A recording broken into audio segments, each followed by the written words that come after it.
Say it, Jeff. Say it. Boom. There we go. Metalheads, freaks, and geeks. Boom. Hey guys. You got to come up with your own. Yeah. You got to come up with your own stuff. Oops, Oops, hang on. That's me. That's me. That's me. What are we gonna come up with there? We're gonna come up with something. Your own. Yeah, you got to come up with your own catchphrases. Yeah. How's everybody doing tonight? Sorry about that. I forgot to mute my YouTube. Rookie move.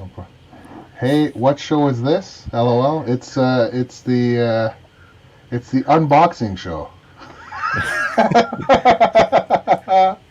Unboxing therapy 2.0. Yeah. Second-hand gas alleviation. It's the 3 horsemen of the apocalypse. Yeah. Oh man. Yeah. Good stuff. Yeah. No religion, no politics. You gotta calm down.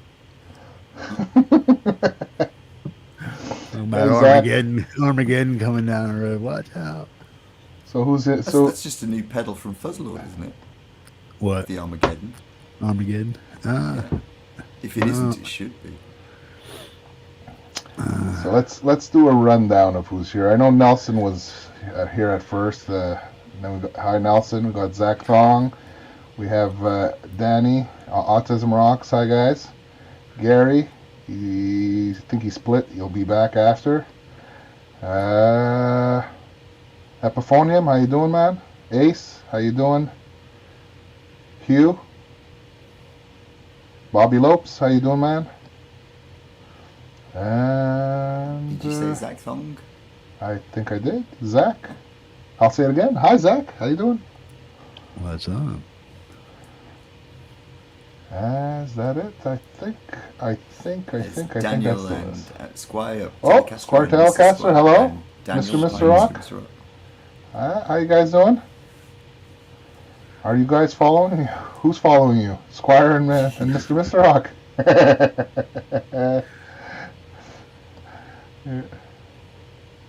Oh man, I'm really burnt out, man. I think I got like 2.5, 3 hours in the past 30-some hours. Okay. I was out there earlier today tearing that ATV part down. I just took all the plastic off of it and stuff so I can dive in, because all that stuff's removable, man, but you got to get it out of the way so you can get into the motor and the engine and stuff. Just boom, tearing it all apart. Yeah, but I'm off on a vacation tomorrow, so gone for a week, eh?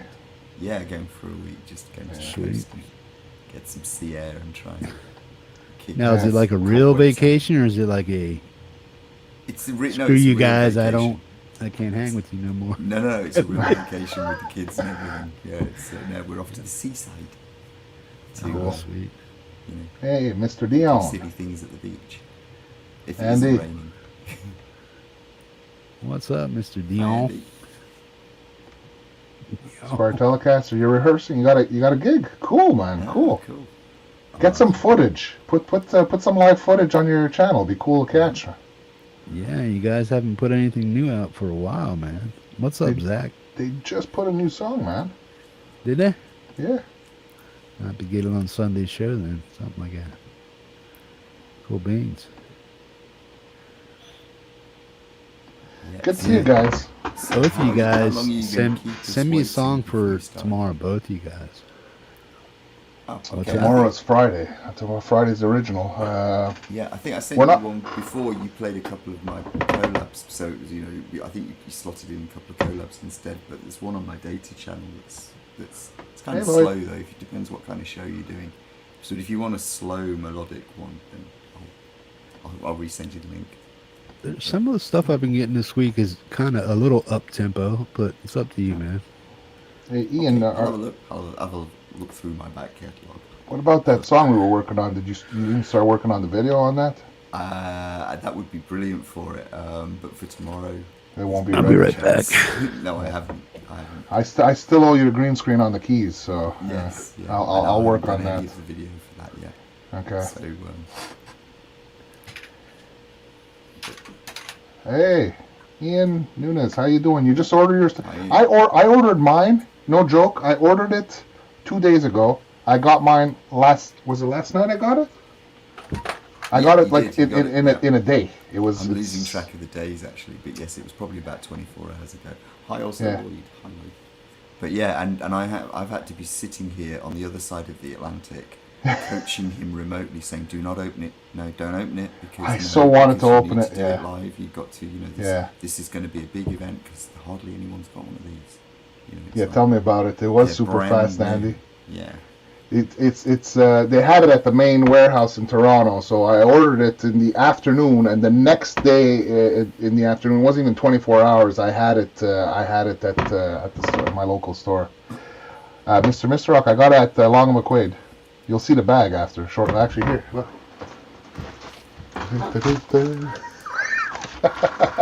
I didn't open it, man. I've been waiting, man. I was waiting to open it. Tell Jeff to play Fields on Fire, Ian. Fields on Fire. I'm just replying to that. What's this? YouTube went nuts this morning. All the thumbs up on our videos. Yeah, they've been taking thumbs up off my videos. They've been ghosting comments. They've been YouTube is a mess. There's all sorts of stuff going on. Either massive updates going on, which are prone to all kinds of failures, which is what I hope it is, or all those incredibly vivid conspiracy theory websites are correct. One of the two. Take your pick. It's like now. Look over your smiley button at the bottom of the YouTube chat. Is it like a black outline and it's not like the regular yellow smiley guy anymore? What smiley button? Over on the YouTube chat. Oh, I'm not in YouTube, man. I'm just looking in StreamYards right now. I'm chatting in the StreamYards chat. That's why it's delayed for me. You don't have YouTube open at all? I don't have it open right now. No, I'm chatting in the StreamYards chat right now. But I see what you were talking about before about the eyeball I see up there in the corner, but I don't see the reception thing you're telling me about. Yeah, well, it would have to drop out for you. That eye would drop out into like a Wi-Fi thing. I get it. Okay. It would be top strength, and it dropped down, then it dropped down to like a little dot as the weakest strength. Mine's been doing that a lot lately, and I think it has to do with YouTube and the connection, and I also think that my browser and everybody's browser slowdown issues is with Google Chrome, man. Might be. I think it has to do basically with that, everything, man. Because when I go to my YouTube email or my Yahoo email and I click on it, it sits up there and in the tab it like circles. It's like, come on, load, would you load? So I have no idea what's going on, man. Yeah, for you Star Wars fans.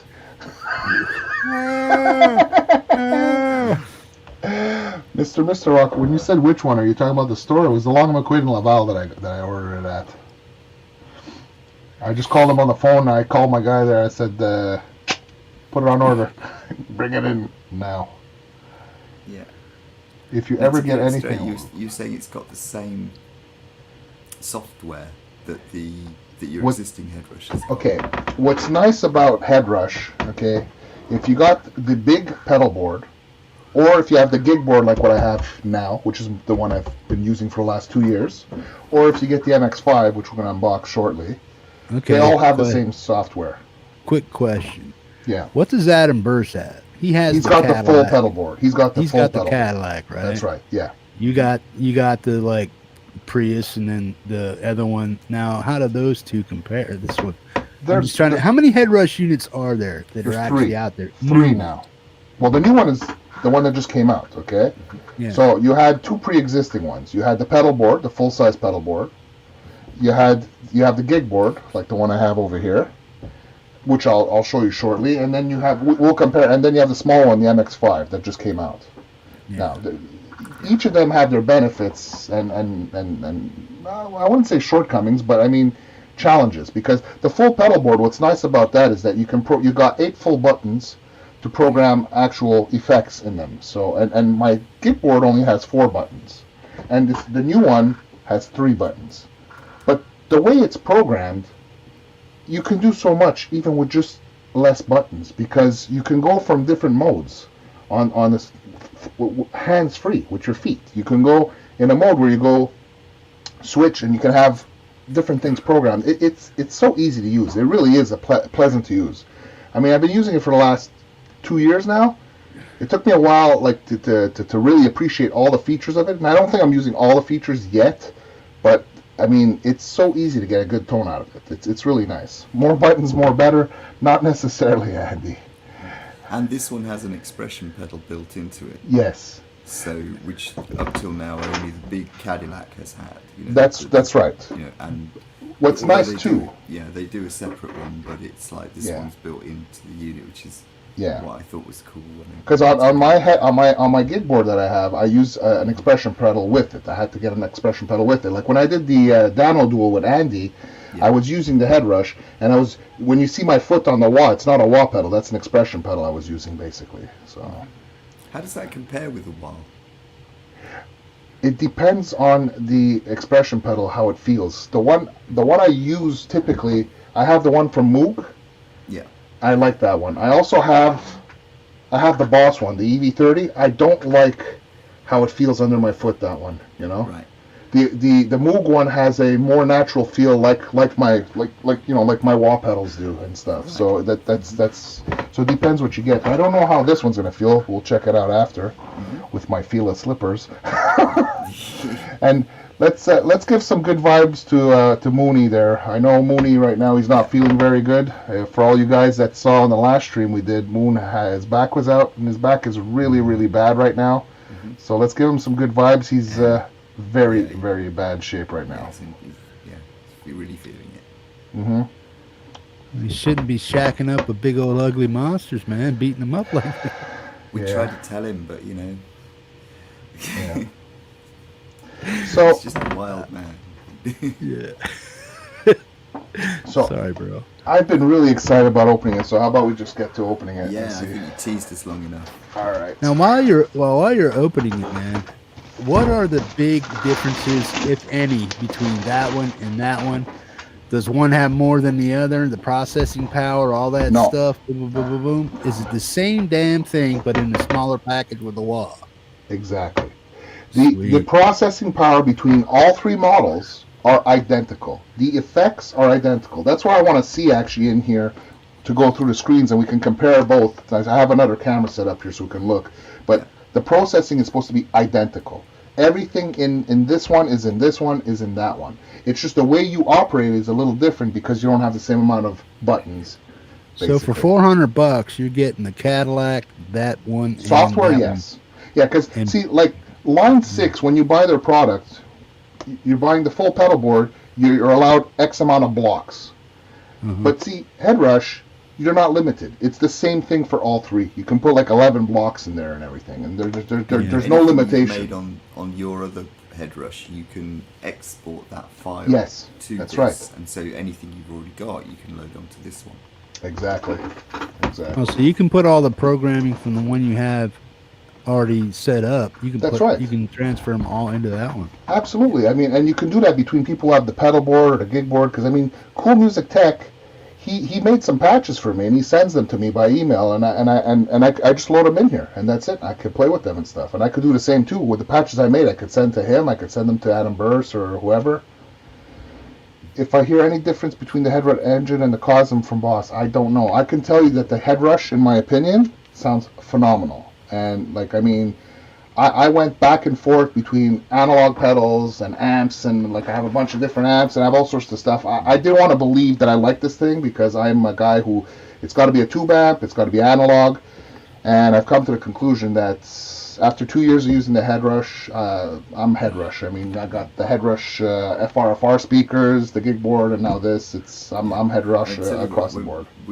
What's really good about it is for old curmudgeons like me who used pedals and amps and had to make a transition to the digital world, that when we've been talking about songs and stuff and doing, we've often worked on tones between us in a StreamYards chat, and just he'll play, Francis will play something and I'll give some advice or we'll change it, and it's so the way it's laid out seems to be that I can say, oh, you need to kick the mid-range up in that, and you can navigate to pretty much, it's almost like you can bring the knob, the mid-range knob, to the screen, except that it's a slider bit. You know what it is, so you can just fiddle with it, just like you would an ordinary amp. So I can say it like I'm thinking about an ordinary amp, and Francis just can translate that directly into the unit. It's so I'm interested to see whether the screen on this is bigger. Well, that's the that's the exact thing. I mean, and Mr. Misrock is asking, and Ace is asking about the picking dynamics, and I can tell you the picking dynamics is like picking with a real amp. It really is, because we did a patch last night, me and Ian, and I swear to God, you dig in and you hear it, and then you go light, you strum lightly, and it cleans up, man. It really has a dynamic and everything, you know. Yeah, as responsive to the volume on the guitar. I mean, we were using your SG for that. Yeah, I was using the SG that day. To the volume on the guitar and the tone That's on the right. guitar, just like an ordinary amp. Yeah. So when I was saying I'll wind that down 25%, let's hear what it sounds like with that. It sounded through StreamYard's a bit compressed, but it sounded pretty much the way I expected it to if you'd done that on a real amp. That's right. That's right. Now where did you get your amp tone from? What do you mean? It just mean? doesn't come out of that, right? You have to have an amp to put into that, right? Yeah, No. so you choose one based on the parameters you're looking for from your tone. Then you just load that amp model into the Headrush, and it's all you get. You don't get any cabs, it has a default cab with it, but you can change that. Yeah. And it just comes with default settings.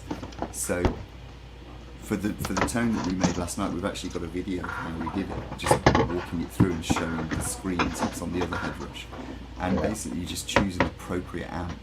So we were doing a metal tone as a sort of like to the community, all you metalheads out there, just check it out, check the video out, see whether you think we got anywhere close. Yeah. Because it's kind of to see whether you can do this by just saying, I know what parameters I want, how can I do it in this box as quickly as possible with as little wasted effort. Now, I'm going to say, Mr. Misrock, he's saying, what's the difference between $800 and this? I'll tell you something. I bought this one, and I think I wouldn't even be able to sell my Gigboard anymore, because the thing is that the Gigboard, at $800, it was worth it. But this is a little smaller, and it has some features that this one doesn't have. Because the Gigboard versus the big pedal board, the big pedal board has a stereo effects loop. The Gigboard is a mono effects loop. And this guy here is a stereo effects loop, if you get the right cables for it. So, I mean, it's awesome to be able to have a stereo effects loop in there. And I think that by creating this, the Gigboard sales are just going to drop. The only thing that's nice about the Gigboard, it's nice for a desktop in your studio, because you got a big screen. You got that big it's like a 7-inch or 8-inch screen there. But so we do it. So let me put it on the big screen. For Jeff's sake and everybody else, how many amp sims are there when you take it out of the box? How many amp sims are you going to get? Holy smokes, I don't know. In what it says on the box here, you got 46 amps, 15 cabs, 300 impulse responses, 10 different mics, 63 effects, and they keep expanding the library every time. Like the last update that they did, they had added the orange amps, and they had added the ambiverbs and a lot of other effects in there. So it's ever growing. But I mean, you got enough in here. Trust me. So when you want to start off, you just choose an amp you like. Yeah. You fancy a JCM, whatever you liked. But if you always desired this kind of amp, there'll be a model in there probably that is close to it.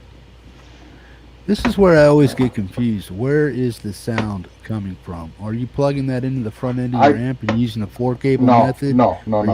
How are you doing it? Jeff, where's the sound coming from? You go out here straight into your sound card. You don't have to, like when you're hearing me play, like right now, look, my Gigboard, my interface. Look, like right now, my Gigboard is plugged. What you're hearing is my Headrush Gigboard straight into my interface, basically. Okay, but where's the sound coming out of? It's your room. It's not in my room. It's in my headphones right now.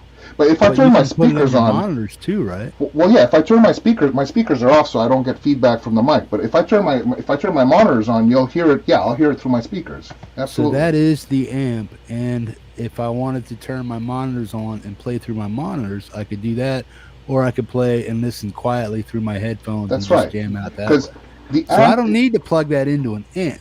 No, it's a virtual amp. Can I plug it into an amp?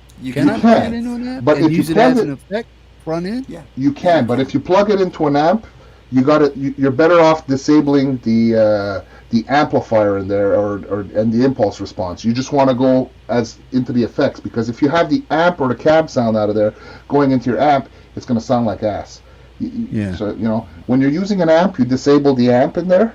When you're not using an amp and you're going into either a speaker, a PA system, or headphones, that's what I want to know. If that's only for PC use with a interface and monitors, or can I go into the front end of my amp by disabling stuff and just using the effects? Yeah, if you just plug that straight into your amp and do it, and then put an amp sim in it, in effect you'd be daisy chaining them. In effect, it wouldn't be exactly like daisy chaining, but it would be a similar kind of end result, and you could fiddle with it to get it probably like a daisy chained amp. So that's how it would work. So yeah, usually when you daisy chain two amps together, they always sound like really awful at first. And you have to sculpt. Say hi to Rail MDC and hi to Boomer. Hi to Sith as well. Hi Natalia. Hi Sith. Rail MDC, you're asking about adding this to your existing pedal rig. I think you can do it, and it does sound okay. I've done it with my gig board where I put real pedals with it. The only thing is that I actually use stereo delays and stereo reverbs that I have, and I wanted to put it in the effects loop, but I couldn't because of the fact that the effects loop in the gig board is only mono. So I had to put it behind it, which I wasn't quite happy about. I wanted to actually have it in the effects loop. Whereas this one, you do have a stereo effects loop. And the fact that it's a smaller form factor, this is probably better to put with other pedals on a pedal board, because the form factor, which I want to see right now to compare it to the gig board, see how much smaller it actually is. So doesn't that come with a stereo MIDI output kind of thing? Yes, it also has, it comes with MIDI cables, that's right. So let's, without further ado, let's just open this here. So, go full screen, bro. Yeah. See you, man. We want to see the baby. All right, so here we go. I get to see it in the screen here. Hold on, let me take the comment off so we can just see clearly. All right, so here we go. Oh, I can't see anything. There's not much. Not much to see. It's buried in here. Hold on. God, it's the size of the postage stamp. Man.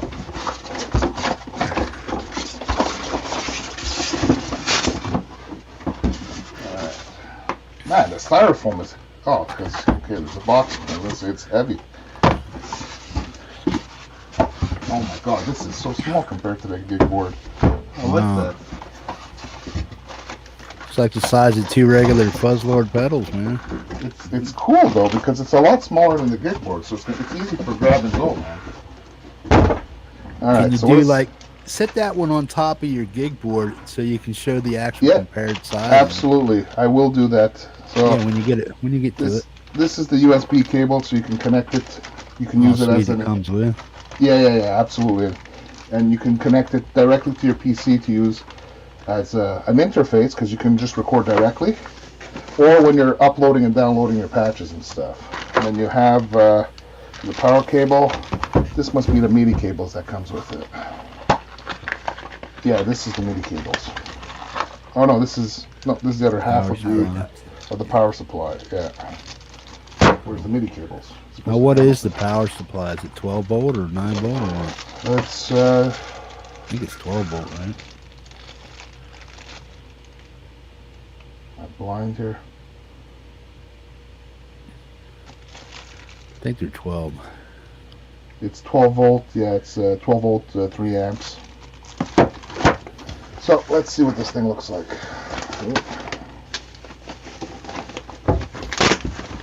But I think what Mr. Rock was saying is kind of like what I'm saying is, why? Why? Because you can't buy 47 amps. Shit. Well, yeah, but he's already got it, man. He's got that other board. Yes, but so this one is my grab and go. The gig board is heavy, and the gig board is my studio, stays on the countertop, basically. This is going to be my grab and go. And if ever I have somebody else here the both of us can patch into my mixer and just come out of speakers, so we can both of us have, like without having to have amps and everywhere, So this is it, man. This is really cool. I mean, look at the size of this thing. This is so cool, man. Awesome. It's so cool. I like the color. Faster red stripes. Yeah, it's wicked, man. Here, now is that all steel or plastic, man? This is steel. This is plastic, the red part. Whereas no, but it's a very hard plastic. It's well made. That's where they got to cut costs, I guess. No, but you know what? Do you think it's going to hold up or what? Oh, this is going to hold up. This is made like a tank, man. Are you kidding me?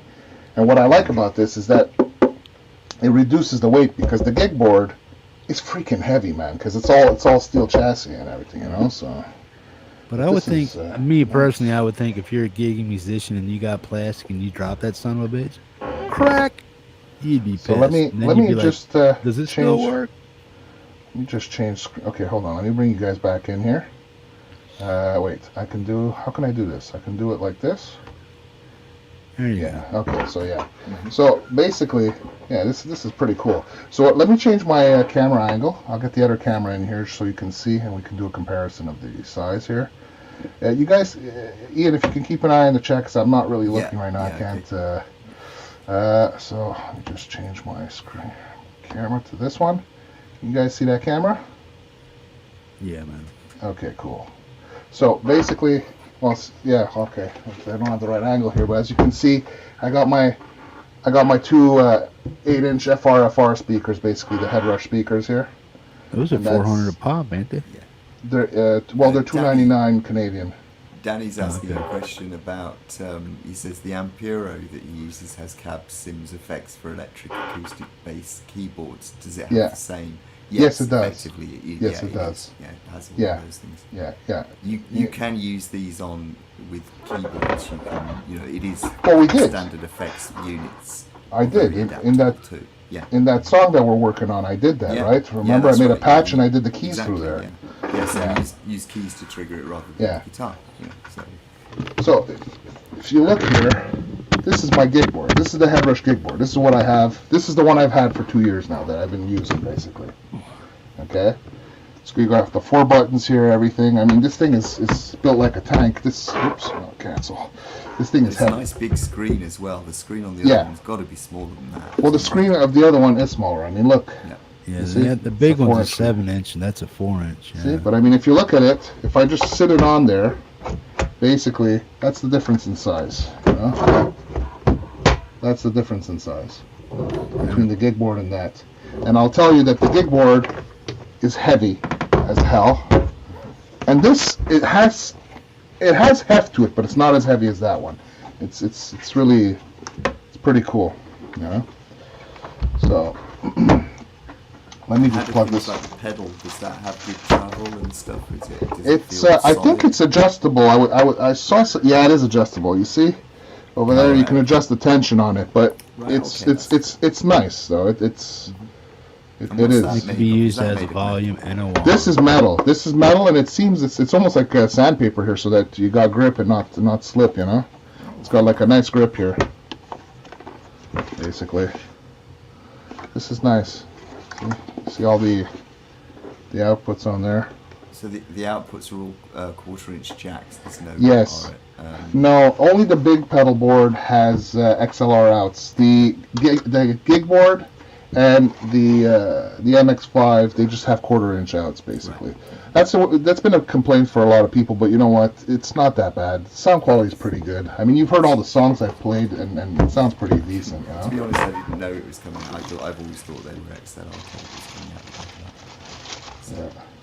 Now that one has the stereo out capability with the TRS cables, right? That's correct. Yes. This one, not this one. The Gigboard doesn't, but this one does. So is that would you consider that a plus or? I do consider that a big plus. Honestly, if I didn't own this one, I probably would have just bought this one, because the simple fact that the software is the same, and you have the expression pedal, you have the stereo effects loop. It's a nice form factor for a grab and go, but it's also a nice form factor to use on if you want to put it with an existing pedal rig, you know, with actual pedals. Whereas this thing is a monster. It's too big to put with pedal board. Already the fact that this thing is heavy, when I put this on my pedal board with my actual pedals, the thing weighed a ton, and there's no way I'm going to carry that around. So that's why I just basically put it on my studio top and said, that's it. This is just staying here, man. So if you have a delay, say you have an MXR delay or something like that, that you just can't live without, and you don't like any of the delays on that. Yeah. Can you mount that Headrush to your pedal board and then run your delay into that and your reverb and then some other distortion pedal that you want to use instead of what's actually in there? Absolutely. If you have a favorite pedal that you just can't live without on your board. Absolutely. You can put it in, if you're putting it in the effects loop, you can actually stick the effects loop wherever you want. Like I'll show you just quickly on this one while I'm preparing the cable here. But like for example, if I want to create an effects loop, let's say I just hold here and let's say the pedal's connected, okay? I create an effects loop, basically, so my effects loop is here. So whatever pedal I've plugged in to my effects loop will be here, okay? So when I turn on the effects loop, now it's on, now it's off. You can assign it to a pedal. When you turn it on, whatever's in your effects loop, pedals that are on, you will hear it wherever you put it. Now, if you want to put it here, you just put it there. You know, you can put it there. If you want to put your effects loop before the amp, well, you know, just move the hat. You can put it between the cab and the head. You can just put it wherever you want, basically. And what's nice is if you put in the effects loop, you're also using, like, you know, the gates from the Headrush and everything. Because if you're using it afterwards or before, you know, I prefer using it within the effects loop. What I hated about this was that it didn't have the stereo effects loop. So I'm hoping that the stereo effects loop, it'll be pretty cool to see how it sounds with my my stereo delays and reverbs and stuff, you know. Yeah. Well, but do you plan on adding extra pedals, like I'm saying, external? Well, probably not, because this thing sounds good just as it is. Because trust me, I've added and with the update, the last update that they had done, I can tell you that it sounds killer. The new ambi-verb and stuff. There's you got every effect that you need in there, and even the distortions. To cut right to the chase, if you've got a clone, like if you happen to be one of the few people, I doubt whether anyone out there that's got an original clone, but maybe you don't know. Right, if you've got a clone, you're not going to find a fuzz in that that's going to be comparable to it. Yeah. If you're the kind of person that uses a clone, aren't you? So you can put that in, you can add that into it, and it's there and it's the clone. Similarly, if you've got some Strymon stuff that you've loved or something, because you've got pedals like that, haven't you, Francis? I have a Klon copy. It's the King Klon. It has a Klon on one side, a Klon circuit on one side, and a King of Tone on the other side. And I've compared it to the Klon in here, and if you in the Headrush, and if you program it properly, you can get the tones that you're looking for. Now, right off the bat, I got to tell you, the screen is smaller, but it is crystal clear. It really is crystal clear. It's easy to see. Let's just see what the tuner looks like. See, the tuner's nice and big. I mean, I know when you compare it on the other one, I mean, here, hold on. I mean, obviously, there's a size difference between the two, but you know what? It's quite visible. It's quite big, and it's nice. It's nice to have it that size. What do you think about the power supply plug-in? Does that look cheap or not? Well, no, it's fine. I mean, it's the same power supply type plug that I have for the other one. They both have this similar type of thing. It's not cheap. It'll last. It's good enough, man. It's definitely good. So what I'm gonna do is I'm gonna plug into this one. I mean, we know what this one sounds like. We can always compare if we want, but both of them are actually plugged. So let me just get this plugged in here. I'm gonna do left. Right. Okay. Get my guitar plug here. Now, what trickery are you using to get them to work together? Or is that just your? No. I have to move the jack from one to the other if as I'm switching. If we're switching out. So basically, right now they're both plugged into my mixer, and they're both into the sound card. So we can hear both of them at the same time if we wanted to, but. My guitar now is just plugged into this one, so we would only be hearing this one right now. So now, Okay, so let's just grab my guitar. So let's see if we're tuned.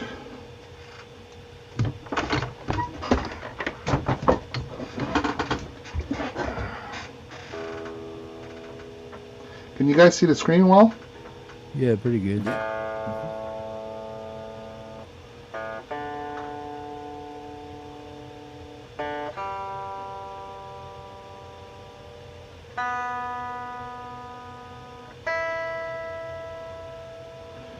And even from an angle where I'm at right now, I can see it pretty well. That's a good question that a few people are asking is, why do you sound like you're in the International Space Station? Oh, because sorry, I moved further away from the mic where I am right now because I have the camera in front of me, so that's why. Sorry. Can you hear me better now? It sounds like you're on the camera microphone. Is it the camera mic? Hold on a second, let me check. I think it might be. Remember what I was telling you when you first started? Yeah. Hold on, let me check my audio. Mistake, Francis. Yeah. Holy shit, you're right, it is that. Yep. Okay. Well done, guys in the chat for spotting that. Can you hear me better now? To zone it out. There you go. Yeah, you're a little quieter, but that's a better mic signal. Well, hold on a second. I can put the mic volume up a bit here. There's a lot less noise, put it that way. Yeah. Okay, I did. Testing 1, 2. Is that too loud? Yeah, that's going to be so much better when you play the guitar because we won't be thinking you need a noise gate on that. All right, thanks, guys. Sorry about that. You know, I'm a rookie. What do you want? Okay, so let's see if we can hear this. Can I get sound? I hear some. Oh, there we go. There we go. There you go. Now that's just your guitar with going through nothing, isn't it? Well, no, it's going through whatever patch this is, which is called how does it feel. So it's just whatever first patch is in here. So is that like a Tom Petty thing? Or? I guess so.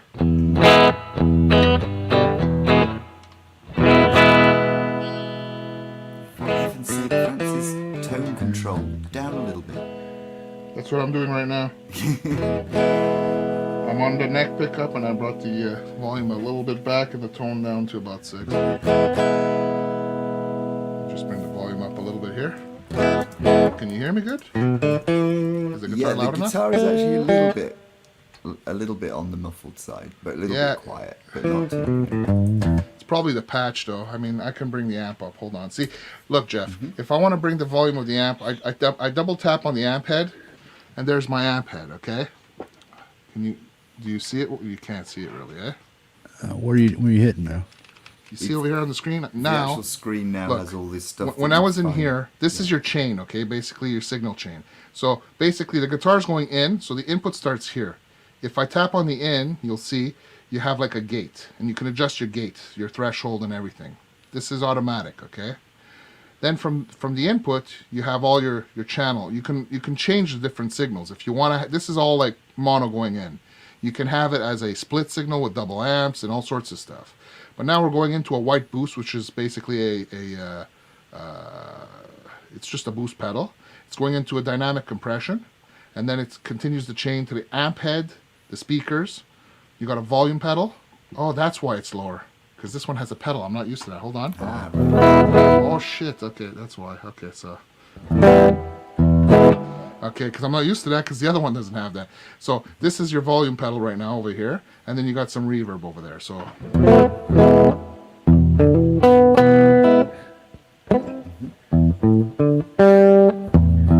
just hit a big power chord and use the wah. Yeah, right. Texas Jackdaw volume pedal looks like it's not pressed down. That's right. You got. Yeah, it is. See, Tim got it. Yeah. Tim got it. Tell you what, that's a good thing. Why don't you change it from a volume pedal to a wah? Yeah, we can do that. Hold on. Let me just tune it because it's out of tune.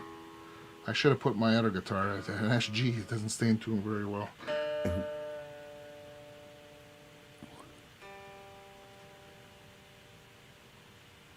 And the other thing don't forget to hit that thumbs up, man. Talking about the SG with different guitars, when you play single coils into this, it responds in the same way that an amp would be. I'd expect an amp to respond to the lower output, and when you play humbuckers, it pushes. Even the sim gets. You can hear it pushing it more. So that the modelling is really good on this. I mean, it's something that I've been quite impressed with when I've been working with Francis on this previous one, and it's the same software. Yeah. But yeah, so when you change, I like what Gary's saying. It's not like a guy called the padded pedal room should know anything. Yeah, I'm crazy about pedals. So now you want me to switch the volume to a wah, right? Yeah. So look, this is what I do, Jeff. I want to switch this volume pedal. I could add it if I wanted to, because you can have an A and a B if you want. But basically, I'm gonna just take this volume pedal. I'm gonna delete it. Okay. Oh, okay. The menu's a little bit different than the Gigboard, but it's almost the same. You don't even have to delete it that way. What I can do is you just tap on it and you drag it down, and it deletes it automatically. Do you want to delete? Yes. So now it's gone. Now, if I want to add... Wait. Mm-hmm. Okay. When you are deleting pedals, where does it go? Is it completely gone? Can you bring it back into that patch form or whatever? Of course you can bring it like back. When you edit a patch, right? Say like one of the presets. Mm-hmm. If I decide to take the delay out and the reverb out of that patch set and just use what's left, is that patch itself that came factory, is that now altered and never able to be put back Only together? if you save it. Or do you have to remember to put the delay and reverb back into that patch? What happens to deleted settings? It's like what Ian said. If I save this now, then it will be saved without the volume pedal. Now, you can always do a factory reset to get it back. But the thing is, if you're altering this patch to create a new patch, I would just leave this patch and you do save as. Because if I hit save, it'll give me the option of save new rig. So if I save it as a new rig and rename it a different way, then you have the original one and that one. What I normally do when I'm creating new rigs is I take one of the ones I like and then I tweak it for whatever song I'm doing at the time. So that's basically it. So now you can make infinite patches from one patch just by editing it and saving it that way. Okay, I want to take the delay out, save it that way. I'm taking the fuzz out. I'm going to save that one. Yeah. And then you still have that original set of all 8. Say you start out with 8 pedals and you eliminate it. I save it. Okay, now I got 7. I eliminate that. I got a new one. I save it because I don't want delay and reverb. Then I don't want fuzz, so I'll delete that one. But then I'll still have the factory preset. Just minus 3 pedals and 3 new saves with something different. Absolutely. And if you look here, like for example, look, if I click over here, you have different folder systems. So now we're in the main thing. You have them all lined up 1 to 200 or whatever it is. But if you click on the dots here, you can go into the different folders: ampy tones, bass tones, clean tones, crunch tones, dirty tones, whatever you want. I have, and then under templates, like in my Gigboard, I have under templates, I created myself templates, my own stuff. Now, every song that you've heard, that you've played of mine on your show, okay, every single song, I have a new rig that I've created for that. So if you say, Francis, play me the rules, well, I have my sound. I grab my SG and I grab the rules, and it's going to sound exactly like the time I played it there when I recorded it for you, because I created the patch and that tone is there, you know. So for every Hippie's house band song that you ever did that you tried to have a guitar tone for, you lock it in and save it and stuff. So absolutely, Ian knows what he's going to do in his part, and you know what you're going to do in your part. So you both.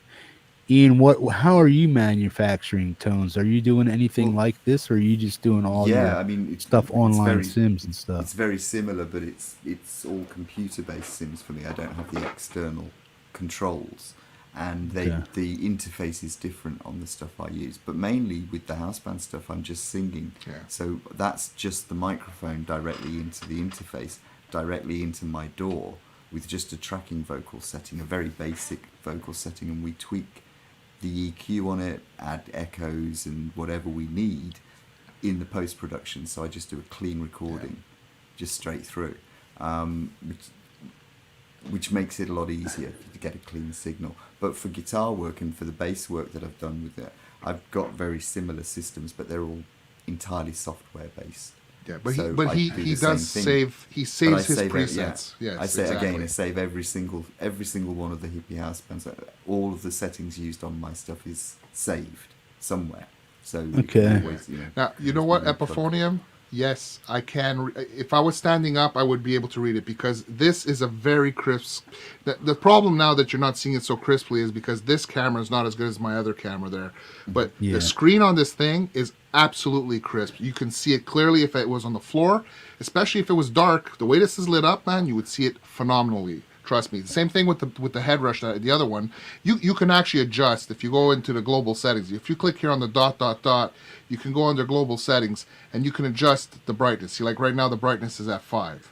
So I mean, all Francis, these things can are. you hold it up to the camera, like the screen, like get it sure. closer to the screen so people can see it, like the clarity of it and stuff. Like, is it focusing?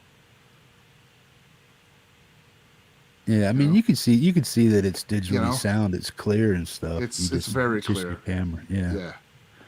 Well, isn't that like 4K or something like that? This camera? No. No, the display is 4K, right? The display, I don't know if it's 4K. I mean, it's damn clear. I'll tell you that much, man. Yeah. But this is nice. Now the thing is that you can. Let's put in that wall pedal we were talking about. See, Jeff. Here, kill that comment. Autism Rocks comments blocking your screen. Oh yeah, sorry. Wait, you just reminded me. We were talking about the rigs, and you were saying if you don't want the fuzz on or this and that. What Autism Rocks is saying there, that's why I put the comment there, is that you can have a rig and you can have pedals on there, and you can assign certain pedals. Like on my Gigboard, I got 4 buttons. On this one, there's 3. So if you put this in stomp mode, okay. See, like right now, you see over here this yellow one. This stomp, these buttons here right now, you can go to the next rig or the previous rig, the mode that it's saved in right now. Yeah. This is your stomp rig, and their stomp is the yellow button. It's the boost. So if I turn this off, the boost is off. Turn this on, the boost is on. If you put this in stomp mode, these 3 buttons can control 3 pedals.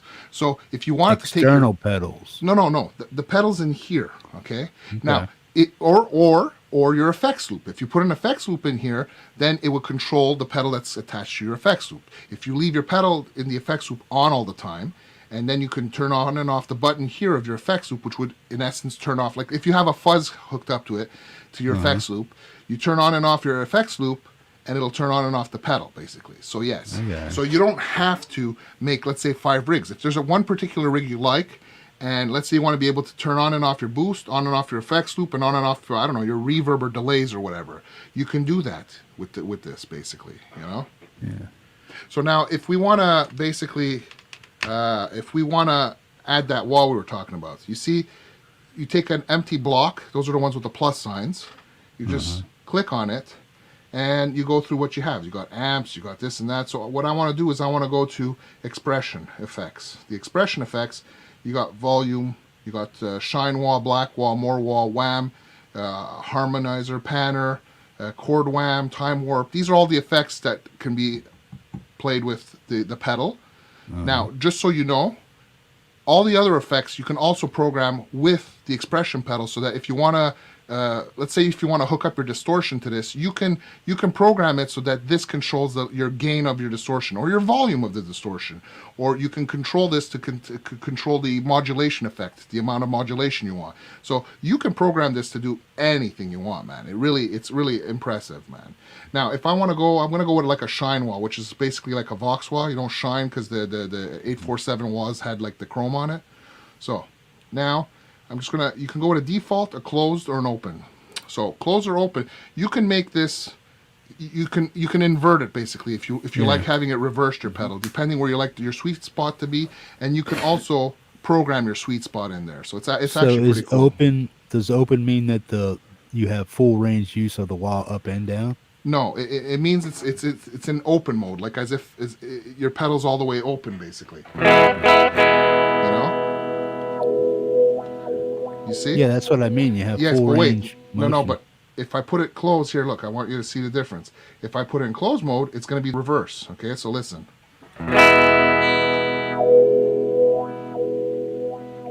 It's like it's the sweet spot. It's kind of like it sounds cocked when it's one way. When it's in one direction, it sounds cocked when it's the other way. You understand? It's like the reverse, basically. So yeah, so we're just gonna keep it in default mode. But you see, Now, what's cool here too is that a lot of wahs sometimes they have a dip in volume. So here you can actually adjust. You can add some dB or take out some dB. If when it's mixed with other pedals, if it's too loud or too low, you can just adjust it in here. I mean, the flexibility of this is unbelievable. You know, it really is. Yeah. So now I'm going to leave it as a cocked wah, let's say.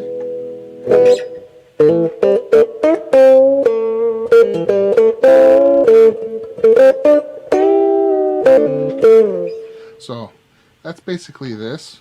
Now, if we want, we can just create a new rig, for example. I'll just show you. Play that tune wide open with that wah wide open. I want to hear what that sounds like.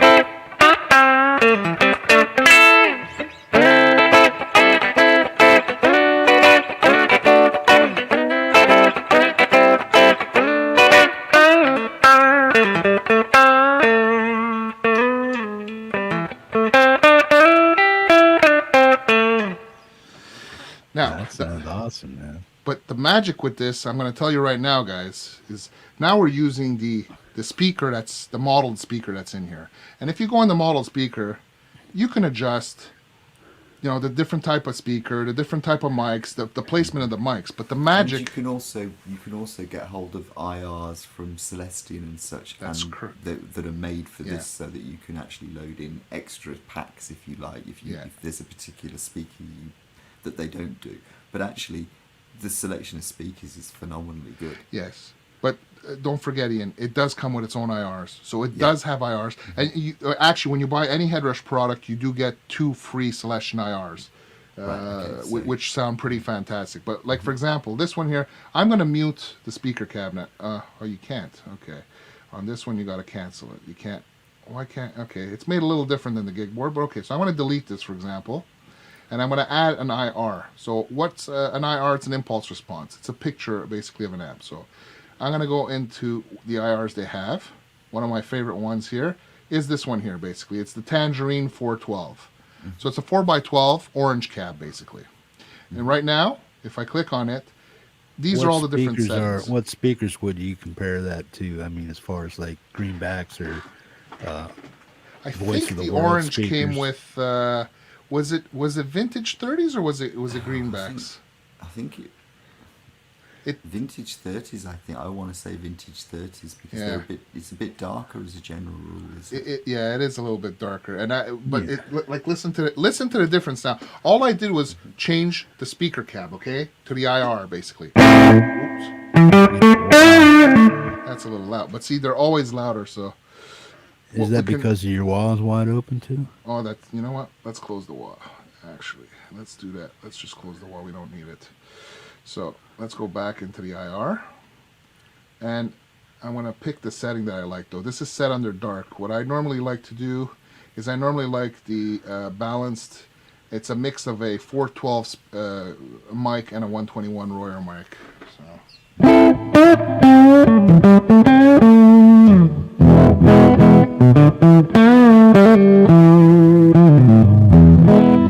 Now, it sounds fuzzy because you got the boost on there. If I take the boost out, it'll be cleaner.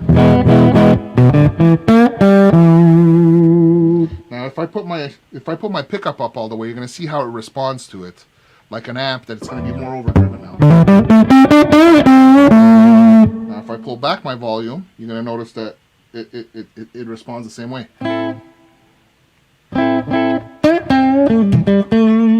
Actually, let me just take that comment. Okay. See, like.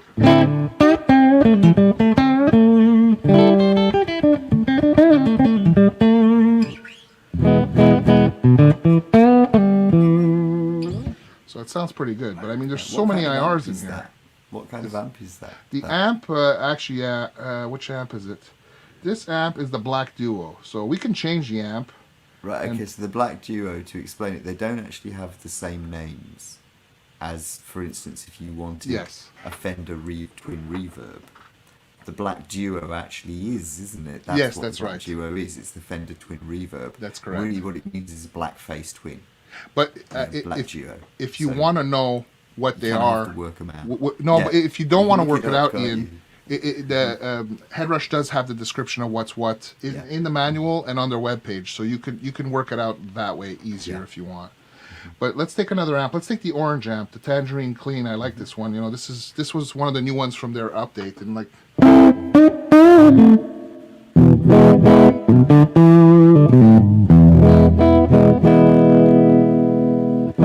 Is that supposed to emulate EL 94s or 84s? Is that what it's going for? This is Tangerine 30, so it's supposed to be emulating the is it the Rocker 30 or something? Reverb 30. Yeah, I think that's what it is. Yeah. So let me just go back here. What I'm going to do is I'm going to take the comp off. I'm going to take the. Okay, let's just take the reverb out.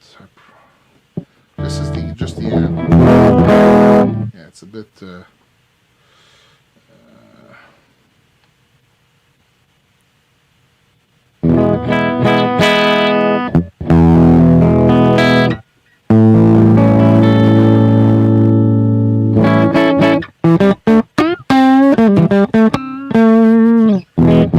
So this is with the volume pulled back. Now I'm using both pickups. Now if I put the volume up just a tad on both of them, they're at about 8 each of them. You see how it responds like to now if I pick lightly or if I dig in, you know, you can hear the difference.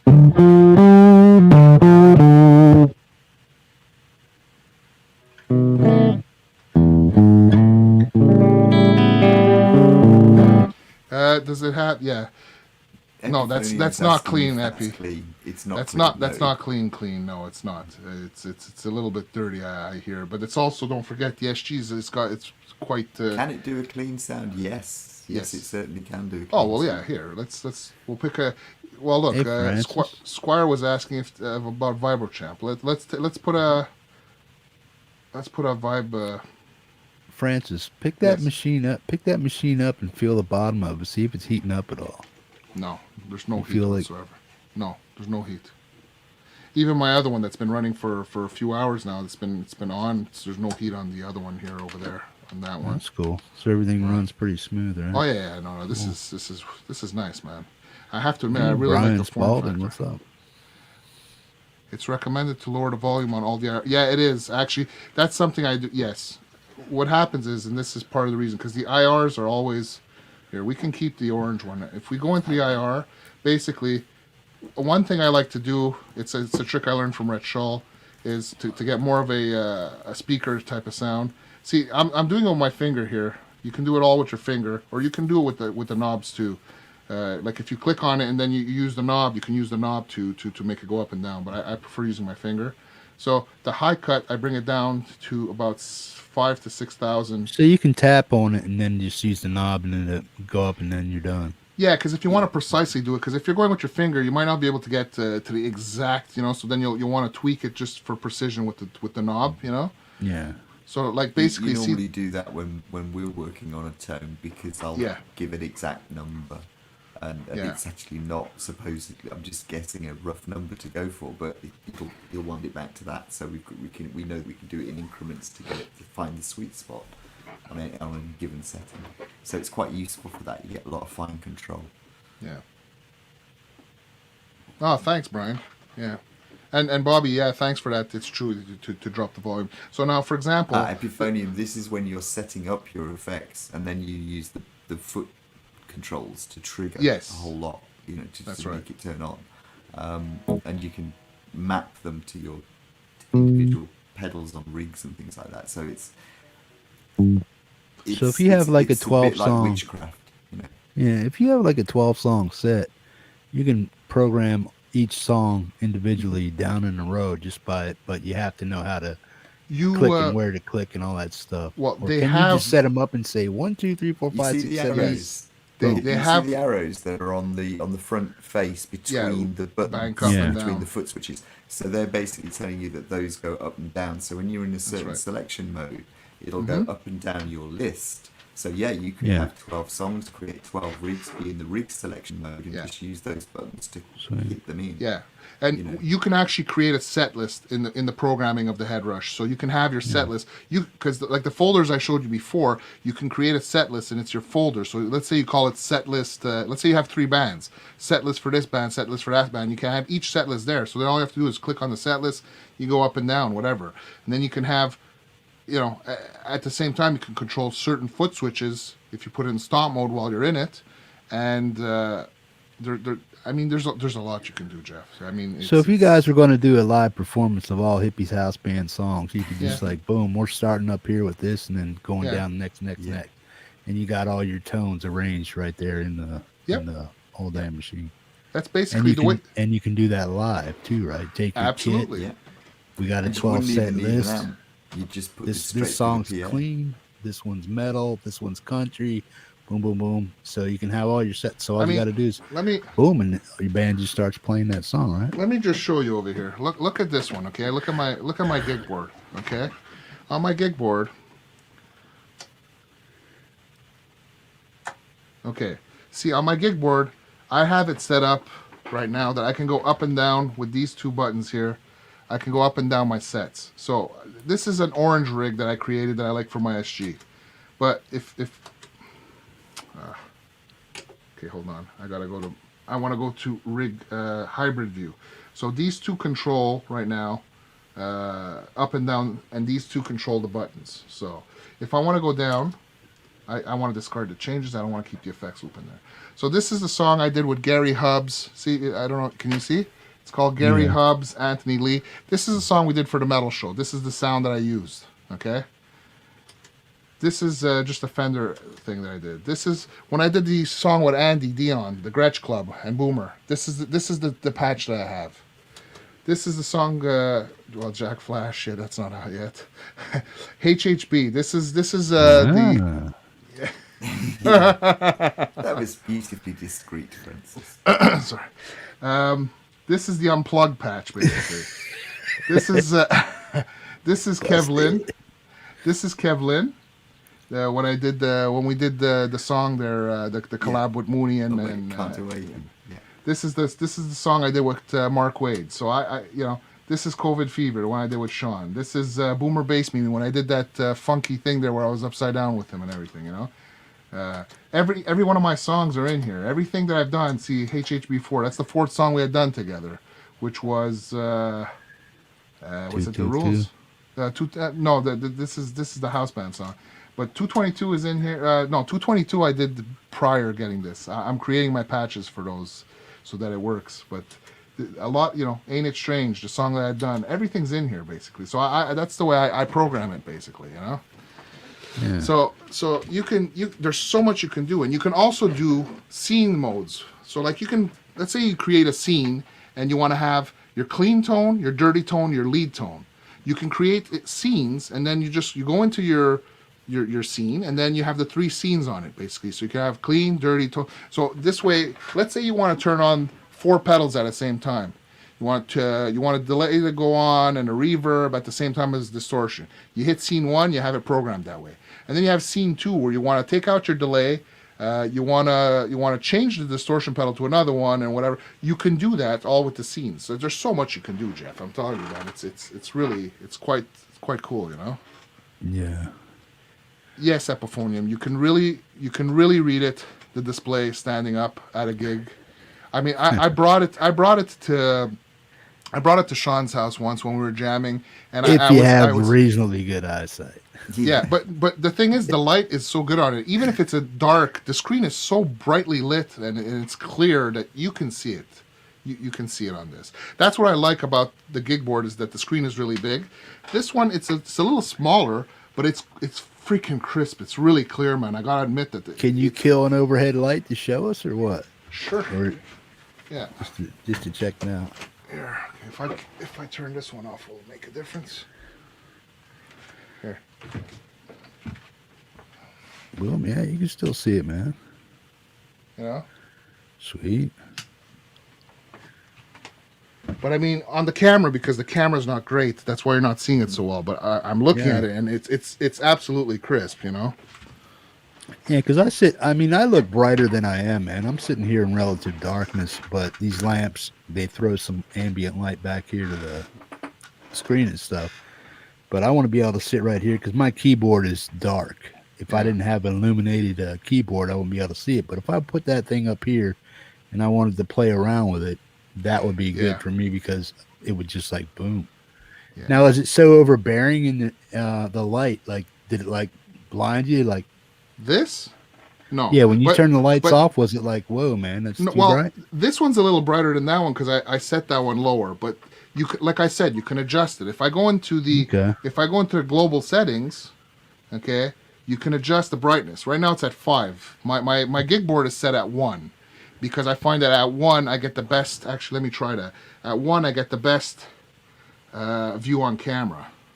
Oh, sweet. No. You see it clearly? No. I could see it, yeah. It's better at 2. Okay, this one. Yeah, that looks pretty good right there. Yeah, bro. Okay. So this one, the setting is better at 2. So basically, yeah. Okay, and okay. Good night, Bobby Lopes. Maybe you can get on the house screens. Autism Rocks is talking about the looper. Yeah, that's one thing I didn't mention. These things have phenomenal loopers in them, basically. Yeah. And you have up to 20 minutes of looping, and you don't have to do the loop here. You can just download the loop from the computer. So like if you have a song or something, you could download it into your looper and then just access the play button or whatever. So you can play with it and have it in here. So you can basically dump some songs in there or even some drum beats or whatever. So yeah, you're right, Danny. The looper function on the Headrush is phenomenal. They even have a looper board that's just a dedicated looper. It's a phenomenal looper. I mean, I've bought loopers before. I had the Boss ones. I always had trouble getting it to work. But the looper on these things are easier, in my opinion, to get it to work. And you got 20 minutes of looping in here. I mean, you can have a bunch of songs in there and stuff if you really wanted to. So, do you think the Hitman would find this useful? Well, the Hitman would have to download drums or stuff into it. He would have to download songs into it to use it. Unless he's just spinning it off, yeah, he could use it. I mean, the Hitman he could do something like that for sure. So do you think that this would, because he's using like a separate Beat Buddy and but the Beat Buddy has many different drum beats in it. So I mean, does this have a drum machine in it? This doesn't have a drum machine in it. This is just a looper. But I don't like a drum machine in my thing. There are some other ones. Some other types of my G5N has a drum beat, but it's only like a 30-second or 45-second beat. Well, the Hot Tone Ampero, the one that Danny uses, and also that has a drum machine in it too. But I mean, I don't use a drum machine, So, but yeah, I mean there are other options and other things, but this one doesn't have a drum machine, no. So what are you using when you get your drum beats? What are you using? You using I program Easy Drummer. I program an Easy Drummer, man. I got it. Yeah. So basically, now if I'm going to take the gain down. We took the high cut down. I'm just going to take the gain down here. It's at 2.2 dB. I'm going to take the gain down. I'll bring it to 0 dB, and I'm going to bring the volume up because now it'll be probably a little low. So see, now it's Francis. Can you put your guitar on half volume and then put the Headrush all the way down, and then just give us a tone sweep of how loud it can actually get and go from spot to spot? Yeah, but that's not indicative of what it can do, because I can adjust the volume on the amp on here, the volume of the overall volume. I can adjust the volume of this. So it's, if I go up and down on this thing, it's not indicative of what the volume is, because you can boost it with a booster. You can like, look, for example, the amp volume on this thing is only at 50% right now. Yeah. So if you think of the volume on that thing as its own discrete output volume, the sound you're sculpting will be the same at the various volumes, so you don't lose the sound as you wind the volume and it just gets quieter. That's correct. So you'd still have all the same dynamics. So it's not like on an amp that you get a master volume. Yeah. It's more like an interface where you get a gain. You get gain basically. Now, what I'm saying is, somebody wanted to roll that volume. Somebody wanted to roll that volume with like their big toe or something, like Rick does. You can do it. Yeah. Boom, just roll it like if he's playing the same song, like you guys are saying, the only thing that nothing's lost in the tone, it just gets lower. Yes. So it all stays the same. That's correct. So okay, so you want to talk to somebody over here real quick, so you lower it by the volume instead of going in pressing buttons or screen. You just roll it down a little bit, and then when you want to go full, okay, we got it now. Okay, we're good. Boom, just roll the volume up and just bam, slap that thing all the way up and start playing your song. Mm-hmm. That's why I was trying to get the. Well, look, I can do that. I mean, like look, listen to it now the way it is.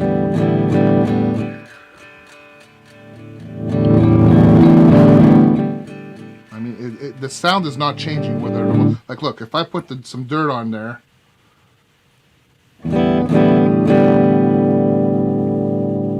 It's breaking up around 7 or so. Like,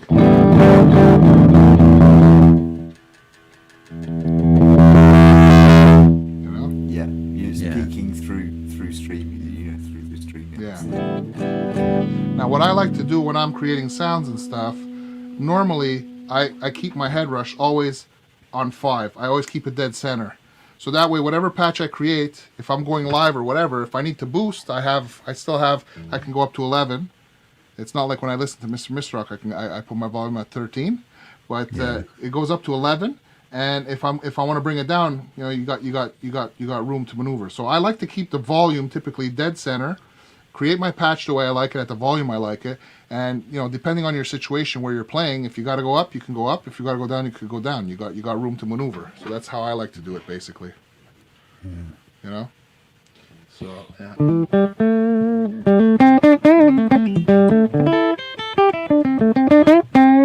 Okay, now here's a question. There's something going on over here with Epiphonium and stuff, and not being able to see that standing up. Most people, myself, that would never go on the floor. I would be like right here with it, pushing buttons with my hand. Yeah. That would probably never be a stomp on the floor gig rig for me, man. Is when you find yourself using this primarily all the time, Francis, are you pushing buttons with fingers, or are you actually using it ever on the floor? I use it. I basically, right now, I use it. Hold on a second. That's just a push button, as a finger hand push button thing, right? Basically, right now I'm using it as a finger hand push button thing. So if I put it on the floor, just for you to see. Yeah. I can read this super clearly, man. I don't have the greatest eyesight, but I mean, you can't see. This camera is shit. This camera's not that great. Now, you would have to know all your ins and outs of where your presets are and stuff, and have them programmed and memorized in your own skull about which button to push up and down on and stuff, or you would have to have a complete total preset list of stuff where you just click it once, boom, that's where it's at, boom, that's where it's at, right? Well, I mean, you can create a set list. Let's say you're doing a show. You're doing a particular show. You're going to play these 12 songs. So load up your 12 songs in the set list. But the thing is that it's not you're looking for a number. It's not like some of these things. I mean, each rig that you create a title for it. I name them by the songs. So, I mean, you will see which song it is, And I also have some general presets that I create, like a Fender one or a Marshall one or whatever, that I can use with anything. So you can always go to some of those general presets and use them with anything, basically. Yeah, so if you want a generic tone with a reverb and a delay set a certain way, you can just boom, and you know where it's at. Mm-hmm. Absolutely. Yeah, I think with Epiphonium, it's like, if you're anything like me, my eyesight is appalling, and I couldn't actually see that if I was standing that far above it. But I'd probably never be using it in that way and need to see the screen that clearly. Because if you're using it as a foot pedal, you're doing it more by the position of the buttons, and you've programmed it to make those buttons do something. So you just got to remember which button you made do what. And that's the bit, but that's the learning curve on using it on the floor. But most of the time, I know that most of the time Francis is going to have it on the desktop because he's going to be using the screen and creating things with it. Now, if you were a gigging musician, wouldn't you kind of like just put it on a stool and just like boom, boom, boom with your fingers instead of stomping on it? Okay, I really, really like the touchscreen on this. which is why I liked it so much as over the last few years. I do really like it like that. But if you're playing live, you want to be able to stomp off and on your when you're recording, it's one thing, you can do it, it doesn't matter. But when you're playing live, you want to be able to stomp on and off your distortion and this and that. When you're going into a lead in something, you want a little bit of boost, and so it's nice to have it that way. But the way I use it, just playing like that, basically. It's let me just change my camera angle here again. The way I use it, absolutely, it's let's go like this.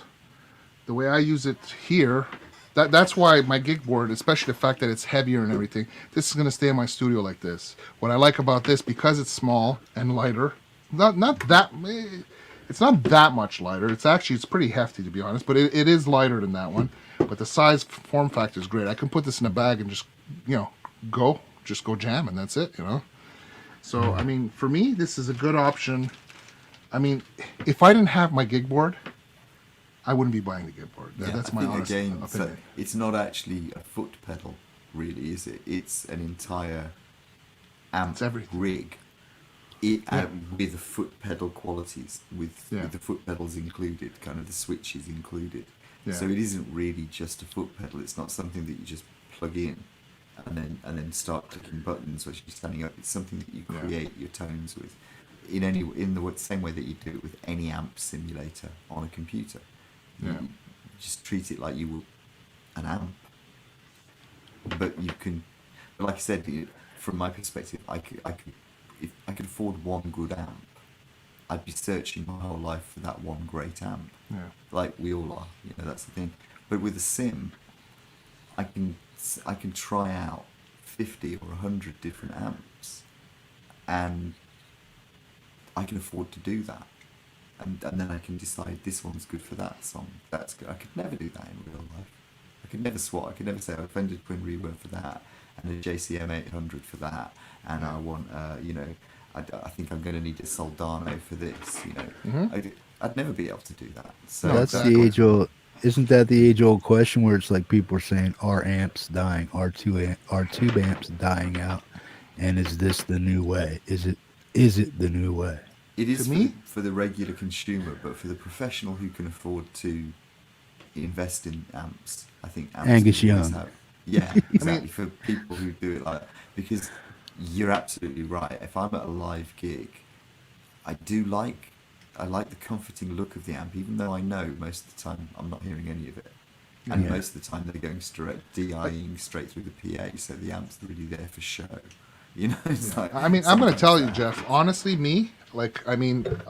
I was always tube amp. I have a bad back and everything, right? So I used to have a Fender Hot Rod Deluxe. It was too heavy for me, and I was tired of lugging it around. And the thing is that I couldn't play it at home anyways, because if I had the volume on 1, the whole house shook, and there was nothing to do, Now I have that one there. You got the Blues Junior, which is nice and all, but it's also loud, And I got my little Vox amps over there too and everything, where I have my 4 speakers with the 2 amps there with the new tubes, And I don't use them anymore because these things sound damn good, man. I mean, I was always tube. I mean, look, I'm called the padded pedal room because I have a shit ton of pedals and I love pedals. So when are you ever going to use those amps again? Like when you go over to Susie's for a barbecue, your sister, something like that? Okay. Got my amp, plug it in, plang, play guitar. I'm selling them. We won't selling them. I'm selling them. You're going to get the big Headrush unit, right? No, I'm fine with these things, man. But you've actually got the speakers, haven't you, Francis? You've actually got the Headrush speakers. So my Headrush speakers, yeah. I mean, look, this is what. If I was going to go do a show, I'd be taking my little head. If I don't want to bring both speakers, I'd be bringing my speakers, basically my Headrush speakers with this. If I wanted light, I would just take one speaker, 1 8-inch speaker with this, and go. If I really wanted a full stereo sound, I could take both speakers. But then again, if you're going and gigging at a place that has a PA system with monitors and whatever, I don't need that. I don't need it. I just grab this and just go, and that's it, So. But for playing at Auntie Susie's, you'd take a speaker. Yes, if I was going somewhere if I'm going to if I was going to go jam at Sean's house or my cousin's house, whatever, I'll grab a speaker and my little Headrush and off I go, and that's it, absolutely. But I mean, I actually, if you look, my amps are boxed up, and all those pedals are boxed up because I'm actually selling them because I'm so impressed with this, and this is no bullshit. I mean, I've been playing it for 2 years, and I've been doing comparisons, and I hated. I hated the fact that I'm like, do I actually like this better than analog? And I do. It sounds just as good when you tweak your sound to the way you like it. It sounds good. If you hear it in a mix, it's great. I was like, this Blues Junior was my cousin's. They gave it to me, and I was comparing, because I'm like, it's been a while since I played in a real tube amp. Let me compare it to the presets that I created with Ian. We had done a preset, and I swear to God, man, the preset sounds just as good as the amp. The amp doesn't blow my mind and say, whoa, no, it doesn't. I mean, and for like 26 years, I had the bigger brother of this guy. I had this one actually before. I love the sound of the Hot Rod Deluxe, the Fender tube sound and everything, but you know what? I can get the sound out of the Headrush. And what I'm noticing too is I'm learning about other amps, because I could never afford to have 25 amps, but I'm learning that I really do like Marshall amps. I'm playing with a lot of Marshall amps. I like the orange amps and stuff. I'm learning the cabinet types that I like and everything, whereas before I was always playing just my Fender amp, because I mean, let's be honest, we're not millionaires. We can't have like a room filled with amps and everything. Well, devil's advocate, man, does the Marshall 800 JCM in there. Now, if you would stack it up and bring it into your house with a 212, that JCM 800, compared to that IR or whatever you want to call it, out of that, compared to that, what do you? Let me tell you something. How do they really compare? Let me tell you something. These Headrush speakers, if you're talking volume, like if you're going to a show, these Headrush speakers, they call them 2,000 watts. I mean, I don't know if that's the actual RMS. It's impossible. It's not the RMS wattage. But these things kick ass, okay? I don't even put the volume past 2. And all my volumes of my preamps are lower. This thing, the whole house shakes, okay? If I put them up to 12, man, I can't even tell you. These things would blow. If you had like a 100-watt Marshall stack in a corner, I could kick the shit out of it with these things. Absolutely. But would it sound? Yes, JCM? it does sound good, because when I'm playing, when I'm playing with you, we're playing online with the headphones, and like we're hearing it like this. When I play alone, I play it through my speakers, and what I like, that's why I got both of them, to have a stereo system. When I play through my speakers, man, when I know the neighbor's not there, ooh, I crank it up, man, and I'll tell you, you get an. Preston says they're poser watts. The 2000, yeah. The 2000 it is, because when they put that, it's a peak. It's not the RMS wattage. I don't know what it would equate to in RMS wattage, but I'll tell you what, these things, one of these speakers is way louder than my Hot Rod Deluxe. That there's no doubt about that, man. So Gary's just saying it's not daguerreotypes, it's not photography, which is there. Daguerreotypes were a very early form of photograph. Okay. It's that, and it's like. The 2,000 watts, that's ridiculous. My PVPA for my EV-Q12 are like 750 watts each, and they're like the kind of suitcases people used to take on the Orient Express, which were bigger than 3 people put together. They're huge. There's no way they can be 2,000. Just for fun, Jeff. I mean, we can listen to the presets on this thing, but I mean, what's the point? Yeah, I don't know what a real JCM 800 sounds like cranked anyway, unless you're talking about Angus Young on stage, and I never stood right beside the stack. Let's just for fun with Professor Ian, the Tone King here, which in my opinion, he pulls out some nice tones. Let's for fun create a new rig, okay? Okay. So you hit the ... We're gonna create a new rig from scratch. Save this rig. Doom rig. A Doom rig, you said? Doom rig. We did one. We did what? There's a kind of metal Doom rig. Well, let me get a flavor. I want to hear some of the flavor. Yeah, but I don't have the IRs in this one yet. I have to download them in this thing. We can get close. Don't worry about it. We can get close. But what I wanted to do was, I was thinking maybe of doing a dual Marshall like I have in that one, because I use the actual. No, I tell you what, mate. Use the same one we used last time. Okay, let's do it. Because seriously, that's the one you need to go for. Okay, let's Because you're not doing the actual thing that you're doing, but I want to hear something that you got close to as far as doing. I want to hear what that thing can do. We can use the 412. This is the seller for me right here. This is right. Okay. If I'm going to buy this thing, it's got to be able to do. All right. Okay. Let's do it, Ian. Let's do a reproduction what we did yesterday, but we can do it with the orange 412. Approximate it. Yeah, we'll approximate it. Okay. So let's go. So we pick the amp. We're gonna go. So basically, when you're creating a rig, whoops, I just want to start off. You go to new rig. Then you take anywhere. I like to put my amp here. So basically, you hit the plus sign. So what are we calling this rig right here? Is this a Doom rig or what? We're gonna call it Hippie's Doom rig. Hippie's Doom. Doomage. Yeah. Tell you what. So it's so wait, hold on. Let's. I'm gonna need to have a coffee. So I'm just. Go grab a coffee. I'm gonna type Hippie's Doom rig in here. So let's just call it Boom. You want it called Boom? Okay. Boom. Okay. If I go save, I'm gonna say save new rig. We're gonna call it Boom. Boom. And we're gonna put MHH. Boom for the Doom. Okay. Yeah. Triangle. So put some triangle in there too for Hetriani. Can you see? Hey, that's one thing. Does it do triangle? I don't know. only Het could get it to do triangle. You need that thing to pull off some triangle, yeah, bro. Hey, if I bring my camera a little bit lower, can you see it better? No, prop up the back of the thing, like bring it up a little bit. Okay, the angle. Yeah, put something underneath it, like a half-inch book or something. Just jack it up in the back of it. There you go. Now we can see it. Is that enough? That's a little. Yeah, it's a little better, but a little more.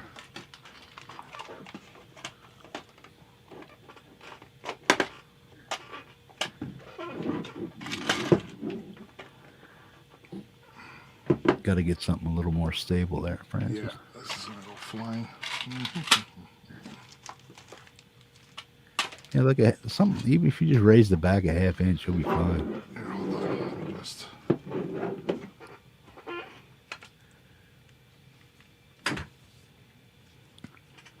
I need it closer though. Yeah, you do. Computer closer. Now you got too much of a glare from the light, overhead light. Okay, hold on. And that I can fix.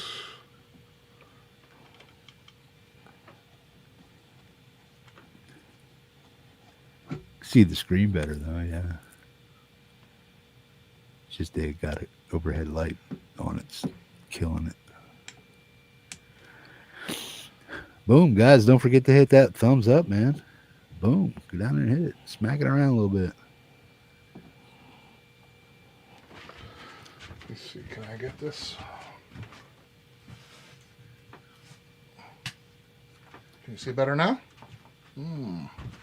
Yeah, but now we got your mug in there. My what? Your mug, your puss, your face. My face? My face is not in there. What are you talking about? Yeah. Oh, the reflection. Your whole head reflected. Yeah. Okay. Okay, I see. It needs to. It's kind of cool. You can leave it that way if you want. Yeah. This way we can see you too, man. What you doing? Here you go. All right. So any way I can mess with you, I'm gonna. Sure, why not, man? It's all about having fun, man. That's all that matters.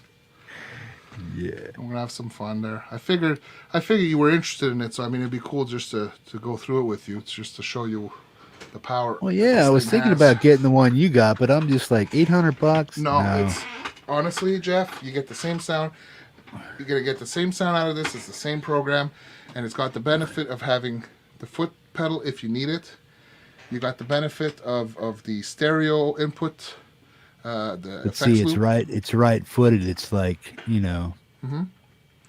I think that it's honestly, and especially the price. Like here in Canada, the Gigboard is $800. The MX5 is like $499 or something. Yeah. It's $400 here. Where did you buy this at, man? Did you get it like AMS or? I got it at Long and McQuaid over here, which is the big box store. Okay, and they allow you to have payments and stuff, good credit and whatnot. If you want, yeah, they do offer credit basically. Yeah. Oh, sweet. Yeah, because it's like 60-some bucks a month for American Music Supply, and it's 300 bucks free shipping in the lower 48. I have to pay for shipping to Alaska, but if they don't get it here in 2 days and stuff like that, they refund my shipping and stuff. So it's a two-day guarantee, air shipping right to my door here in Alaska, which is cool. And that's probably the primary reason that I use American Music Supply instead of Sweetwater and all the other guys that are online, is because they ship American or what is that? Not American Express. Sounds like Francis paid cash. Well, yeah, man. But this one, it's this one that's 800. Okay, the Gigboard. This one is like in the U.S. is 400. So Yeah. And the worst part, US.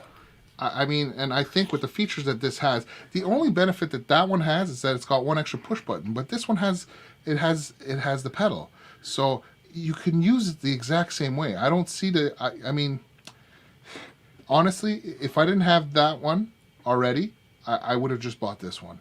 And yeah, that's my opinion. Well, how long has this one been out? Because I just heard about it a couple days ago. It's just 2 days it's been out. Yeah, that's what I'm saying. I woke up, look, because I have the Headrush already, the Gigboard. I was signed up to their mailing list. I woke up that morning. I looked. I got an email from them. I'm like, "What's this? A new pedal board? It's a smaller one." I'm like, "Oh, I want it." Yeah. Then I was there with the kids and preparing lunch, and then I saw Pete Thorne went live and showed it. Exactly. And I'm like, wait. And I watched that, and I'm like, I think Preston Smith was there. I saw him because I was lurking. I wasn't really, and I'm watched it. I'm like, holy hell, this thing is really cool. It's the exact same program. Because I'm like, if there's less features, then it's not worth it. But that's the nice thing about Headrush. You don't have any less features. The DSP is the same on all three of them. It's not like the Line 6 where you can only use 6 blocks. Well, now it's 8 or something on the Stomp. And you have like only 11. I mean, it's always the same. The programming's the same. I mean, the touchscreen, it's so beautiful to use. Like, if you add something, like if you add an amp, for example, what's nice, just drag and drop. I want the speaker here. I want this effect here. I want to move it over there. It's just drag and drop. You want to delete it? Just go here, delete, done. It's so easy to do. Like if you want to test, like for example, let's say you put an amp, okay? You pick an amp, and let's say you want to test the fuzz pedal. So you go onto your distortion, and you go to, distortion, and you go to round fuzz, okay? It's basically a fuzz face, okay? So now you're testing it out. Like, for example, do you hear it? I hate fuzz faces. So now you hear it, Okay, what I don't like right now is that the gate is too much. Okay, so now, not enough. Well, now I'm hearing some fizzing. It's because I put the gate too low. Okay, so there's the gate. So now, for example, you see? Now, what if I want to try it? Do some Sabbathy riffing, man. But if I want to try it after the amp, between the amp and the speaker, it's kind of like an effects loop. I just do it here. Boom, there you go. You see how it sounds after the amp, in between, and before? Very different sounding, So, and it's nice because you can try that. What I hated about with my pedals is you're unvelcroing it, taking the wires off, move it here, move it there. And here it's like, I want to try it there. Look, I want to try it at the end of it, after the amp, here. Sounds like ass, but I mean, you can do that. You can try it to see what it sounds like, It's really... you want to try some delays before and after. You try them, and that's the nice thing is that it's so easy to try, So let me just delete this. I want to start with Ian, the new rig, the Doom rig that you'd like to have. So let's go back from the start. All right, Ian, you're okay, man? Yeah, I'm fine. Yeah, I got my coffee. I've got my cool. My habits are sorted. So, right, there's some secret sauce involved in this, but we start, and everyone's going to kill themselves laughing. We start really old school, and you want to go for a PV amp, one of the giant rigs, the kind of thing they had in the 70s. So we're gonna click on the plus button, Jeff. Yeah. And then I go to amp. Okay, and then I'm going to go down the list. These are all the amps that are in here. I don't know if you can see clearly, but you got Tangerine, you got the Deluxe amps, the Tweed amps, the Black Lux. So you have the Black Lux Vibe, the Mini. You got the Princetons in there, the J45s. Here's what I want. I want a JCM 800 style. I want a PV 6505 or 6262 style, and I want a orange. Rock Reverb 50, something like that. Yeah. I want those three right there. You got it all. Go for the PV, the one that we used. So the one we did yesterday. See, look, you got the Soldanos. You got everything in here. You know, you got everything. You got the thread. This is the what do you call them there? You got everything. So basically, the PV. We got the PV 51 2 clean crunch and lead. Yeah, you could. Well, yeah, but so we're gonna take the PV lead. Like we did yesterday, Ian. Now it's given us a, what did it give us this time? It gave us a 4x12 65 watt speaker. Yeah. Now we changed that to the orange speaker, didn't we? No, yesterday we changed it to a 2x12 greenback IR, but we don't have that. But the orange speaker did sound good. We had tried that yesterday, so yes. So is that like a scooped mid sound or not? Is it like an EL34 or 84? Yeah, it's slightly scooped mid sound. Yeah, it's scooped mid sound because what we did with it, what you'll see later, is you add an EQ pedal, and I put a soft scoop on the EQ pedal, which might not need it if you're using a different speaker which has a mid scoop. You know, that's what I mean about you're sculpting your sound just as if you had the actual equipment with you. You can imagine it in the same way. So now what we're doing is we're replacing the modeled amp with an actual impulse response that's built in with the Headrush because they give you 300 impulse responses. Yeah. So the one here is the Tangerine 412. So it's a 4x12 cab, basically orange cab. Now we have dark, we have balance. Yesterday we used the dark, but the 121. Yeah. Can you go from a more darker tone and then just kind of like go and then go do it here at the dark and then go cut it right to the middle? Go to lower. We can adjust. You know what I mean? We adjust. Like we're going to the dark, and then we're actually gonna tweak the amp settings and the IR settings. So right now, this is with a 412 dark cab.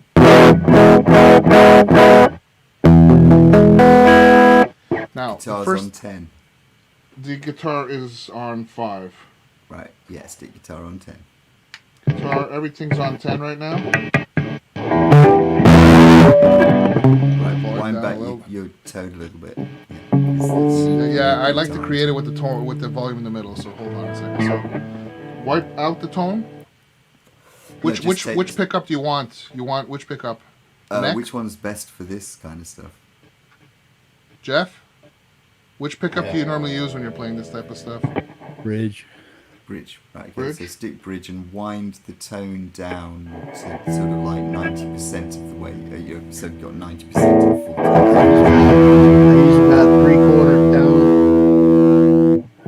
I use about three-quarter tone, and I use about half volume to start with. All right, now this you kick volume right up because you want to push that amp. Yeah. We'll bring it. You can bring it down after. That's it. So what we're going to start off with is we're going to do the high cut. We're going to bring it down to about 5,000-6,000 hertz, like we did yesterday. And the low cut we had brought it to 45, I think. Yesterday. Yes, it was 45. Yeah, 45. So I'm going to tweak it with the knob. Whoops. I'm going to get the right number. This is 5,000.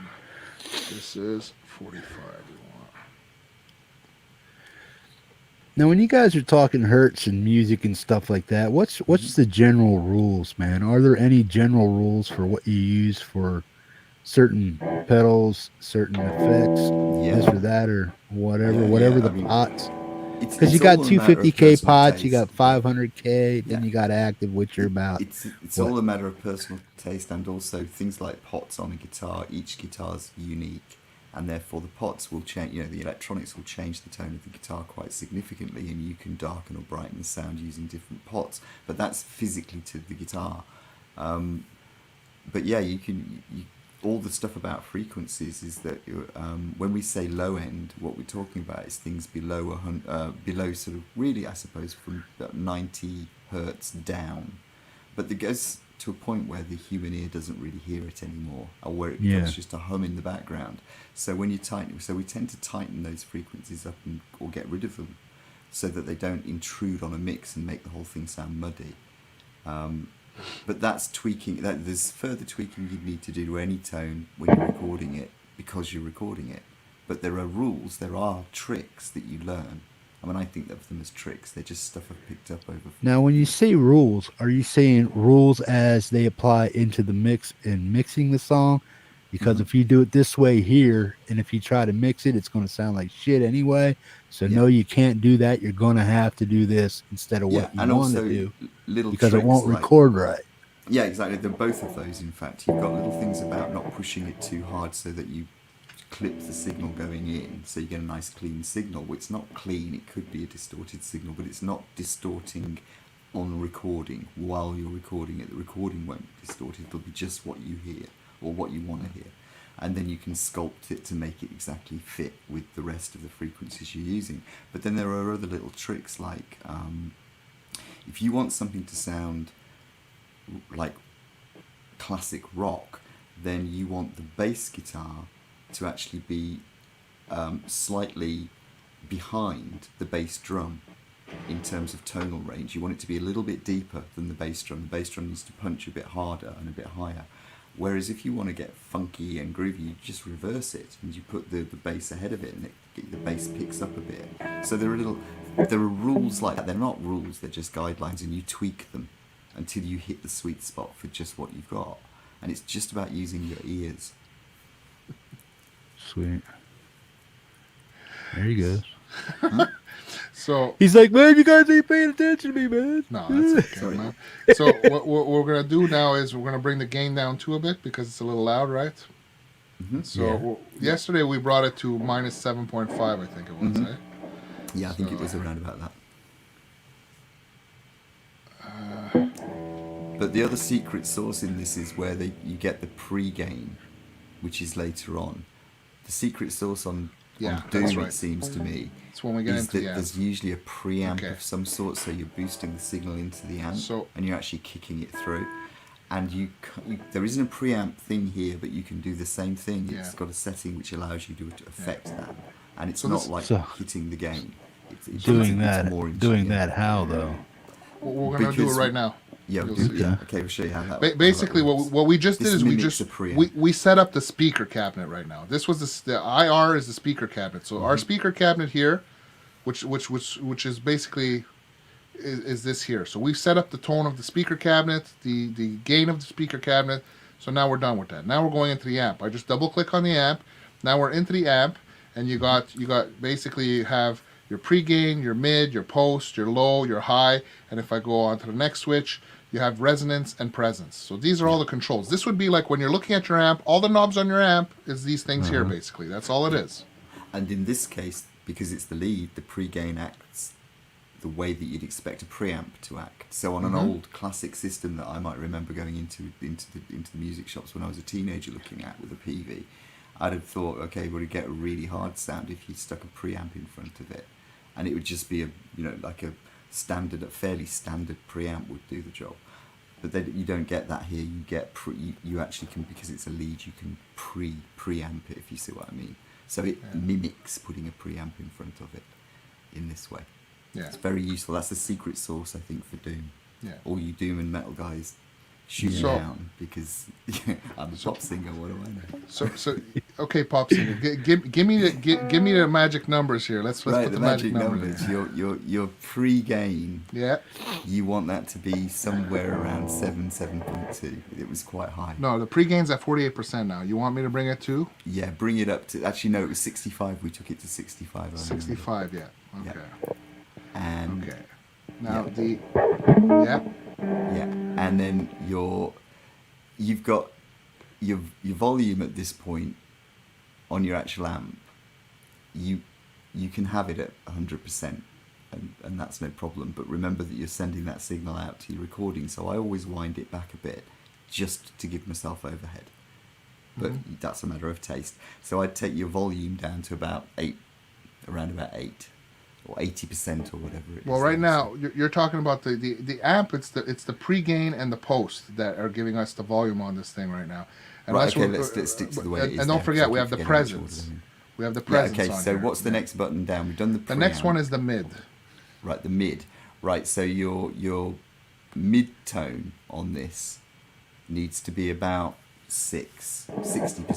60%. Above 50%. You need to boost your mid tone. We're going to scoop it later, but you need it to be there to push. Okay. The low. The low, you want that at around about a little bit higher, just above where the mid range is. So I'd say around 65%, something like that. Okay. And the high. And the high you want somewhere above 50%, but not.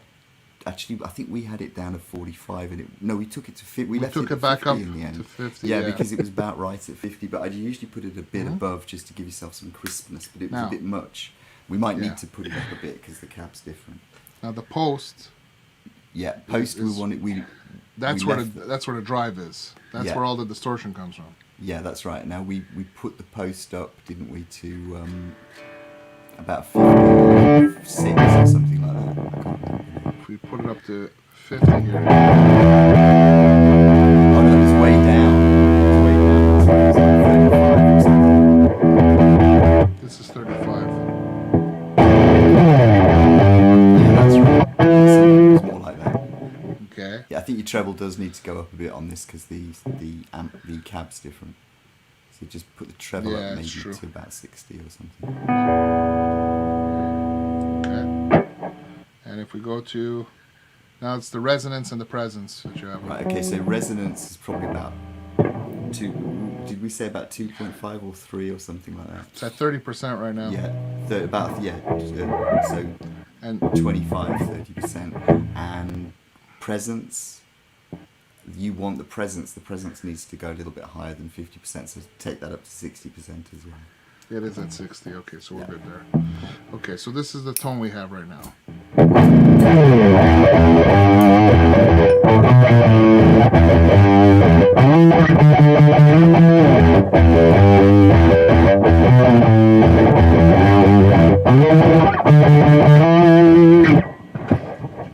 Francis, try some 3/5, 5/7, 9/7 slide, Sabbathy kind of slow.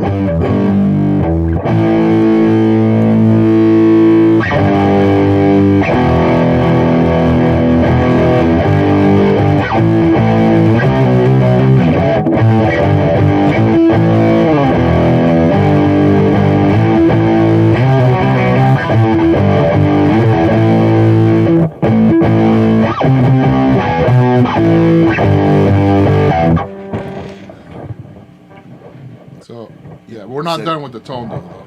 But yeah, I mean, the only thing you'd need to add to that for your kind of like ministry kind of sound, and I'm not claiming to do ministry at all here, but getting closer, is you'd put a bit of reverb, a bit of echo, and you'd add an EQ pedal just to sculpt that final bit so it's a little bit mid-scooped, just a soft scoop. And what that does, it takes that, it just gives it, I think it works, but you'll So the have to tell me reverb 'cause you here, know more we're gonna about go it. with a long plate. Yeah, it was. Yeah, we used the long. That's plate, what we didn't used. Yeah. So the tone's at 100, the decay's at 62. But we took the reverb probably down to quite a low level, didn't we? We didn't have it. It was nowhere near 50%. It was like 25%. Yeah, the mix we bring it down to about 26, let's say.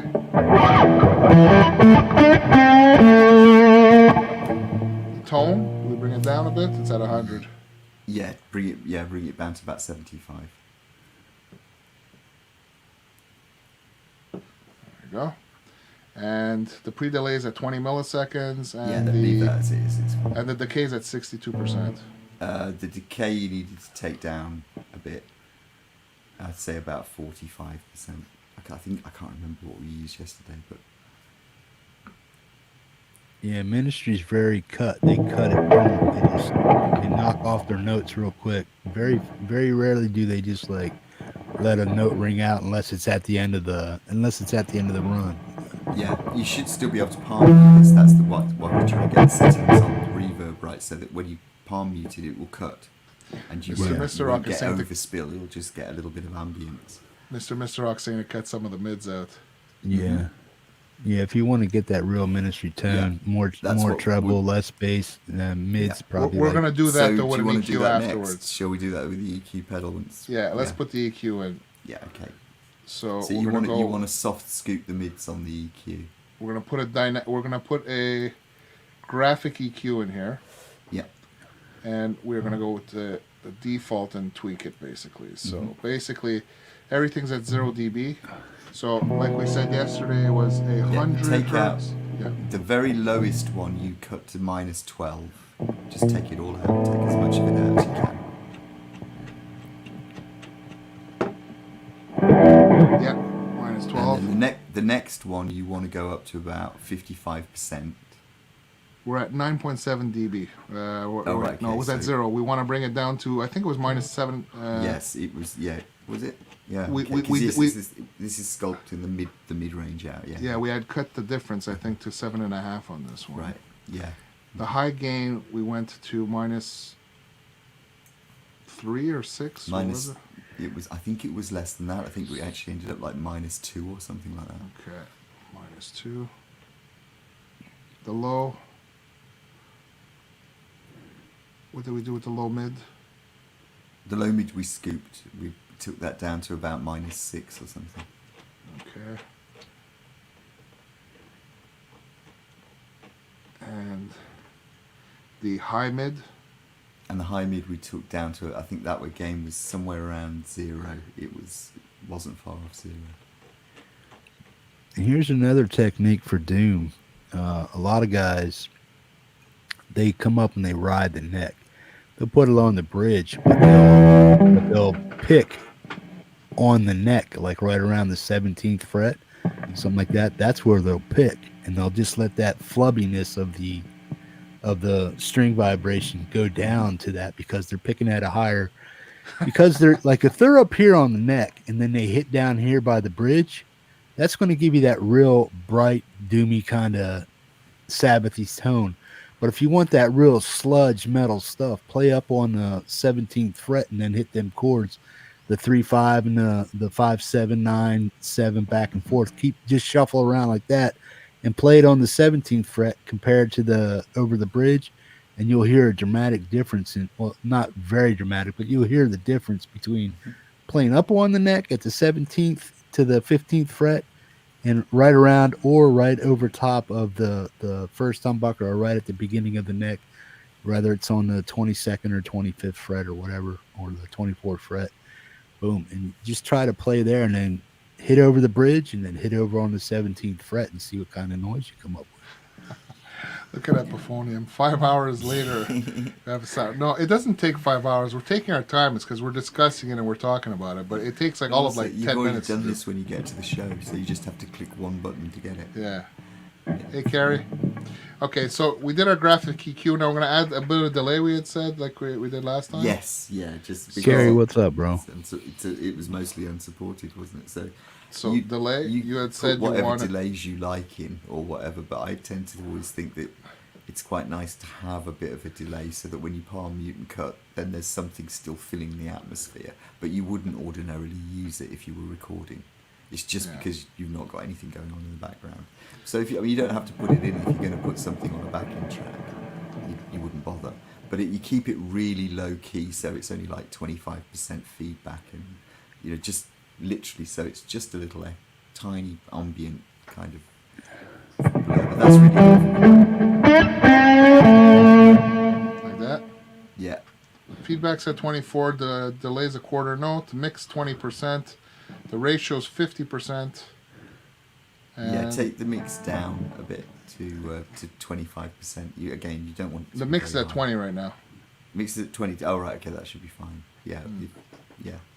The width is at 90. If you try kind of like doing the Black Sabbathy kind of thing with this, it works quite well. So if you just play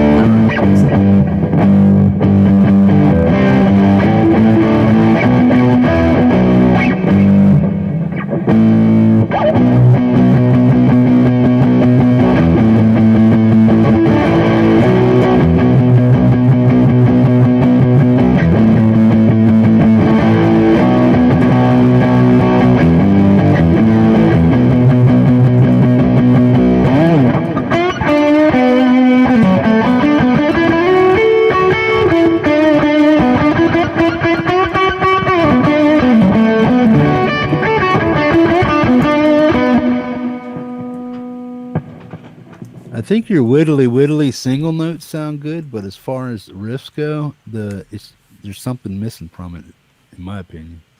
It sounds a little too muffled, and it needs to be more open and more saturated. Yeah. Those speakers are a lot darker than the ones we were using. You want to hear? You can sculpt it further than that. This is like a starting point. Also, it shows that you don't need too many pedals to get those sounds. You can actually use the amp because you've got such a large variety of them to choose from. All right, look, I'm gonna make you hear the actual one we created with the actual IRs that we used, Jeff. I'll make you hear the one that Ian and I created for you, which you can see the creation of that on Ian's channel. He's gonna load it up later. Sweet. Well, if it's good enough for the mom show, you think, save it, damn it. The thing is what we created in this one could be downloaded into this one. It's just that I don't have all my IRs in this one yet. We just unboxed it, right? So I don't have all my tones. Oh, that's cool, man.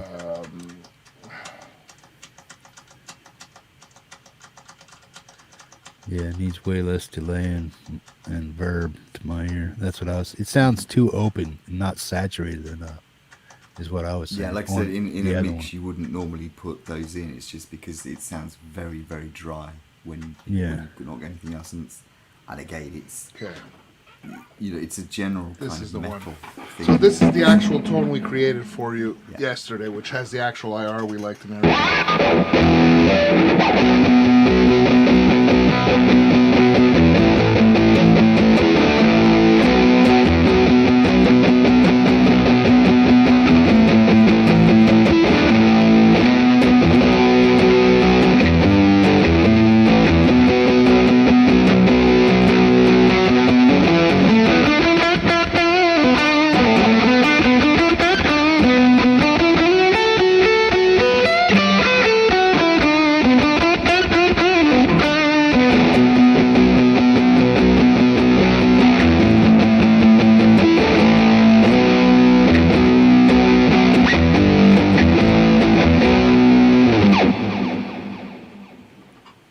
Try. I mean, I don't know how fast can you tune that down to C sharp or standard C?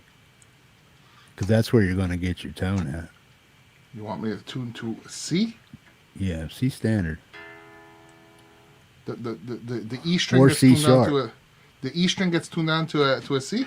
To a C. Yeah. Man, the neck's gonna warp. C standard tuning, man. Okay. It's basically 2 steps down, right? What's the rest of it? It's in the same sequence, so it's the same basic format. So what would that be? Is that F? Yeah, F and then B and then D, I think, and then G, C. Something like that. Let me get it here.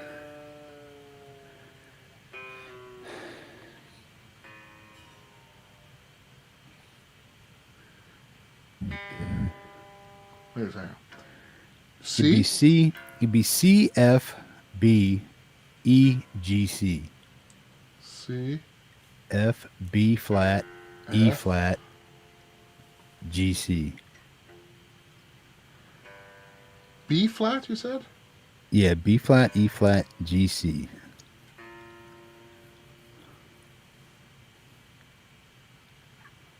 E after that? Yeah, E flat. E flat. Then G and C.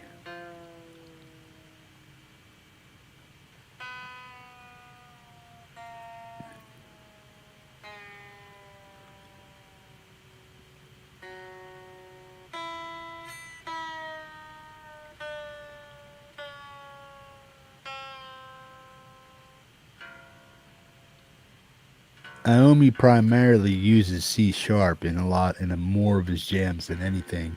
But if you want to get that Sabbathy tone really quick, instead of doing 1.5, you do 2 steps down.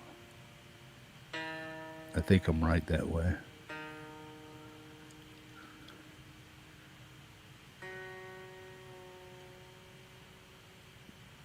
What gauge strings are you using? You're using 10s too. 1046, yeah.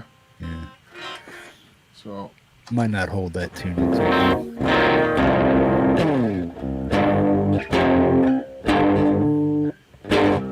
shit, I changed. Hold on, I changed rig here.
Francis, I think if you tried C sharp, you'd be right on top.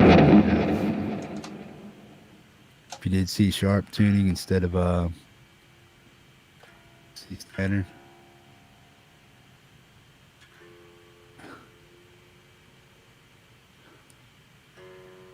Give me a CF, BE. Right. The first one. C sharp, F sharp. It's okay. So C sharp, D flat. Okay, yeah. F sharp. Yeah. G flat. B and E. B and E. A B or B flat? B, just regular B. Then an E. So the G string would now be an E string. Yeah. Okay, now go G sharp, C sharp. That's basically Iommi's tuning. Now, if you play with what you got there, you'll probably hear a big spanking difference, man. Cut the treble a little bit, boost the mids up maybe halfway, bass a little different. There you go.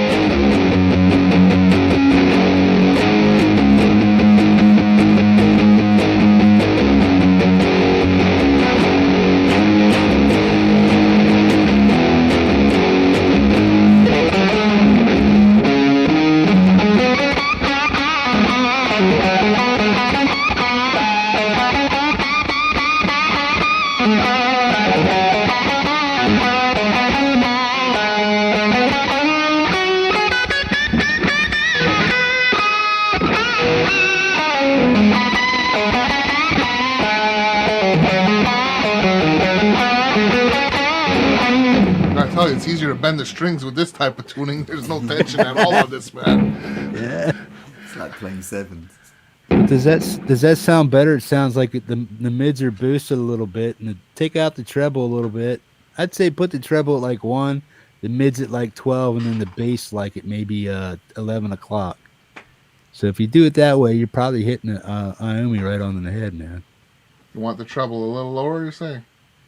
Yeah, treble about 1 o'clock, mids about noon, and then the bass about 11. So you're basically knocking them all back one shot from the, or one or mids at mid, and then treble it at about 1 o'clock, 1:30ish, and then the bass probably around 10:30, 11 o'clock. And with a little bit of reverb, not delay. If you're gonna put some delay on it, fucking tap the tempo of the shit out of it. Then I guess it acts like a boost that way, right? With the delay, you've got a quarter delay. It just adds a kind of trail to it. I just took it out now just to see. Yeah, This I mean, this is without the delay. Look, I pulled back the treble and I pulled back the mids, like you said, basically a little bit. This is without the delay.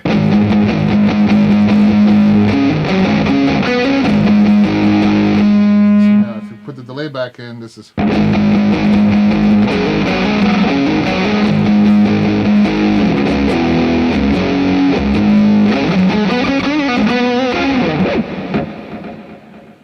Boost the mids to about 2 o'clock. The mids? Yeah. If you have the mids on 50%, take them to about 70%. I'm gonna go with this mid, the main. Now, do you still have it on that EQ? I'm using the EQ. I'm not doing it from the app. So listen to this. See if you like it.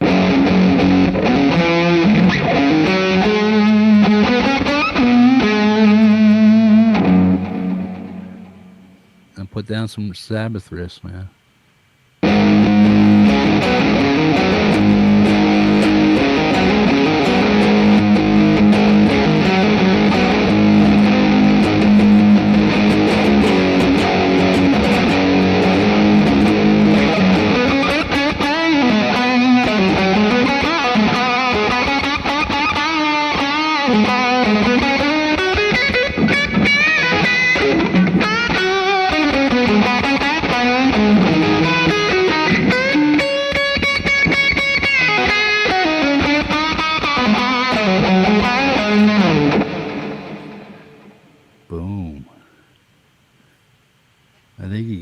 Try putting the bass up. Where do you have the bass right now? The bass is on minus 12 dB, so we can bring it up to minus 9 if you want a little bit more. Yeah, punch it up a little bit. Bring it up to maybe like noon. If you had it on 11, bring it up to noon or something like that. Try that, and then try 2 o'clock. The low bass was on 0. Yeah.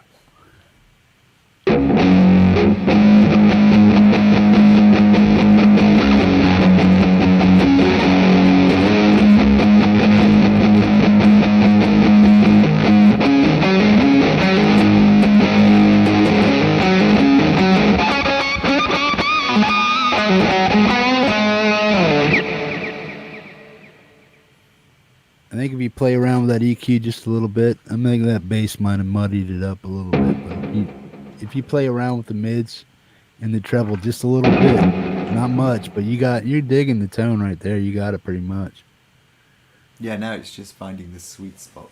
Yeah, exactly. I mean, you're in the zone. You just got to find boom right where it. We created this for you. You'll see how we created it anyways on Ian's channel. He's going to release the video that we did, but we created this for you as a bass. You can use that and then obviously tweak it to what you like afterwards, basically. But that let me get the camera back on me here. Well, I'm probably going to order one tomorrow, so because they're probably going to sell out if people are like. Oh, I'm sure they will. I'm sure they right will. on it. So I'm going to order one tomorrow instead of Monday. But honestly, I mean, okay, this tone is because we had the IRs in here, but these things are awesome, man. And I'll tell you right now, I recommend, and I did it. I had recommended it to Adam Burst too, because he's got the big one, the big brother there. Yeah. And you get some Celestion IRs, man, in there, and it sounds killer. The Celestion IRs, because that's what I have in this one right now. I'm gonna import them into this one. Do you have to buy them, or you have to buy them? But Jeff, we'll talk after the show. Okay. Don't worry about it. They're not. First of all, they're not expensive. If you go on the chat, it's not that bad to buy them. But we can discuss it. No, that's cool. Yeah. So yeah, but an impulse response makes all the difference. So that's I don't know. So now that you've seen it, are you convinced that it's the type of thing that you're interested in? I know that Epiphonium was saying it's a lot of tweaking. It's not a lot of tweaking, really. It's because we're going through every parameter. But if you just go through presets, we can do that. Just go through a couple of the presets. Yeah, it's no different than tweaking up a pedal board and getting your tone set than it is with that thing there, man. Because it's like when I set up my pedal board, it's all fuzz anyway. So, but I have each fuzz pedal set up to where I like it because I know right there is that pedal sweet spot for that Sabbathy tone or something else I'm looking for to play on. But yeah, my board is nothing but fuzz pretty much. I mean, if we go through some of the presets, if you want to hear, like for example, this guitar is way out of tune now.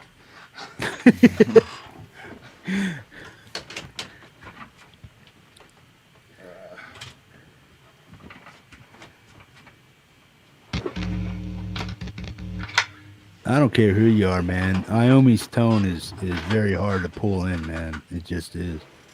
Doesn't matter who you are. A lot of people get close, but it's hard to pull in his tone. See, Nelson Rodriguez, what's up, buddy? Hey, how you doing, man? Nelson, hi, Carrie.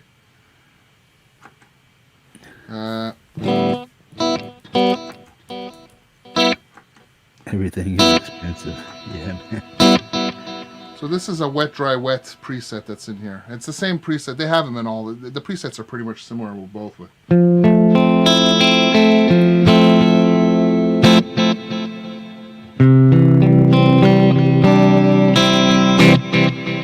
tune, actually, this guitar sounds out of tune a bit.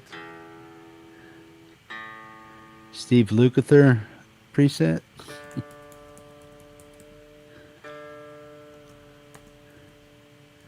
Which guitar is that?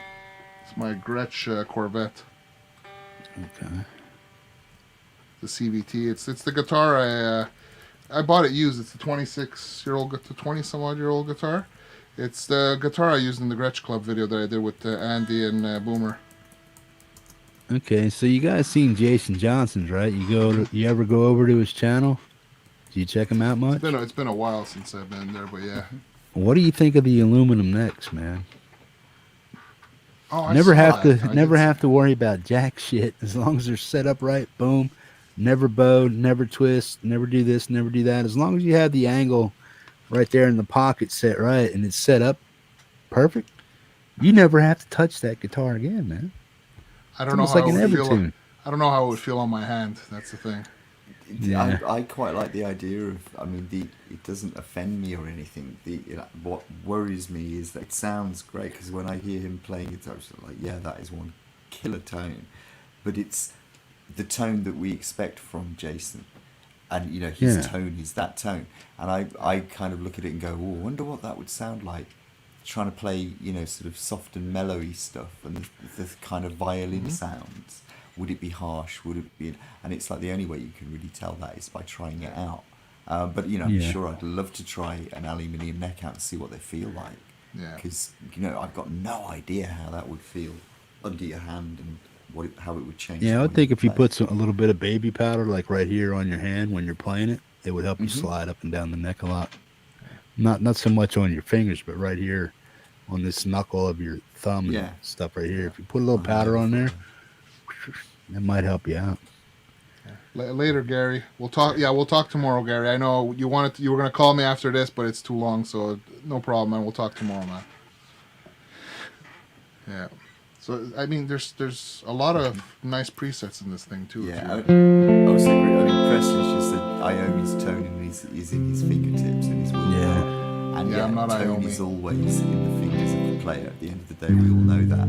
But if you're trying to do, for instance, if you're trying to do something that's a song by Black Sabbath and you're putting it through clean, it's not going to work. But isn't Iommi using nines also, man? He actually uses nines on a lot of his stuff. Right. Yeah. He doesn't go up up heavy, but he plays the nines, man. Yeah. But I mean, the point is that if you gave him any amp, he could probably dial in a tone that was working. But if you took his signal and put it through an ultra clean amp and he played Paranoid, it wouldn't sound like Paranoid. It wouldn't be, no matter how well he played it, the tone does have something to do with the equipment you're putting together and the rig. Yeah. But at the end of the day, it's in the fingers of the player. Yeah, just the way he moves, man. I mean, he's got it all dialed in. I mean, obviously years and years of playing the same thing, you got it dialed in. Yeah. But yeah, man, just the way he just makes it look. He's sort of like he reminds me of Daniel a lot of ways. Daniel reminds me of Iommi in a lot of ways, man, where he can just lightly touch the string and get what he wants out of it in a minimalistic way, man, and just make it look smooth. Yeah, this is what they call a blues patch over here. They got two separate amps there. It's a split amp.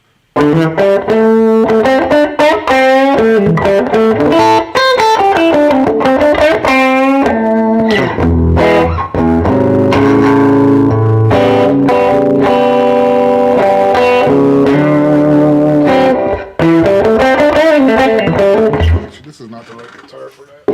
I think also that the guitar is a little bit is peeking through the mixer slightly. You might have the mixer set a little bit loud. Anyway, guys, I'm due to be heading off on vacation fairly soon, so I need to grab a bit of shut-eye before I get there. Good so night, I'm going to have Ian. to back out. Have a and good say goodbye to vacation. everyone. Peace, man. Yeah. Okay. Thanks for Take hanging. care, everybody.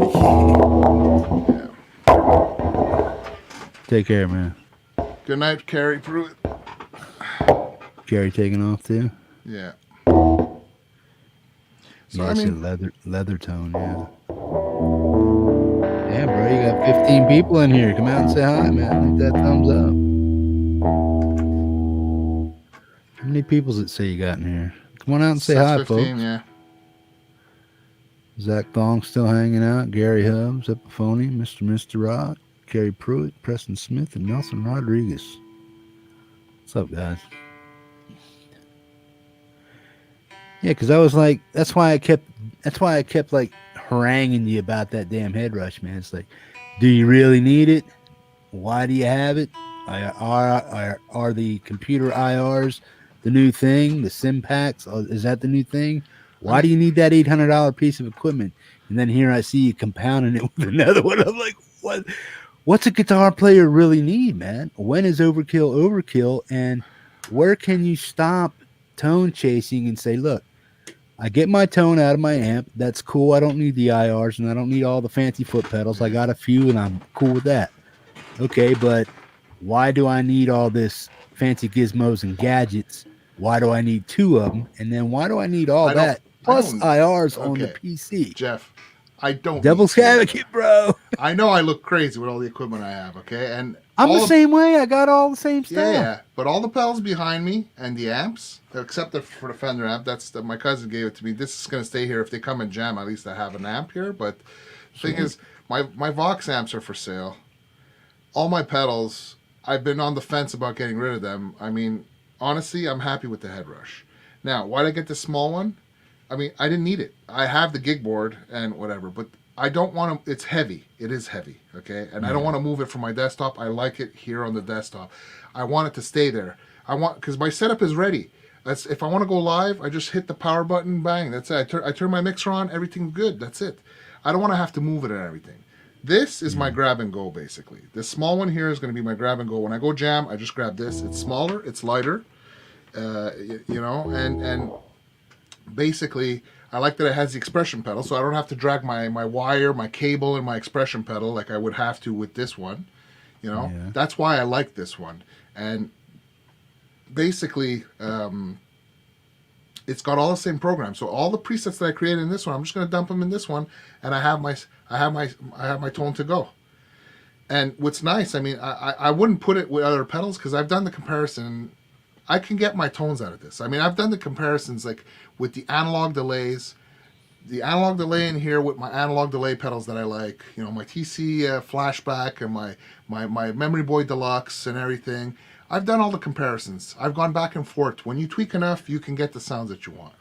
I got my Strymon Reverb over there. I can get all the tones out of this. I mean, they got such beautiful. Everything is in here. You don't need anything else. So honestly, I don't need anything. This is enough. Now, if it's up to me, if you're asking me, well, do I need the bigger one or the Gigboard in this? You're good enough with this one. The only thing that the really big one is good for is if you do a lot of shows and you want to have all your pedals, that you can stomp them on and off whenever you want and just have one rig and you stomp them off. That's what the big one's good for. But the big one's heavy as hell. I lifted it up there, Jeff. It's heavy.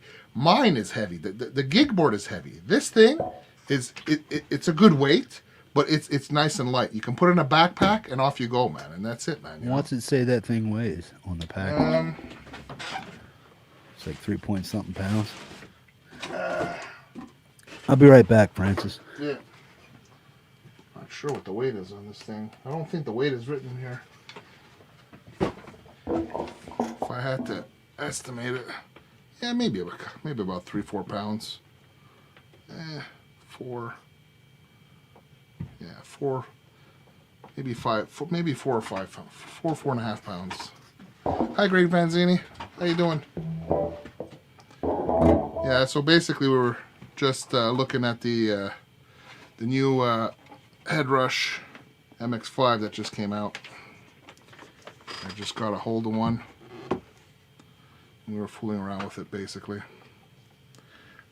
Making some tones and stuff.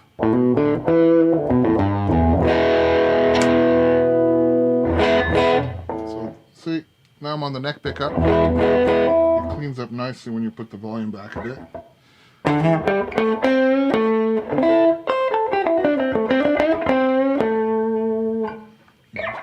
Put the volume up.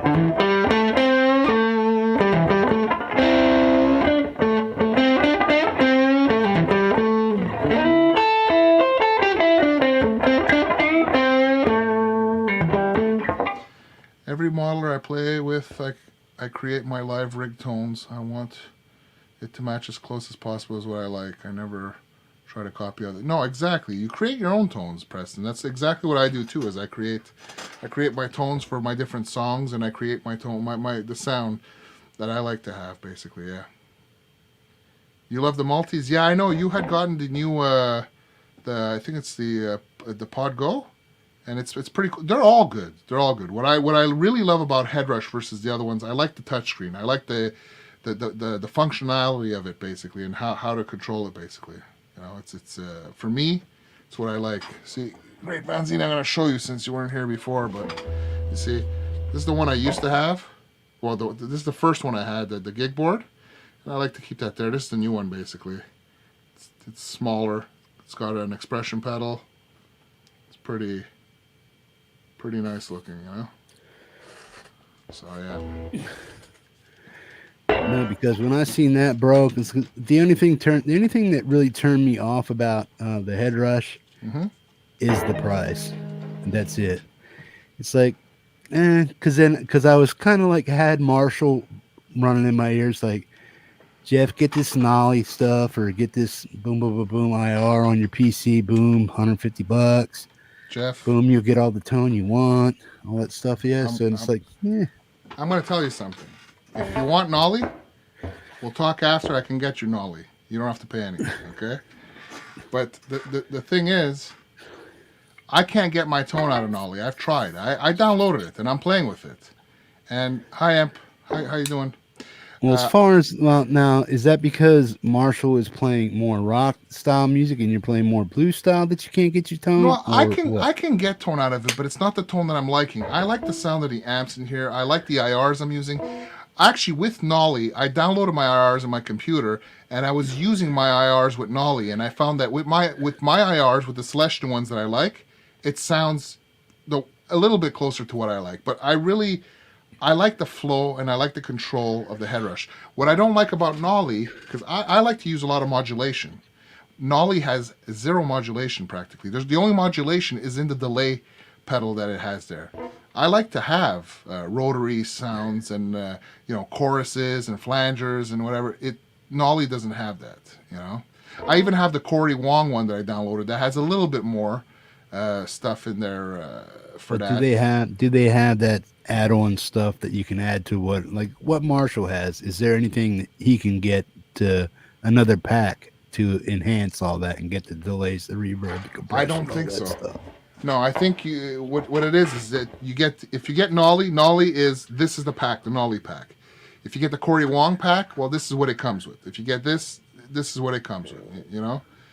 So, but they don't have a bass pack that you can add with that has all the delays and modulations. Not that I'm aware of, but in that case, then you're better off using there's bias effects or there's Amplitude. Amplitude is similar to this. Amplitude is actually very cool. It's got the effects, all the effects, all the amps, everything. If you go for the high end version, which now how much would that cost? I mean, I got the one that Ian gave me, the thing like that, but I haven't gotten in there to tweak it yet. It could cost you a couple of $100 if you actually go buy it and everything, you know. But if you want to test it, we can always. Don't worry, I'll hook you up, man. But if you buy it, it's going to cost you a few $100 to have the whole thing, man. Yeah, a little more than that to have all the because basically the way they operate is you want this amp, you can buy the pack where you get this amp. You want this effect, and that's how it works, basically, you know. Which, I mean, if you're piecing it yourself the way you want it, it's cool. You can get it that way, but and it's cool. You can do a lot of stuff. But what I like about this is because for me, I have my tone here, and I can take it with me, and my tone is still there. That's what I like about it, and I like the easy use. And also to play live, what I noticed, if you want to play live, if I'm in Nolly, I have to, if I go in it and I try to patch it through live, it's a headache to patch it through. I mean, I'm basically just going in my mixer and my sound card with my mic and everything. Everything live, to play live like this is so easy, just like this. It's the easiest way of doing it. There's nothing with programs, nothing. You're just going right through, you know? That's what I like about it. For me, this is the workflow that I like. But it's all about workflow. I mean, you can get great sounds out of any multi-units. You can get great sound out of any program. It just depends how long you want to tweak with it and which workflow works best for you. And for me, it's this. I mean, the touchscreen is so easy. I mean, you saw the way it is, basically. I mean, it is, for me, it's just easy. I've been playing with it for 2 years and I really like it. I mean, I've owned some Line 6 pedal boards. I have the same one that Het had, the XT Live, and it was great. I'm not saying it's not great, but man, the menu diving and then just looking at lines and lines and you're tweaking with this little screen and going with a little knob and you're looking, it was such a headache to get a tone out of it. This is so easy. I mean, Epiphonium was getting depressed because we were really going through it, but I mean, it's really not that hard. Pick an amp, pick your cab, tweak it a little bit, add a couple of effects. I mean, we were really trying to dial in a tone, you know, specific for what you want. Because then after I tighten it up. Like, I create myself a tone I like it good. If I don't like, I keep tweaking a little bit until I get the actual tone. I mean, but all the videos I've done, I mean, if you listen to my first songs, it's all stuff that I was using the Joyo pedal amps, basically. I was using the Joyo pedal as my amp sound, basically, okay? And if you listen to all the newer stuff, it sounds a lot more studio quality, a lot more refined, because I'm using the Headrush, and I'm getting a lot of nice tones. Yeah, it sounds less bedroom player than what exactly. Because the Headrush really upped the quality of my in sound. your stuff. That's right. You know, but it's the Headrush that made the big difference in my tone, and in the cleanliness. Because I mean, before I'd have my distortion pedals and stuff, you know, going through. You know, and you get noise. There's a lot of noise. But the gate on this is an amazing gate. I don't normally like playing with gates, but the gate on the Headrush is so intuitive. And that's why I like just using this and not external pedals with it, because then you introduce noise and you introduce other things. I mean, if you're running it in the loop, it prevents all that, you know? So you can run your favorite pedal in the loop and put the effects loop, and your gate is gonna serve its purpose too in here, you know. But don't you agree too that like Jason Johnson fuzz pedals, you're not going to get that in there. You just can't. I mean, you would probably be tweaking for hours and hours because he's mixing a fuzz face circuit with an op amp 308 in one thing, so you're getting a fuzz face and a hyper fuzz all in one shot. Yeah. And the way he tweaks it with his dip switches and stuff, you know, and whatnot. It's a tone that can't be duplicated, in my opinion. So there's going to be pedals that, yeah, you could tweak everything, but how many hours are you going to spend getting that specific tone? I mean, I don't think it'll take hours to get a tone. You can get a tone close. I don't know. Will it be exactly the same? Maybe not with what's in there. Who knows? I mean, you know, you really have to compare it and hear it. But so far, out of all my pedals, there's no sound that I haven't been able to replicate. And Epiphonium, the touchscreen, you don't have to use. You can do everything with your feet, okay? Let me just show you quickly. Let me just. Sorry, I just want to show. No, Preston, I haven't had a chance to do it yet. I just got done working on that bike like with 20-some hours sleep, and then I took a 2-hour nap.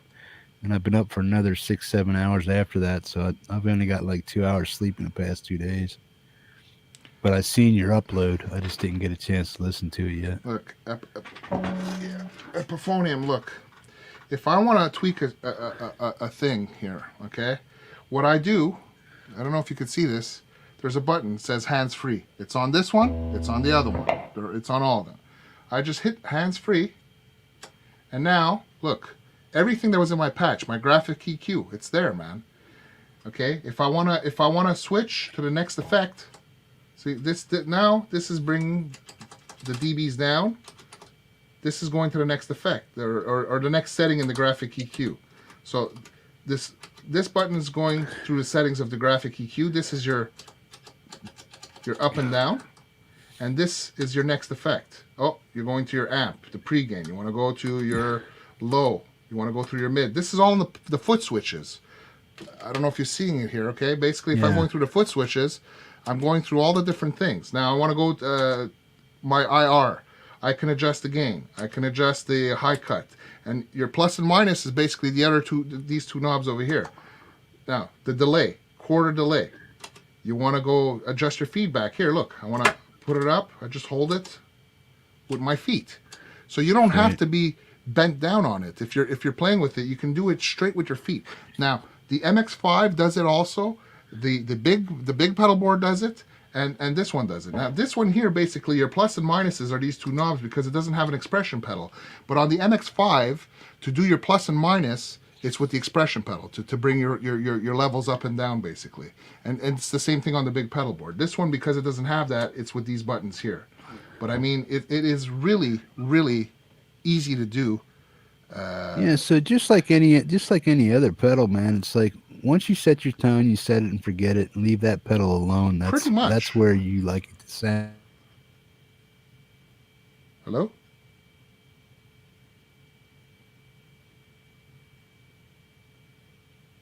Hello? Are you still there? Everything froze?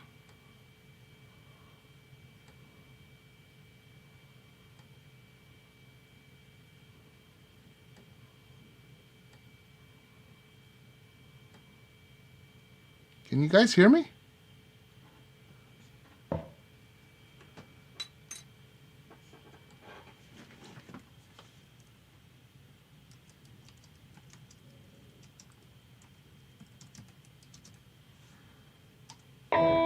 Oh, we lost Jeff.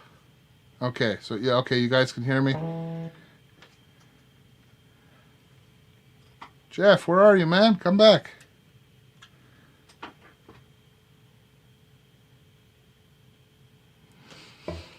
Yeah, so Epiphonium, basically, you can control it all with your feet.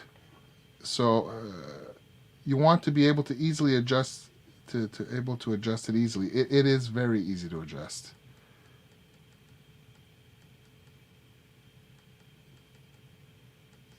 You know, it is so, it was so well designed. Sleep caught up to him already, yeah. It's so well designed, in my opinion, the way you can control this thing. You can control it with your fingers on the touchscreen. You can control it with your feet. You can put it in stop mode, rig mode, scene mode. There's so much you can do with it. I mean, I'm sure a lot of them do a lot of similar things, but the thing is, what makes this one, to me, stand out from the rest is the screen. It's the screen and the way you control it. That's what makes it to me. I know that you can get great tone out of the other. Oh, there you are, Jeff.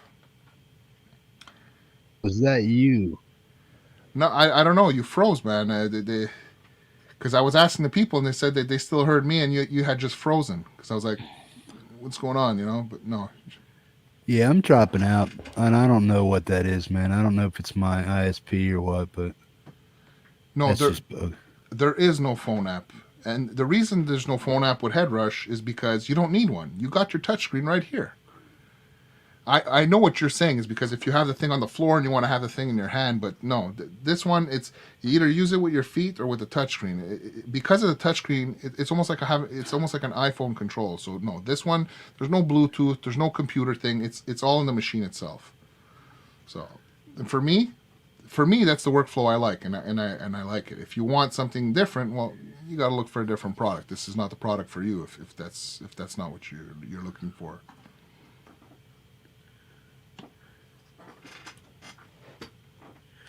Yeah, I don't know what's going on, man. I did everything I could. You okay? Yeah, it's my phone's going nuts.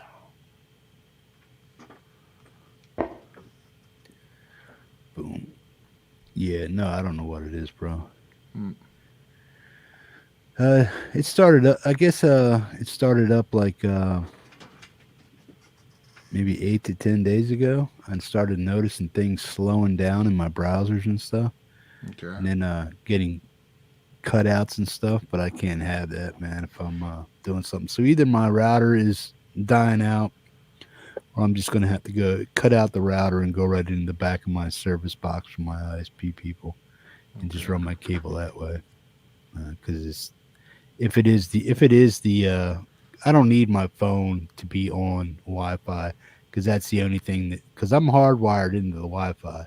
Yeah. And my phone's the only thing jumping off of the Wi-Fi. That's the only reason why I got Wi-Fi is so I could. Because when you buy those cheap wireless plans, $35 a month gives you so many gigs. Well, so I don't use my gigs, I use my Wi-Fi. So that way I don't use up my. So when I have data that I want to use when I'm out and stream, I have gigs to use. But that's the only reason why I even got Wi-Fi. Otherwise, I'm just hardwired in. But I think it's the router. If it's not the router, it's something going on with the PCs getting. Yeah, Amp says the same thing. He thinks it's a router problem. Yeah. Epi, I know what you're saying. You want a display that's not 6 feet away so that you can see it better. I get what you're saying, man. Then basically, it's give and take with everything, though, man. Well, that's it. But I mean, if you had regular pedals in an amp, they'd be on the floor anyways, and you'd have to bend down to tweak your knobs. So it's the same. It's the same idea. But this you can do it with your feet without bending down. But if you want to, you can do it the same way. Hey Billy, how you doing? Woof, dog paw. Yeah, because I think too, Francis. With once you get everything set up and dialed in, you're there, man. And so, a couple taps with a foot here and there, boom, boom, boom. You know where you're going, what you want to do. You're good, man. So I think, bar the initial setup and the getting over everything and getting it dialed in, it's probably a good device. Something good to have. Most people could probably relate to it. And if you're a hack, I mean, like if you're just like you've been hacking away at guitar for years and years and years, a lot of this stuff is pretty much intuitive to most long-term guitar players. Noobs like me, I understand it. Do I know how to use it 100%? Not quite. Yeah, but there's another thing too, Jeff. You don't have to start from scratch either. I mean, it's nice to start from scratch. If you have some good IRs, it's good and everything. But there's the other thing too. You know, if you know people that have it, you can swap rigs and stuff. But Headrush, you sign up to their webpage, and there's a whole community of people out there that make tones and stuff. So you can use their tones. You can go and see the tones that are already created. Some people may have already created an Iomi tone for you or something or whatever. There's a whole bank of tones on the Headrush page, basically. Now, how do they vet those tones that people aren't, uploading, bogus viruses and shit like that? No. There's no viruses. It's basically. I'm not sure how 100% how it's vetted, but I mean, like, you're a member. You have to be a member. Like Cool Music Tech, he uploads tones on there. I mean, he sent me some tones basically, and I put them in my. He sent me a couple of tones that I put in there, and they're cool rigs, But there's the best person. One of the best people for the Headrush videos and stuff, in my opinion, is Dr. McFarlane. I've been watching all his videos. He actually did already like 3 videos on the MX5. If you want to check it out, check out his videos on that. Like he even has like tone sculpting classes, and he does like a whole series on just the Headrush and stuff. He's a Headrush artist and stuff. You know who else uses the Headrush pedal board? There's Tracy Guns.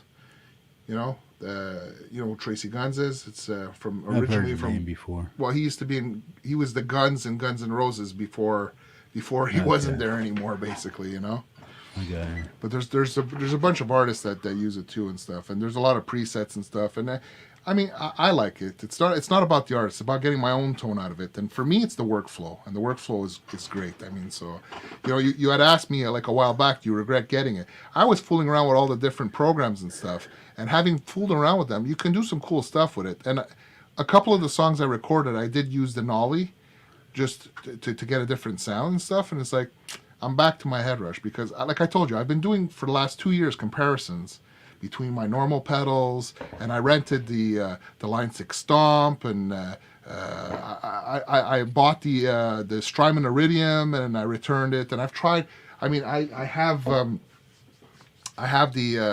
Humboldt Simplifier. I've tried all sorts of rigs. I've tried everything. I've compared everything to Headrush, and to me, I'm happy with this. For me, this is what it is, and that's it. So you have to find what you like what's easy for you to tweak with and what you're happy with. I found what I'm happy with, and that's it. You know? But any one of them, you can get good tones. It's just, do you like the way how to control it? Basically, that's what it is. You know. Yeah. And I can tell you what yeah. Go ahead. No, I was going to say the only thing I like more about the MX5 versus the Gigboard, it's the form factor. This is nice. It's easy to carry, and the fact that it has the expression pedal built in. For me, this is great for grab and go, and it does everything that thing can do. You know, except for the fact that the screen is half the size of that one. It's still pretty. I can see it clearly, and I can do the exact same thing. But yeah, it's small enough that you can pull up in front of you and not have to worry about it taking up space and stuff. Yeah, exactly. Yeah. Because I got this little glass table here that I slide around back and forth. It's easy to move out of the way and stuff, but then it's like I got this table over here. I can put it on this table, just lean over, hit a few things over here, and just like boom, boom, boom. Or I can move my keyboard up here a little bit and then put that over here and stuff. As far as that interface on that thing, are you ever going to do a video on how the interface actually works or not? What do you mean, to use this as your sound card? Yeah. I might. I think I might start doing more videos on the Headrush stuff, so I might do it eventually. I mean, I don't use it directly. I prefer just going into my sound card. I mean, my setup is that way. Well, that's what I mean. You should probably do a comparison of the benefits of either not using it, why you shouldn't, or you wouldn't want to use it because of this setup, that setup.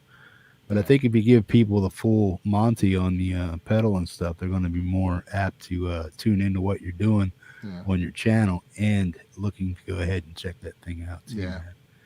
More info. I'm going to do some more videos. Be better. No, absolutely. I mean, I've been thinking about doing more videos. It's just I hadn't done it. But now with the new MX5, I'll probably be doing videos of this one more than the Gigboard. I can do comparison videos too, basically. But Dogpaw, the touchscreen. Yeah, if you don't want to bend down, of course it's useless on the floor. But like I showed before, you can control it with the pedals, with the push buttons without having to bend down. So it's very easy to control it. You can control your levels, anything. It's very easy. So yeah, whereas the touchscreen is great when you have it on your desktop, the foot switches and the way it's programmed to actually control your levels and everything. I just showed it just before you walked in on the other one. It's very easy to use. Yeah. Now, are you going to be able to run that through a cab in your amp to see if you can do the 4-cable method or not? I don't have an effects loop on my amps. My amp, I just go straight to the front. It's my Fender amp, it goes in the front, and my Vox amps, I don't have an effects loop either on there. But I can show it going into the front of an amp and then put a mic. But the problem with that is you don't get a good sound anyways, because the thing is, you're putting a mic in front, you'll hear it, but it's not like hearing it in the room. You can never really experience it the same way, you know. Like I did a video on the Headrush speaker where I mic'd it. You can hear it, but you can't do justice really. And to mic an amp properly, you got to be a professional studio guy to really, get the right mic for it, place it, and everything. So I prefer just going direct in, basically. You get and using like IRs and stuff. That's my preference. But I have plugged my Headrush in front of my speakers, but like I said, it could sound great, but you take off the amp, or you take out the amp and you take out the IR or cab, and that's it. You run it. You can run it in the front. You don't have to run it in the effects loop. If you have an amp that has an effects loop, you could run it in the effects loop. I mean, it's your call, basically. Okay, so what's the deal with like reamping with that? Reamping? That's when you're recording. You can record with this, okay? If you record with this with the USB cable directly, you can record a dry and a wet signal at the same time. So that way you have your dry signal and your wet signal, because you'll hear it the way you're playing it, so that you play dynamically the way you're supposed to.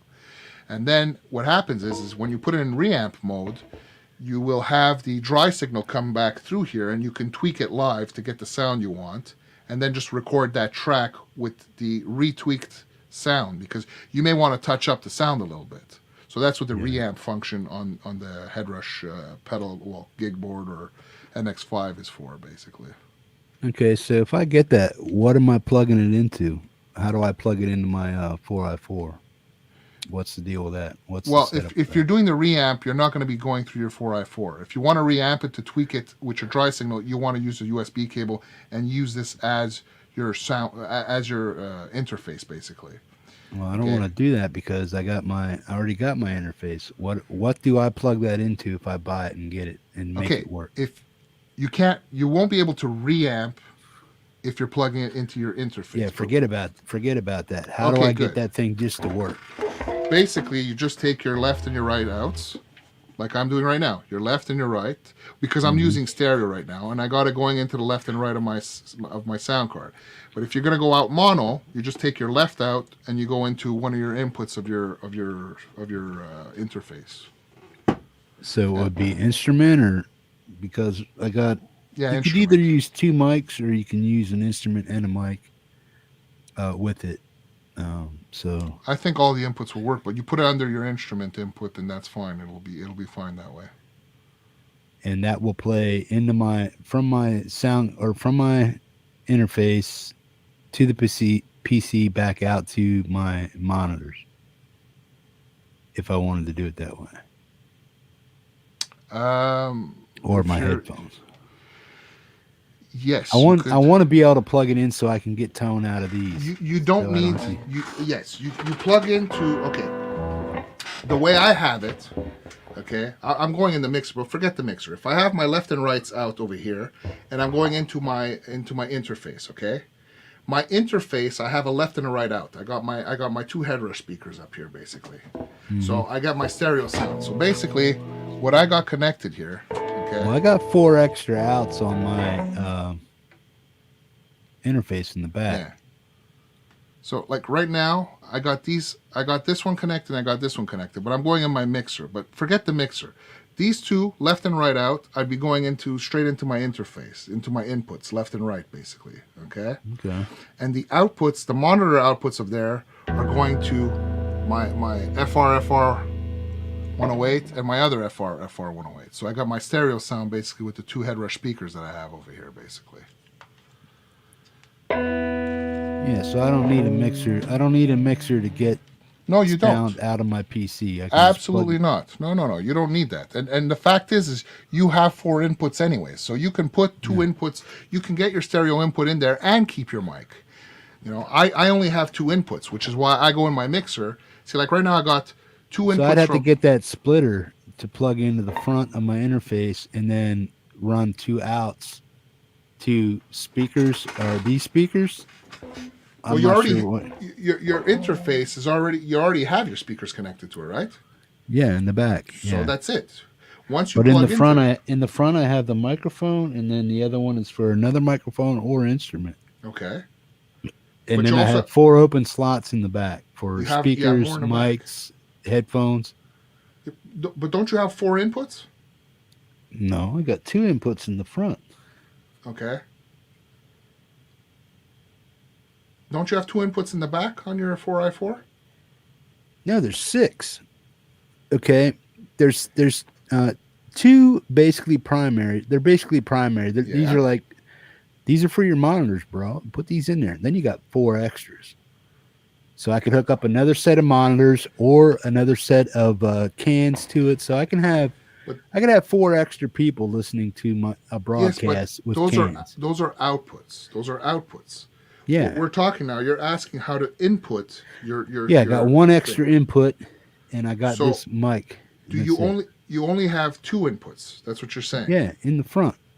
But do you have other inputs in the back, or is it just outputs that are in the back? No, it's just outputs, bro. Okay. So then basically if you wanted to input your Headrush in stereo, you'd have to unplug your mic. Or else you go in mono basically. Because you use your input that's left. That's why Mark Tanner and I insisted you get a 4 input. See, the dog boss saying that's why he insisted you got a 4 input. Well, that's what I was trying to get with the 8i8. Okay, but I thought the 4i4 had 4 inputs. Hold on a second. Let me check Unless this out. Unless we're calling input something else. No. I want to see. Hold on a second. Scarlet 4i4. Doc, is the 4i4 just 2 inputs? Okay, Yeah, in the 4i4. Where's the specs on this thing? Now the outputs in the back are for extra monitors, cans, stuff like that. You can't operate another mic through it. I can run 2 mics through this, or a mic and a guitar. Okay, well then, look, if you wanted to run okay, if that's the case, the 4i4 should have 4. That's what Mark Tanner says. Yeah, okay, that's what I thought, man. And I'm pretty sure when we set you up, when you got set up, that I remember us saying that you had 4 inputs. So Control V. Let me see. Yeah, 4i4 means that it has 2 in the front, 2 in the back for monitors out, and then it has 4 extra redundant ones that you can use for extra stuff. I'm not sure. Hold on. Let's see here. Focusrite 4i4. Then I think it has the MIDI out in the back also, okay, man. So the 4i4, you have 2 inputs on the front. Where's the back end of this thing? Now, okay, no, you have 2 inputs on the front, you got 2 inputs on the back, and you got 4 outputs on the back. So you got 4 inputs on that. You got 2 on the front and 2 on the back. So basically, I would connect your if you get a Headrush like this, you connect your left and your right of this into your 2 inputs in the back. So you leave your front end clear. You have your microphone in there, and that's it. But you have 4 inputs on that unit. So you don't need a mixer, you don't need anything. Okay, yeah. So what are my monitors on? They're on the output side. They're right? on the outputs. 1 and 2. Yeah, okay, they're on your outputs. I can't pull it out right now because everything's really tight back there. I don't want to disconnect my thing. So what you're saying is the left and right go into the input line inputs from that Headrush. Yeah. And then my monitors come out in 1 and 2 on the first set of 1 and 2, not 3 and 4, 1 and 2. And then I plug my guitar into the extra jack in the front. No, your guitar gets plugged into your Headrush. It gets plugged into the input over here. There's the input. Okay, so what happens to the extra one in the front? Well, it's free if ever you want to plug a second microphone, or don't use it. I mean, it doesn't matter. You're able to plug another mic. Let's say you had a guest over at your house that was going to be on the show with you at the same time. You can pull out a second microphone and just plug it in there, and you're good. I mean, I'm doing the same thing, but through a mixer, because my interface only has 2 inputs. So right now I don't want to have to buy extra shit just to buy this $400 thing. I mean, you don't need that's what I'm saying. You have if you want to be live in stereo and have your mic on, you still have 1 input left on your interface. Hey, Cool Music, what's up? Here. So you're basically saying that my instrument line in extra 1 in the front doesn't need to be used because I'm going to be now using the Headrush instead of the guitar in or the instrument in on the second. Oh yeah, no, well that's it, because you don't need to plug your guitar into there, because your guitar is plugged into your pedal or your Headrush multi-effects unit, and that is outputting into your sound card, your interface. Okay. Yeah, I got it, man. It's just certain things, just the inputs and outputs, what they're capable of is where I get confused. Yeah. Well, don't worry. When you get it, we can set it up for you. But it's not that bad. And Andrew, thanks, man. It really is cool. I have to admit, it's actually quite a little bit smaller than the Gigboard. It's a little lighter. It's solid. The screen is a little smaller, but it's crystal clear. And the expression pedal on it is really cool, and yeah, it's. I mean, I have a mini wah. I have a mini wah that I hardly ever use. It's like brand spanking new. I plugged it in, made sure it worked. Boom, and it's still sitting in its spot where it's been for like a year and a half. The gas syndrome.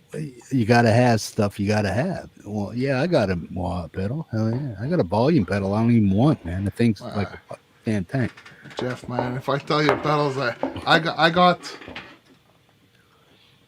got 3 wah pedals. I got 1, 2, 3, 4. I got 4 distortion pedals. I got 1, 2, 3. I got 3 delay pedals. I have a chorus, a flanger, another chorus pedal. I have my Boss MD200, which is all the modulations in there. I have amp pedals galore. Are you going to get rid of all your doubles and triples and then make yourself one analog pedal board, or what? You just going to I want to keep these pedals because they are old school, and boom, I got these here because you can dial them in, you know how to work them. I'm going to keep my original pedals only for the fact that they're probably not worth very much anyways, but I like the sound of them, but I don't use them anymore. It's not worth it. I keep them just decoration. I mean, I'm going to keep my Boss SD1, the yellow one, and the anniversary one that I bought because I like that. That's my favorite distortion pedal, but the thing is, I won't be using it. It's just more as a collection, you know? I'm going to be keeping my my Electro Harmonics Neo clone, my Electro Harmonics Memory Toy delay, but I'm going to be selling the Memory Boy Deluxe that I have because I don't really use it anymore. I'll probably be selling my Flashback delay, and I'll be selling my Strymon my Strymon Blue Sky because I don't use it. I don't need it. I'm using this exclusively right now, and to me, it's enough. I tried doing hybrid boards and stuff, and there's not one sound of the pedals that I have that I can't get in this right now. For me, anyways, and I don't know. What's he saying, Jeff? It's true. What Cool Music Tech is saying, you can connect your wah going into here too, and I've done that. I mean, the only thing that's, if I were to add a couple of pedals to this little pedal, if I wanted to make a pedal board, it's only if I wanted for live use to have ease of control, because it only has 3 buttons. If I want to have just one rig and just on and off pedals, I have 3 buttons here that I can control effects there, and I can put a couple of drives in front of it if I really wanted to, but it's not necessary. You could use it. It depends on what your workflow basically. Well, that's kind of like saying a delay is a delay is a delay is a delay. Why? Okay, if a delay is a delay is a delay, why do we need 3 or 4 delays? Why don't we just stick with one if all of them sound the same and can do the same thing? So it's like, are you saying that little Headrush unit can mimic or make any tone the same and in the same fashion that one of your pedals does? Like, what about ping pong effect and all that other stuff? It's all in here, man. It's different other stuff. It's all in here. I mean, Cool Music Tech uses the Headrush Gigboard. The only pedal that he uses apart from it is he uses a Strymon, I think it's the new Strymon Reverb, because he really likes the sound of it and everything. But the thing is that with the update that they gave here with the Ambiverb, there's some cool reverbs in here. Because when this thing first came out, it was a little bit limited on the amps, and it was a little bit limited on some of the effects and stuff, I have to admit. But since they did the last update, hey Don, how you doing, man? There's so many effects that were added to this, and amps and impulse responses that were added to it and everything, that right now, in my opinion, it's kick-ass. The last update made a huge difference on it, and they keep updating these things and adding more to the software. But honestly, the last one made the biggest difference, man. All those updates you just talked about for your board, are they already in that one? Yes. The little one? Yes, they are. So I don't have to worry about getting all the things you got to already get. I don't. No, they're already in this one. But the next time they do an update, all you need to do is you plug it with the USB to your computer, you go into the menu, and you just go check for updates, and it'll update automatically, basically. Okay. There's no tricky holding down these 2 keys for 10 seconds. No. Push this button down. You go into the global menu, but when you're at that point, I can even make a video. But Doc McFarlane, he's got videos on all those things. He shows exactly how to do everything. So I mean, the small one is the same. It's the same principle. I'm going to be making videos on the MX5, how to do this, how to do that. If there's anything you want to know how to do, you let me know. and I'll make a video on it, so that way we can keep it as a reference to remember how to do it. If ever you have to go look back at it, I'll make videos for you if you want on it, man. That's not a problem. Oh, I'm gonna drill you with noob stupidity, man. I'm not afraid to ask the question. But that's not stupidity. But the thing is, every question you ask, I'm sure other people have that question. So if you have a question on it, I can do a video on it, or we can do like a stream like this again, and whatever questions you have, we can go over it. And I mean, I can even go in and take that stream and just split it up into little sections after, make like mini videos of, well, how do you do this? How do you do that? I can, we can do that for sure, man. Yeah. If you can do it over, Don, Don, like, I'll be honest with you, they just came out with this one, because I have the Gigboard, but I just bought this one. This is the MX5, and this one is very well priced. It's the new one, and what's nice is that it even has a little expression pedal. But it's very, very well priced, so it's, But it sounds good, man. I was just fooling around. That's why I pulled this guitar out there, but the blues rig sounds pretty nice, man.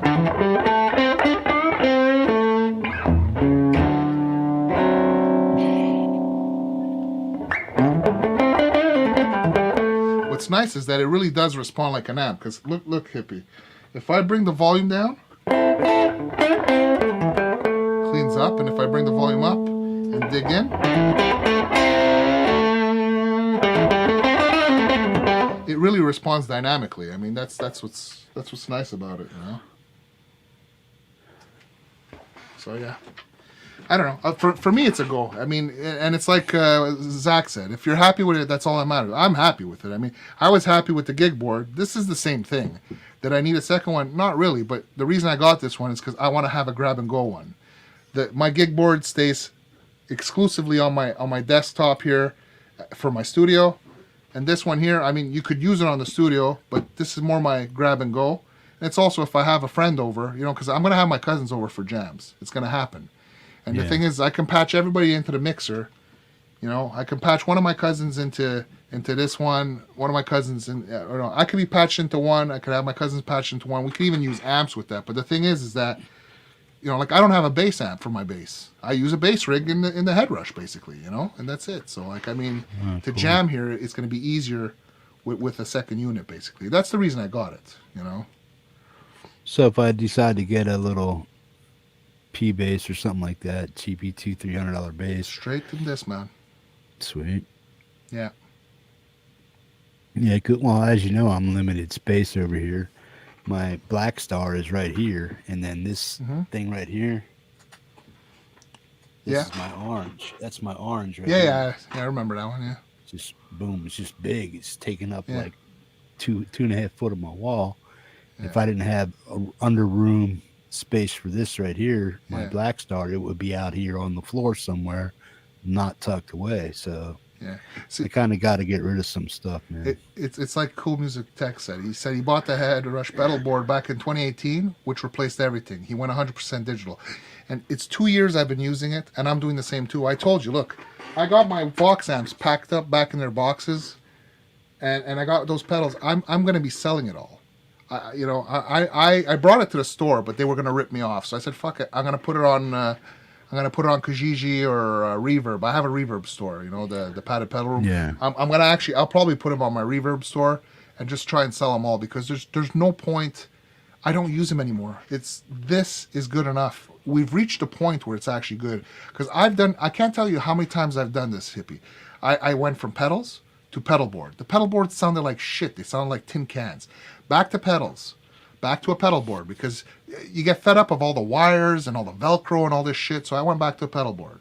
But then it sounds, and every time I did that, the pedal board sounded better because the technology was improving, but never good enough to keep me. So I ended up going back to pedals. This time, though, like I told you, I spent the last 2 years really, really digging into learning the Gigboard that I have, and I've done all the comparisons. I mean, I should have videotaped every single one that I did. It would have been probably interesting for everybody. But I mean, I've done all the comparisons. I've taken my delay pedal. I'm like, this is the sound I like on this. Can I mimic it? And I tweaked and I could get the sound. And I did the same thing with my distortion pedal. And I did the same thing. And the thing is I can get every sound that I need out of this thing. And the nice thing about this too is I'm learning more. I never knew. Like, I mean, I never had the opportunity to try like all these different amps and all these different cabs because I only ever owned one. And I'm realizing that I like 4x12s, I like Marshalls, I like this and that. I never would have bought that. I was always, you know, a 1x12 Fender guy. And, you know, I don't have the room for those things. But I mean, when I want a heavier sound, I'll pull out the heavier cab and the heavier amp. When I want my clean tone, I'll pull out the nice Fender. You know, like, I mean, it's the beauty of this thing. And what I'm telling you, though, what really makes the difference in these things, okay? I mean, it sounds okay with the amps that are in there, but it's honestly, it's the impulse responses. If you get the right impulse response, you will get the tone you want. I bought the Celestion impulse responses. I bought the 2x12 Celestion Blues, the 2x12 Greenbacks, open cab. I got a 4x12 vintage. Now, what kind of 30. price could? What kind of price could people expect to buy these things, these little impulse packs? Well, and stuff? I got it like what are you digging into? It's like a 5-pack, and it cost me like something like $25 or something, $30 for like a 5-pack. But you say 5-pack, it's 5 different cabs, but you get like 300 impulse responses because you're getting the different milliseconds. You have 200 millisecond samples, 500 millisecond samples. Then you have the different. You got the 44.1 kilohertz rating. You get all the different ratings. So you choose and load the ones that you want in your system afterwards. You know what I'm saying? Depending on what your system can take. But you have it all with all the different styles of miking, different mics and everything. Because like in here, the modeled ones, you can take it and you can move the mic around and you can whatever. But the impulse response is a picture of an amp at a specific point. So you have to have multiple pictures to do the same thing. You can't just move the mic around. You got to, I want it with the 121 mic. I want it with the 57. You have to pick that specific impulse response. But I will tell you that the impulse responses make all the difference. And Don, this is my Epiphone, one of my Epiphone 339s. This is the Inspired by Gibson one, the 2020. I modded it with Duesenberg Les Trem 2 and some Graph Tech locking keys and everything. They got a string tree on it. It's got a it's got the what's called the string butler. Yeah, string butler. Yeah, string butler, and I changed the saddles on this. Yeah, but the pickups are stock on this one. I like the sound of this one, but it's like my Sunburst one. I have the Sunburst one, and I have a red one. All the 339s.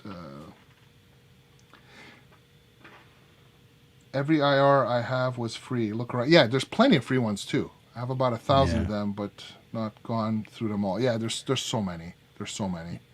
Now, as far as IRs and stuff, can you store what you put in there on your PC and not bog that down with a bunch of extra downloads, or do you have to download them directly to? No. They're all in my PC, and then I chose what I wanted to put in the, because when you open the Headrush on your PC, you see folders. It's like a storage device, and you could put whatever you want into folders. You can make a copy of like when you make your presets on your Headrush, you can save them to your computer so that you don't lose them. In case something happens that you delete it, you have a backup on your computer. You can have I have a Headrush folder on my computer, and I have everything that I have in here. Actually, more than everything that I have in here, because all the impulse responses. You can copy all the IRs into a folder, and still keep them in here. So you're basically just making a copy of that folder and exporting it to your PC somewhere. Yeah, but I have more in my folder than I have in my Headrush, because like I use the 500 millisecond samples. I wasn't going to use the 200 because I could use it, and you could use the 96 kilohertz samples in here, So you don't need to download the 44.5 and the 44.1 and all the other samples. You only need the ones that you need. So I put them in there. But yeah, it's great what you can do. Like, I mean, Cool Music Tech, he made me, I still have to put it in my Headrush actually, because I didn't connect it with the USB. I'll be doing that tomorrow probably, Andrew. He sent me an impulse response, his impulse response, and he sent me a Pink Floyd rig basically that I'm going to put in there. I'm going to have a Pink Floyd sound. And sweet. Like what he uses is scenes, because you can do a scene, like I said, a clean scene and a dirty scene or whatever. You can. There's so much you can do, Jeff. But I mean, it's honestly, it's playing with it. Like I've been playing with it for 2 years, and I feel comfortable. When I bought it, I wanted to make some videos on it. And if you notice on my channel, I made an initial video, but I didn't do that many, because the thing is that I want it to be really comfortable with it. And like, see this one, I picked this up, and I'm very comfortable we looked at it quickly. I'm comfortable with it because it's the same idea as this one, and I know it very well now, the Headrush, so I'm very comfortable with the Headrush, how it works. I rented the Line 6 Stomp, okay? I rented it for a month. If you look at the video we made for you with the Moot, Get Better Soon Hippie? If you look at my pedal board, it was my analog pedal board, the one I had made, the Dave Simpson inspired one. If you look on the left of that on that video, you'll notice I have the HX Stomp. I had rented it for a month and I used it on that video basically. Yeah. For the life of me, I could not get a good tone out of that. I got one good tone out of it, but like it's the menu system. It's not that it doesn't have good tones, but you got to tweak and tweak. And I was getting, my head was spinning with all the stupid menus, and because it's all like lists and stuff. Here, it's visual. You see the pedal, you double click it, and it's like, okay, instead of turning a knob, you're just going up and down with this knob. But I mean, it's the same principle.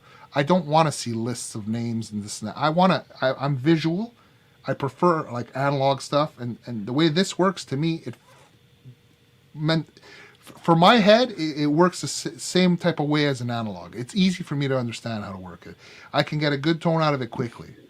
I spent a month with the Line 6 one, and I couldn't get a good tone out of it. It was like, forget it. For me, this is not for me. And I know so many people get great tones out of it. Just for me, this is easier for me, So. Yeah. No, I get exactly what you're saying, dude. Yeah. I'm just trying to figure out. It's like I'll ask the questions nobody else will ask. Yeah. It's like because it's like I want to know how they actually work. So yeah, I want to know. I'm just that I can get real anal on certain things. It's like I want to know well, what about this? Or what about that? What about this? Yeah. I ask those questions, man, because somebody's like, well, why don't anybody ever ask this question?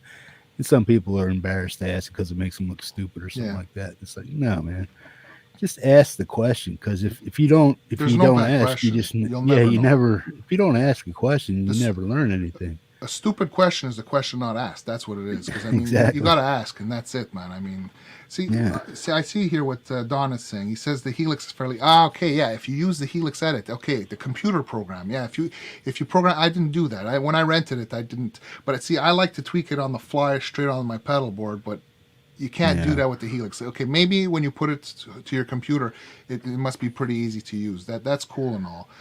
But what I like about the Headrush, I can do that. Yeah, I can do that with my amp because I had the Black Star Insider software, and then with that new firmware update for G5N Zoom, all that's on there. I could just tweak it. I could just mouse click it to where I want it, and it's basically controlling it via PC through the USB. Yeah.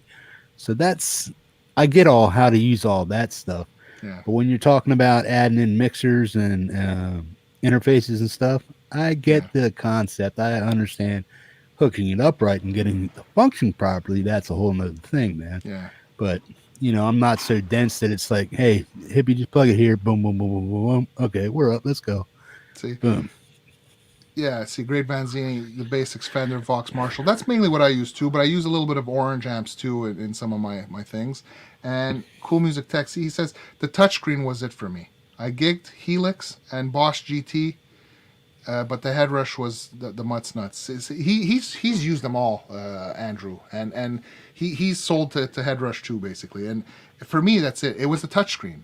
When I got this thing and I put it on the table and I was like, I tried it for a couple hours at the music store. Because when you got to push button and push button, push button, push button, push button, it kind of gets boring to get to one spot. Yeah, you know what I mean. And here it was like, wow, this is cool. And then I'm like, oh shit, if I want to try to fuzz before, I just drag and drop it there. I want to put it behind, I drag and drop it there. It's like, it's so easy. If you look at my first video that I did on my Headrush, I don't have that many on my site, but I'm gonna do more now. But the first one I did was like, wow, this is so easy to use. I mean, look at this. It's the touchscreen is everything, man. It's that's what it is basically. Yeah, buttons suck.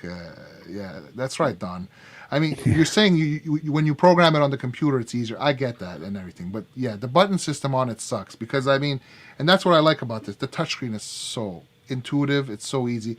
They honestly came up with the best system of how to, the flow, basically, the workflow, in my opinion, What are the power options on the MX5? Can you do it with batteries? No. This is a 12-volt supply. This is a 12-volt power supply, 3 amps. There's no battery on this. No.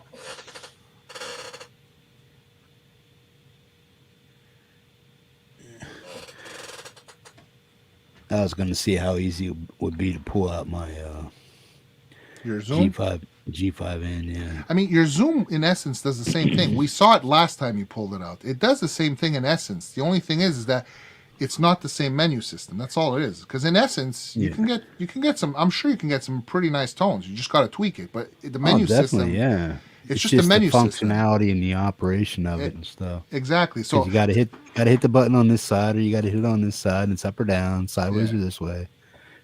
No drag and drop. Yeah. I don't think you can drag and drop on it. It's been a while since I messed with it, but yeah, I think you have to do the push button to either move a pedal this way or that way. But at the same time, without the firmware update for that, it bogs down. You can only use like a 4x12, 2 pedals, and that's it. Otherwise, it starts clogging down. Like boom, it's like, I don't want to work for you, buddy. Yeah, I know. Try something else. Then you gotta let me try a 2x12, a reverb, a delay, and a chorus pedal. Yeah, all run at the same time. It might work, boom. But the only thing that saved that was their firmware update, which expanded their ability to scrunch files and give up and make more space for the actual device to work properly without bogging down. Yeah. But I don't have the firmware update on. Yeah. So. See, Great Vanzini uses the Pod Go. I saw your Pod Go, and it's cool. And Tim also uses it, and you guys love it. I'm sure they sound great, and I know it. To me, it's really the functionality of it. I really. It's the touchscreen. I know you can get great sounds out of them. You can get great sounds out of any unit if you tweak it long enough. It's it's the workflow has to work for you. And for me, the touchscreen is what works for me, man. That's exactly it. You know? Yeah, for sure. You got 10 presets that you made at your feet. Yeah, well, that's it. Once you make the presets that you want, see, like what I'm doing right now with Ian, like we did that tone there that we created for you. So if you do get the MX5, we'll give that to you as it's a present we made for you. We'll send it to you with the impulse response that I have and everything, and you can use it as a basis to and tweak it to get, like, basically the way we tweaked tonight. You say do this, do that. You take that as your base plate, and then just tweak it a little bit more to get the sound exactly how you want it. Because the thing is that your guitar won't sound the same as my guitar, so you're going to want to tweak it to that guitar too, basically, you know. So exactly. And like what I'm doing right now is I'm currently making a rig for each one of my guitars. I'm making myself a Telecaster rig, a Strat rig, my SG rig, my different 339s. They have different pickups in them, so they respond differently. So I'm making a rig for each of my guitars, and so that I can get the right tones for them, basically, you know. So that, and it's fun doing it too, because you get to try. Well, what does this guitar sound like through a Marshall JCM 800? What does it sound like through the Orange amp? What does it sound? And like I noticed, like I really like. So you'll have like blues patches for each of your guitars if you want. I will eventually. I will have each, but there's one blues patch that we created. It kind of works on all my guitars. So but when I'm using single coil, sometimes I may put just a little boost in there, just to add a little boost, sort of to get it working. But that's about it, man. It's like, but yeah. In general, yes, I'm creating one patch for each of the guitars, and then I might have a couple of patches that work for multiple guitars, depending. And what I'm doing when I'm creating my patch, I created, like, this is the orange patch for the SG. This is the orange patch for the Tele, if it works, basically, depending, because they sound all different and unique, Okay. You have what many guitarists yearn for, a unique tone. At 2 3/4. Yeah, Don does have a unique tone. Yeah, he basically tweaked his tone nicely too, man. Yeah. You've been listening to jams for a long time. Can't tell if I heard your stuff on the radio. I know that it's you. Well done. It's just taste, Jeff. Really like the orange Soldano amp. Head for clean, for rock, Bogner, Marshall amps. Have to tweak your EQs. Spot on, Francis. Yeah, it really is. I mean, that's what it is, basically. But it's the workflow for me. Because me, the thing is, if it doesn't work easy for me, if I'm not having fun doing it, if it's frustrating me to do it, I'm just gonna let it sit there. And if it sits there, it's useless. So for me, Anybody want to buy a G5 engine? Yeah, there you go. Exactly. You see, for me, I'm like, how long am I going to play with the Headrush? When I first bought it 2 years ago, it's 2 years later, and this is all I use now. I mean, I thought it was going to end up like my Line 6 HX, my Line 6 XT live that I had. I played with it for a couple of months. It was cool and everything, but then I was getting frustrated with the menus, and fuck it, I left it there, and I was just playing with my regular pedals after. But the Headrush, since I got it, and I'm learning I'm tweaking my sounds better, and I'm really, ever since I bought the impulse response, I'm like, okay, I wasn't happy at first without the impulse responses, and I was going with the pedals. I'm like, I don't know, I'm not 100% sold on it. And then the moment I bought those impulse responses, I was like, oh yeah, this is it, man. This is the deal. Like when Adam Burst bought his, I told him straight. I told him, if you're going to get it, get impulse responses. And Adam told me, you are 100% right. The moment I got the Celestion impulse responses and put them in there, it makes all the difference. The impulse responses make all the difference. So what's the deal? What basic generic impulse responses come with it that you're not liking, or that you feel the need to go out and buy some extra stuff? When I got the Headrush initially, the Gigboard, it didn't have all the impulse responses. Okay, because the thing is now they loaded in not the last update, but the one before, they loaded some new amps, and they had loaded a whole bunch of impulse responses. So the impulse responses that Headrush gives you are good. They are actually very good. They're better than the modeled amps, in my opinion. But I'm very fond of the. Is that your phone that's making that buzzing sound? Is that it? Yeah. I'm very fond of the Celestion impulse responses. I like obviously for the Vox style stuff, I'm using the Celestion Blues. For Fenders, I'm using some greenbacks, as well as for the Marshalls, I'm using greenbacks. But I'm also with the heavier stuff, I'm using. I got some vintage 30s. I got a 4x10. Definitely want the V30s. Yeah, V30. I got 4x10 closed cab, and I have a 4x12 closed cab also with the V30s. But I mean, they really sound great. They sound great. I mean, what I did was I went through because if you go on the Celestion impulse response site, you can listen to all the speakers. I listened to all of them, and I didn't want to buy all of them because I wasn't going to use all of them. So what I did was I bought four styles. Like I said, the Celestion Blues 2x12 open cab, the Celestion Greens 2x12 open cab, the Vintage 4x10, and the Vintage 4x12s closed cabs. Now, why'd you go with the 10s, man? Because just to have something different. Because 10s have a more direct sound, more clarity, I think. More focused and less flubby, basically. Exactly. So depending on the tone you want, I got a 12, I got a 4x12, I got a 4x10, and then I got the 2x2s, and because it was like a 5-pack that you could order. And the fifth one, basically, I ordered a 1x15 bass impulse response for the bass, for my bass, basically. So you just basically got one bass tone and that's it. Well, there's the ones that are built into here that are good too. But yeah, I mean, the impulse response, I bought an impulse response of a 1x15 because the the Headrush didn't have a 1x15. It had 4x8s, 4x12s, I think, or it's got a bunch of them, but it doesn't have exactly that one. So you like them too? Yeah, Shure package. Yeah, that's right, Tim. Yeah, they're great, man. They really do sound great. Yeah. More focused. The 10s, yeah, the 10s are more focused. That's right. They have a more focused sound. That's exactly. But as far as like the doomage kind of stuff that I like to play, the flubby, loose. The 12s you're gonna like. That's right. But big sustain. What? Big bottom end. I think one of the impulse responses that are in here that you would like. We fooled around with it earlier tonight. Is the 4x12 orange. The orange cab in here is really it's nice, man. It's really nice. But you have to go through it to see which microphone you prefer. If you like the bright, the dark, or the balance, like you have to go through it and see which setting you prefer. But the thing is when you're recording different songs, or when you're doing certain styles, you're going to tweak it differently for different things. You know, like, I mean, I have the same patch, and I might tweak it 2-3 different ways if I'm recording 2-3 different songs, because it depends how it cuts in the mix. Like, if we're doing a house band song, I create a new patch, because every song, depending on what Andy does or what Ian or Mooney do, depends how I want my sound to go, to see how it's going to cut out. So you basically tweak it. Hey, Mooney. Boom, You're what's there, up, bro? Hey, how you doing, man? How you doing? Are you okay, man? Are you able to move? Did they give you morphine for your back?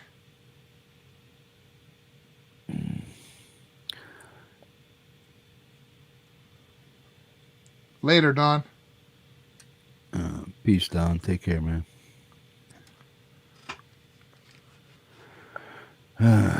Hope you're feeling better, bro. I know back pain's a pain in the ass for me, especially on one leg, man.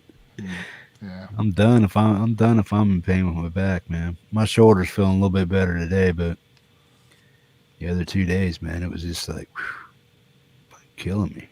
Yeah, just so you know, Mooney, at the beginning there, we all gave you some good vibes, so I hope you're feeling better, brother. Yeah. You prefer the I got on you a little bit. Yeah. Texas Jack, yeah, I agree. For bass 8x10s, I regret getting the 15s. I'm probably gonna buy another impulse response or another pack of them. But yeah, you're right. Now, can you swap in impulse responses? Like, if you buy that pack, can you send it to me? We'll talk about that after in the green room. Let's put it this way: Ian Luckett has all my impulse responses. Cool. Good deal, man. Yeah. Cheers, Mooney. You won't type much. Don't worry about it, Mooney. Just lurk if you have to, man. Don't hurt yourself. I know you're in wicked pain, bro. You just woke up, a bit of agony, just having a quick smoke and a coffee. Yeah, don't worry about it, Mooney. You take care. You rest up, man. You feel better, man. I hope they gave you something when you were at the hospital, that they gave you some good stuff to help you out, man.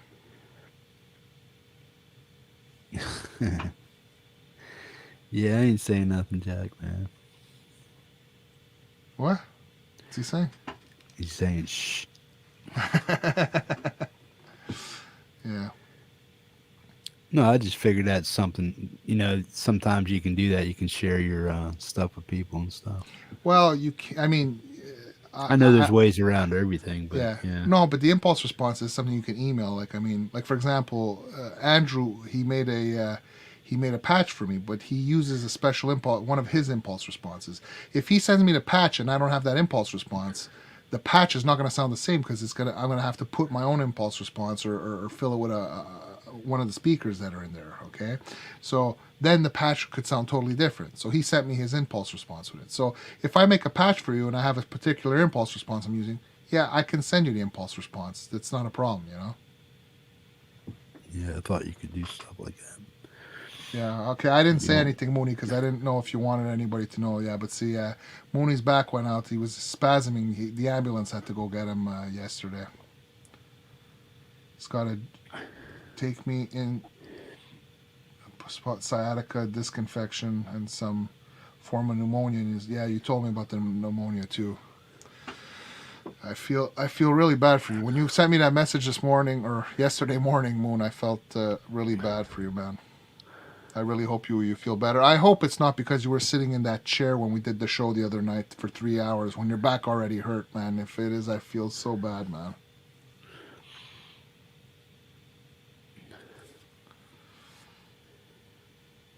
Yeah.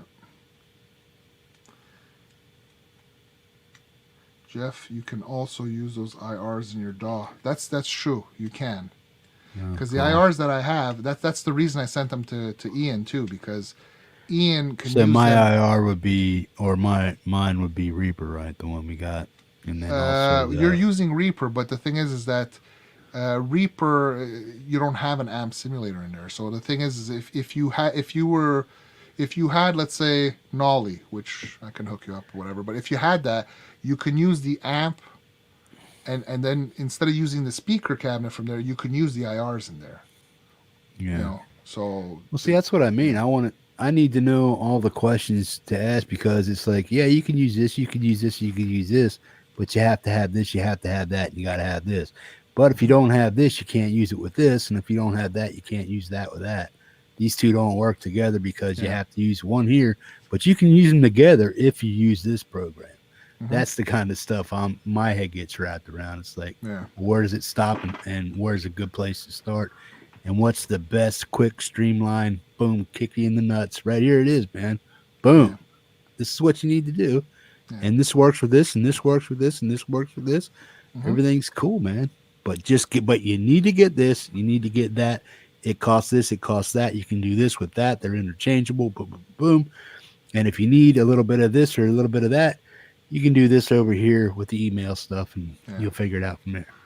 But that's where I'm at with all this stuff. No, I get it, man. It's like Mark Tanner says. He uses Nolly in Reaper, and then he loads an IR.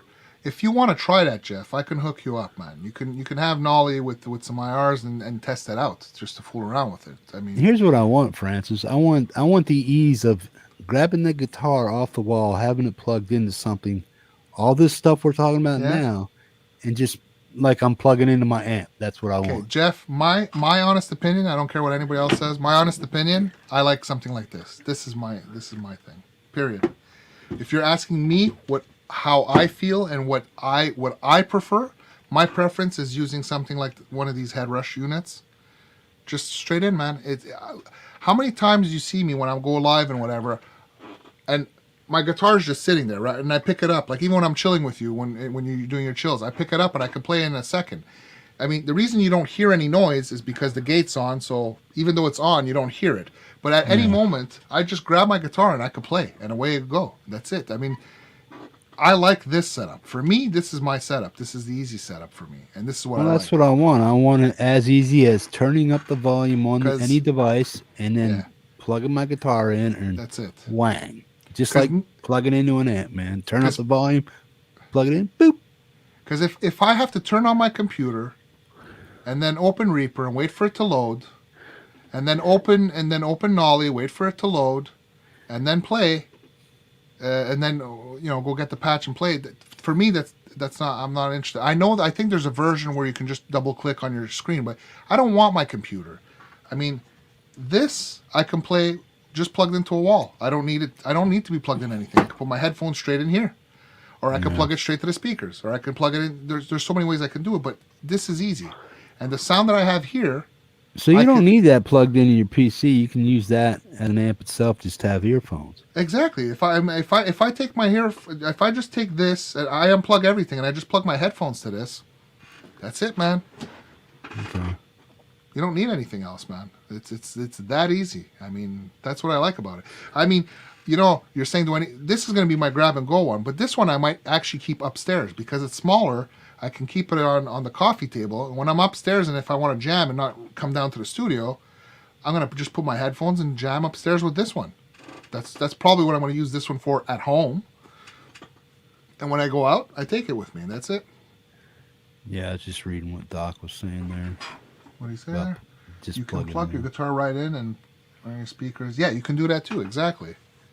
Yeah, I want to do the same thing I can do with my amps, with my PC and whatever else, and just pick up the guitar and play without having to reach over here and plug in this big ass amp. These two amps I'll probably never get rid of. If I do, I'll give it to one of my kids, my boy. Yeah, but I just want something just like that. Like this is already plugged into my amp. All I got to do is turn on my amp, turn up the volume, whang, I'm done. I want that same simplicity without using the amps to the PC, the interface to the Headrush, to boom, to noise. I want to hear the noise. If my computer crashes, or if I get a virus, or if I get hacked, this still works. You know what I'm saying? But if I can't open my computer, I can't play. I know what Mark is saying, that it's just a push of a button and everything. Yeah, it is, but I don't like that. I like to be able to have the freedom of taking my tone with me anywhere and being able to play anywhere. I mean, to each his own, man. And I'm not saying it's not good. I played it. I had Nolly. I have it, and I've used it. I'm still prefer using my Headrush. I like the tones from my Headrush that I've crafted and stuff. It's to each his own. I mean, there's no problem there. And I know Mooney, you've been liking the Gojira and the other one you downloaded too. There was what was the other one? There was the Gojira, and there was another one he downloaded there from the DSP, and that's pretty good too. The pedal will let you do it several ways all at once if needed. Exactly. That's the whole point. Is that with the pedal, I can plug in just my headphones. I can plug into my sound card. I can plug into the speaker. Or if I'm plugged into my studio, into my mixer, which is plugged into everything, it's all at once. So I can do it. I can do it many different ways. Exactly. Yeah, I mean, I'm into multiple different ways to get a tone and stuff like that, but I want to do it as minimalistically as possible, if that's even a word anymore. Yeah. But I also want to be able to have other things. I still want some of the analog stuff too. I get what you're saying, because I want to feel air moving. I want to feel. If you want to feel air moving, I don't know how much those JBLs will move it, but I'm sure it'll move pretty much, guys. I mean, Marshall said that it moves for him. But I can tell you one thing: with my Headrush speakers, the FRFRs, I got 2 of them here. The air moves, and there's it doesn't sound any less better than my amps. I mean, I have the amps. I've had everything.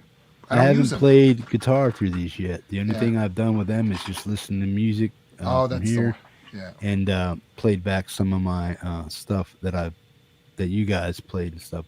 Or I'll go to Spotify and other YouTube places that broadcast in stereo and stuff like that with different programs and stuff. But then those things are very dynamic.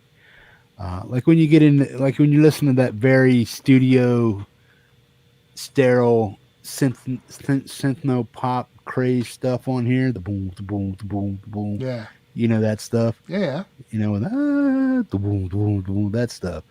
These things sound immaculate with that. Yeah. Man. So it's like, well, I could tell you, if I play like stuff like that through my Headrush speakers, it sounds just as good too. I mean, the Headrush speakers are very good. These flat response, they're a little bass heavy, I find. So when I'm just a little bit. So when I'm making my mixes, if I'm listening to it through there, it's actually better for me because I normally tend to put more bass in it. So these speakers actually work in my benefit because I hear the bass the way I would normally want to hear it, which is too much bass normally that I put in there. So it helps me with my mixes. But absolutely, it's Simone, he uses the Gojira, the Cory Wong. I got the Cory Wong one too. The Plini, he was saying. The Plini is supposed to be fantastic, he was saying. And the Granophyre. I mean, a lot of Mooney's tones right now are all coming from the DSP stuff, which it sounds phenomenal. I'm not saying it doesn't sound phenomenal. I just, for me, this is the method I like. But Mark is saying that you do what you feel comfortable. Exactly. And you have the luxury of... Well, I have several different systems, too. It's not like I don't have them. I know what you're saying. I mean, I have my analog. I can have 3 pedal boards out of all my analog pedals. I got these digital ones. I mean, I got tube amps. I have everything. It's just that, honestly, I have everything, and I just keep playing on the Headrush because for me that's my preference, man. They should sponsor me, man. I mean, I'm really putting it on thick here, but the thing is that I really do like it that much. That's the reality, though. Cool Music Tech, you have the 212s, the 12, those are. The reason I went with the 8s is because I heard that the 12s were really bass heavy, and I got to tell you that the 8s I find bass heavy too a little bit. So, what I prefer about the 8s is that if I take one speaker out to go jam with me, the 8 is less heavy. I have a bad back, so for me, lighter is better, and that's the reason. That's the reason I got the MX5, and that's the reason I like the 8-inch speaker, because for me, if I have to go jam somewhere, I don't want to carry heavy stuff. I sold my Fender Hot Rod Deluxe because I couldn't lift it anymore. My back is too bad for that. So now here's another thing. Mm-hmm. You're doing what you're doing at home with the equipment and the speakers you got. Yeah. When you go out and you go into an in-house system setup and plug in, it's like, where the hell did my tone go? Does the tone change from going live with PA speakers and stuff, in-house stuff, compared to what you're using with your 8-inch and your IRs and all that other stuff. If you ever had to go live with, would what you programmed that thing with at home, will it work and sound the same in a PA system outside? The thing is this. Okay, if I look at that, cool. You got the 108s now. Okay, cool. Basically, whatever you're sending to front of house, okay, because you're gonna have something that's gonna go to front of house. That's gonna go so that everybody hears. The guy at the mixing desk, he can make it sound any different way because he can adjust your tones on his mixing board, so he can make it sound different. But you're going to have a reference speaker, and your reference speaker is going to be your sound. So you're going to hear your sound. But when you go play somewhere, you got to trust your sound guys. It depends. If you were playing a show at some big studio, some big stadium or whatever, the sound guy's he's gonna fool around with that. If you're playing like a little bar and something, and if you have a say in it, if the technician lets you have a say in it, but a lot of places where they have a technician that does that, he's gonna mix your sound the way he sees fit for the room, basically. But you're gonna hear your sound on your monitor the way you want it. You pull your sound out, and you monitor it yourself. If I was bringing my 108, if I was playing a place that had a PA, I wouldn't have to bring it per se. I could use like maybe an in-ear monitor, I guess, or something, or I can bring one of my 108s and then put it in front of me so I hear my sound. And the front of house, well, he's gonna mix it the way he's gonna mix it. Basically, I would expect. It's always best to tweak your patches through a PA system. Metalhead Hippie, yeah. I meant the source is the same. We would have to say. Yeah, that's what I mean. No, it's gonna. Front of house works fine. I use my 108 as a monitor. So yeah, that's exactly it. You got the 8s, but then you're coming through with something, whatever they're using, like 12s or whatever. That's to the people. That's you not have to your you. tone. Yeah, you have your tone. But what if you have a noiseless stage? So what do you do then if you can't get your stuff? You're going to go in ears, or what do you do? Well, your noiseless stage is the PA system. But a PA system is a flat response system, so your sound should sound like it is, unless guys mixing it on the mixing board and really tweaking your sound, like the EQing or whatever. It should sound like your sound. There's no reason that it shouldn't. Let's see. Some of you guys that are more professional, that actually played everything. What are you guys saying basically? See, Cool Music Tech here. Hold on a second here. We would have to say no to that, Jeff. Front of house works fine. I use my 108 as a monitor, so that's it. Okay. What's Dogpaw say? May the Headrush be with you. What? May the Headrush be with you. It sounds like a slogan at a pharmacy. The monkey behind the desk is your sound. Okay. Rush. How many rush I need? Headrush, sugar rush. Yeah, see, that's what I'm saying. I know the IR is the same, okay, but if you play it through beefier speakers, does that mess with you psychologically or tone wise to say, well, now it's bigger? Okay, look, my tone is bigger. Yeah, look what Texas Jack is saying. Look what Texas Jack. He's saying here. Hold on, let me put this. He's saying that his sound on his Helix Pod Go sounds very different at his band's PA. He has to tweak the patches for live sound. Yeah, see, that's kind of what I'm getting at. It's like, do things change because you're on a bigger speaker and you're in a bigger room and you're getting bigger sound? Does your tone sound the same with the bigger, just being bigger than it does with your 8s at home? We use IEMs to provide our own PA. Oh, yeah, okay. So for silent stage, you have in-ear monitors and stuff, and okay. And that, yeah, so you will hear your sound. If you're using it in ears and whatever, you're going to hear your sound. But on the other end, it may not sound 100%, I'm guessing from what I'm understanding. Because obviously, if it's not coming out through the same speaker, it's not going to sound exactly the same. But your tone is still going to be there. The thing is, though, you have to understand, you can tweak your tone a certain way. Now, if you go to a place and something is off, like, you can go into your global settings and you could adjust. Because, see, let's say your patch is there. You have it the way you want it sounding. but it's not sounding good at a particular place. You can actually go into, I could show you another time, but you can go into your global settings, and you have an EQ in your global settings that you can set for that particular room. So let's say you go there and you're like, oh, my patches are not sounding right because the speakers are off. If you go to your global settings, you can adjust the bass, the treble, the present, all that stuff in your global settings, which is going to affect all your patches. So if those speakers sound a certain way, you're going to tweak your global settings to match those speakers, and then all your patches, doesn't matter which one, are going to be fine because they're going to be all globally tweaked by that global setting that you did for that speaker.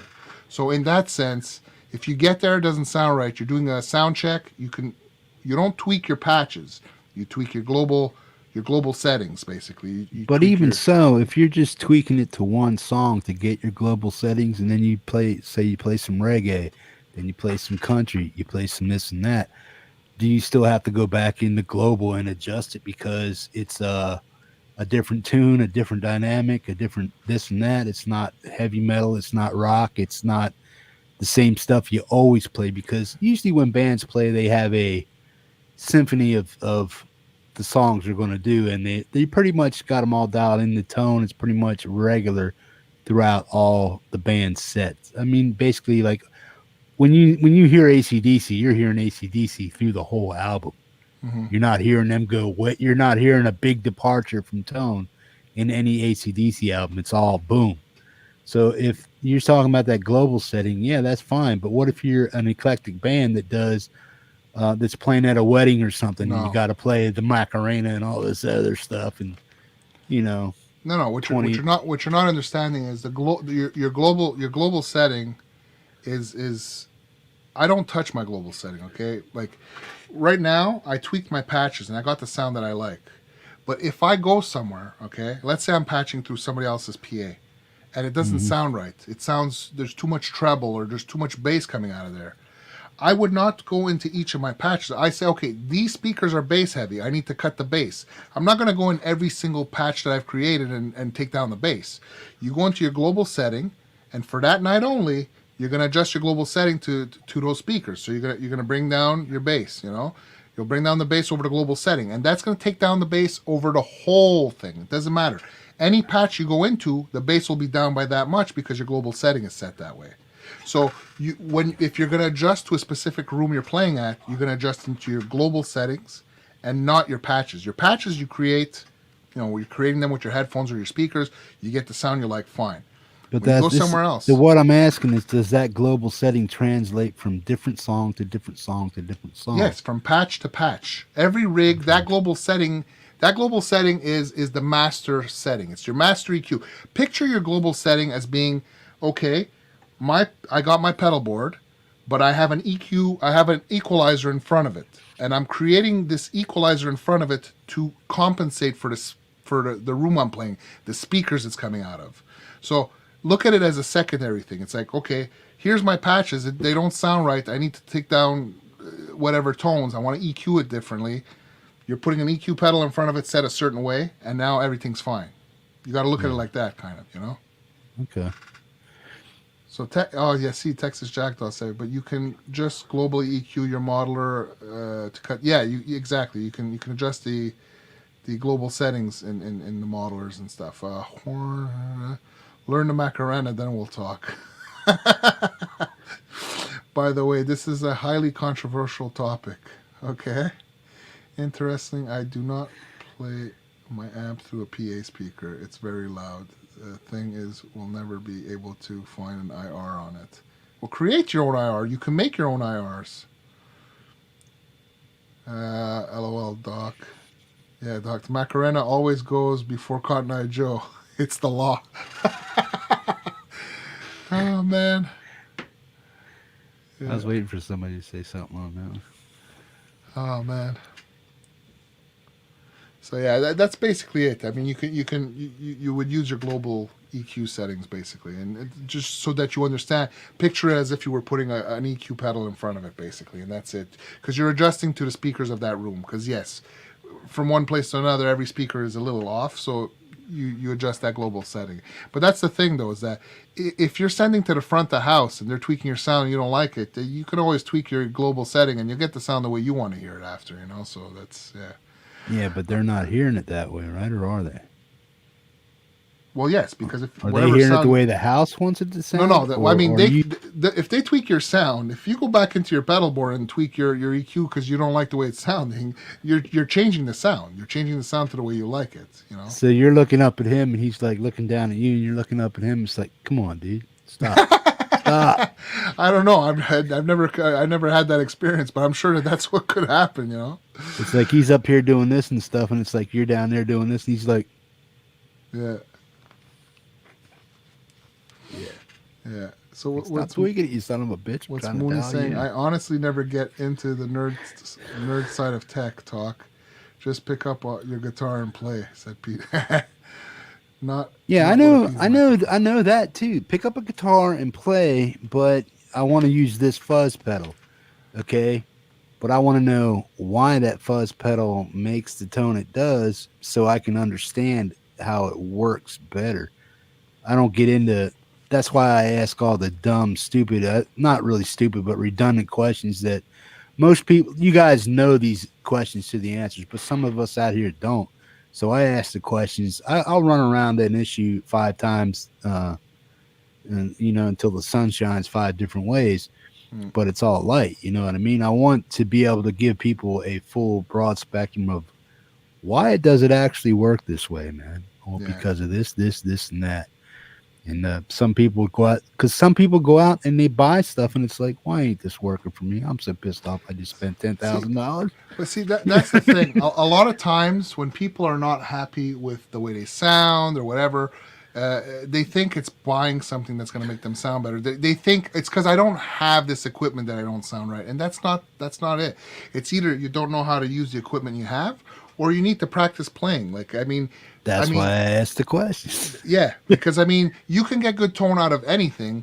You just need to practice. I mean, that's it. I mean, if you're not playing well and you're not happy, it's generally not the equipment. I mean, because a professional could make $100 junk guitar going through some piece of crap amp sound decent because they're a professional. You know, I mean, it really is. Exactly. Like but how many of us actually stick to a prescribed way of learning guitar? Because we all our teachers are different. We all learn a different way. We all have modern technology to drive us this way, that way, this way. This guy says use this. This guy says use that. This guy. Yeah, but those are opinions. Stuff, everything is subjective. Music is subjective. Tone is subjective. Everything is subjective. What I find nice, I get that, but every guitar player is different. That's the whole thing. There's no one prescribed way to teach somebody how to do one different thing. You've learned what you've learned different from the way Jack Dawes learned it, from the way Epi learned it, and from the way everybody else has learned it, man. But it's like when somebody picks up a guitar like me, I know what this pedal is capable of. Can I get it there? Maybe not. Maybe you can get it there quicker because you've been around longer and this stuff and that. But people want to know that when they pick up a guitar and they learn something, they want to know that that piece of equipment that they bought is going to get them to that tone once they learn that piece of music well enough. So if I get a fuzz pedal and I want to play some doomy riffs, I know that eventually when I get good enough and I learn how to dial that piece of equipment in, I'm going to sound as close to Iommi as I can get for what I know. So that's where I'm talking about for the noobs. You know what I mean? Yeah. See, like, okay, just a couple of comments here. Preston Smith, there is no talent pedal. That's right. There's no talent pedal. It's all about practice. M says it's in the fingers. I love adding Pog in front of my modelers. Yeah, that's a cool pedal, the Pog. I used to have the Pitchfork. I used to like the Pitchfork. Just get data to be sound guy doc. Yeah, data from Star Trek. Okay. Use what you like, isn't it, Jen? Yeah, of course. You use whatever you like, man. That's the whole point. Yeah, but Data couldn't whistle. Data couldn't even whistle, Doc. But yet he can carry a tune. I don't get that. And you see, Preston, you were saying that to make your IRs, you need a good mic. I mean, if you don't have a good mic, you can always rent one at Long and McQuaid. You just rent yourself a good mic if you want to make your own IR. That's all, man. But there's a lot of good free IRs. You can pick up an IR anywheres. But if you want to make your own, I would suggest just rent a good mic if you want. So the 609, the B609, or the B906, they're relatively good, but somebody was saying they knock off some top end or something like that. And then the SM57 is just like, yeah, it's the go-to standard and all that other stuff, but it kind of leaves a muffled kind of sound to it. A little, to me, it does. Mm-hmm. And then some say the 609B and the 906B they're the same microphone, just one's more top heavy and one's more bottom heavy. The 609 is more bottom, and then the 906 is more expensive, obvious, but yeah, that's its counterpart. Yeah. But it's like which one is which. That's why I was asking you guys a couple months ago before I bought the SM57. Mm-hmm. I just figured I'd just buy the right bullet for the right gun, and it works, and that's what it's been made for, because it's an industry standard. Yeah. Then you get other mics that cost thousands of dollars, or you can get a mic for $200, $150, $220. Yeah, but don't forget, different things. At some point, it's the law of diminishing returns, eh? Yeah. I mean, you got to find the right medium at some point and say, look, I'm satisfied with this, because I mean, at some point, you're gonna spend how much, and is it gonna make that big a difference for what you're doing, anyways? You know? Yeah. Well, that's what I mean. I want to buy the right gear for the job that I need. I don't want to end up with 50 microphones because somebody said this, somebody said that. But I also don't want to be so much of a damn cork sniffer that I have to have this, or I'm going to suck, or it's going to sound suck, or I'll never get the right tone if I don't suck up or buck up and buy a $300 microphone. Yeah. You know what I mean? We got to have this, Jeff. You got to have that. It's like, no. I want to know what's going to work well enough, good enough, been tried and true and tested, instead of going out and spending, this, and this for this. Just like we buy a bunch of different pedals and stuff because this one's this one and this one's that one.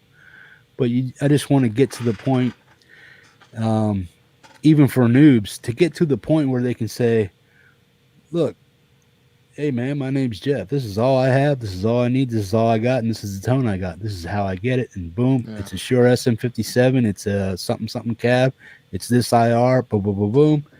Don't have to change a thing. This is what you need. And if you're digging this sound, this is all you need. Instead of, well, you need this impulse response. You need this cab. You need this and that. Mm-hmm. It's like, when does it all stop, and when is good enough good enough? Yeah, but even like Mooney says, nothing worse than an elitist, Jeff. I'm right. But but the thing is, it's that's true.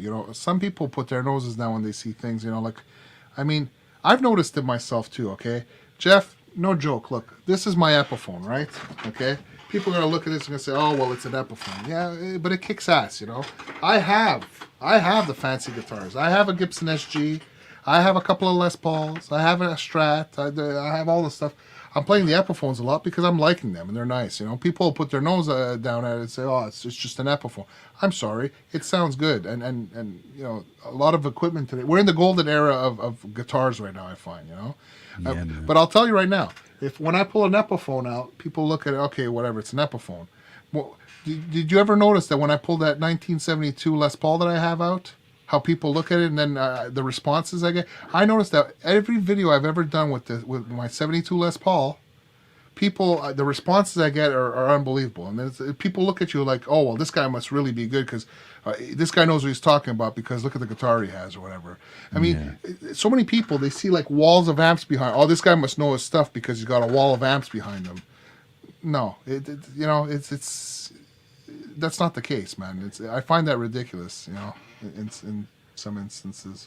Oh, it's like me. I got semi-good stuff. I got semi-good taste in what needs to be gotten to sound good. I mean, I got a nice set of monitors. They're medium. I paid $166 a piece for them. But are they kind of like bedroom new guy, recording guy, industry standard kind of stuff? Yeah, they'll work. They'll get the job done. Better than some things, but not as good as the best things. But for what I'm doing and who I am and where I'm at with my guitar playing, I think I got over the top some things I do, some things I don't. But yeah, man, there's always, I don't know. But it's like I said, everything is subjective. But the thing is, you don't need a $50,000 guitar to sound good. You can sound good on a Exactly. on a Squire or on an Epiphone, and they're great, and they're made so well. Like, I'll be honest, my cousin bought my two cousins, they bought a classic vibe 50s Telecaster Squire, and my other cousin bought a 60s classic vibe Squire Strat. They're like $399, right? Something Yeah, over here they're like $3.99. $5, but yeah, in the States they'd be like $3.99 exactly. And I compared them to my US and my Japan Tele and Strat and everything, and I was quite impressed with them. It's like, they are nice. If I had to start all over again, these are things that I've acquired over years. I mean, my Tele, I've owned it for like, I don't know, 15 years. My Strat, I've had it for like 26 years or whatever. Like, I mean, I've owned these guitars. I work summers and stuff to buy these things, and like, I've owned them over a long period of time.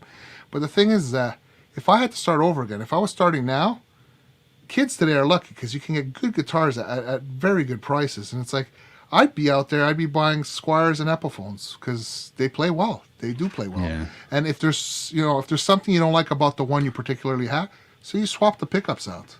As long as it feels good, if the neck feels good and you're comfortable playing it, the pickups can be changed. I mean, look, with my Epiphones, I changed, on the Sunburst one, I changed the pickups, I changed the keys, I put a Duesenberg bridge, I changed the saddles, I put the string butler. Like, I mean, I modified everything on that guitar, but I modified it the way I liked. Then again, I have the red one, which is stock, and I like it stock too. It's fine stock. There's nothing wrong with it. And the blue one, I modded some of the stuff, and I left. So I mean, you do what you want with it. But what I like is that you're starting off with something good to begin with. The Squires and the Epiphones are actually pretty damn good as they are. So it's You were thinking about hi, Aditya Bali. Bali. Nice to meet you. Is the Headrush MX5 demo over? Well, we kind of went over it before. I mean, you can rewind basically. It's still here. We went over it before, but I'll be doing other videos on it. You were thinking the Headrush MX5 would pair with the Squire Contemporary Telecaster. Of course it would. Mooney has the Squire Contemporary Telecaster, and it's kick-ass. Of course it would. There's no reason it wouldn't pair with it well. Well, Mooney was talking about buying his dream guitars here and here, and then he's like, next thing you know, he comes off with 3 or 4 guitars because it's like he took the money he was going to spend on one guitar that he wanted his dream guitar. Yeah. I think it was a Strat or something like that. It was a Strat he wanted to get at that and he time, went out. Yeah, he said, screw it, I'm just going to get 4 guitars that I know I think I would like, and just go ahead and buy 3 or 4 guitars with that money instead of doing that. So yeah, that's a cool idea. I mean, this is the most expensive guitar I own right here. $750. Everything else is this one here is the most expensive, but I didn't pay its full price. I only paid $560 for that because it's an $850 guitar, $899, but I got a smoking deal on it. So but yeah. But they're all different guitars, man. None of them are the same or the same scale and stuff like that. I think I might have 2 that are the same scale. Yeah, that's exactly it. They're different.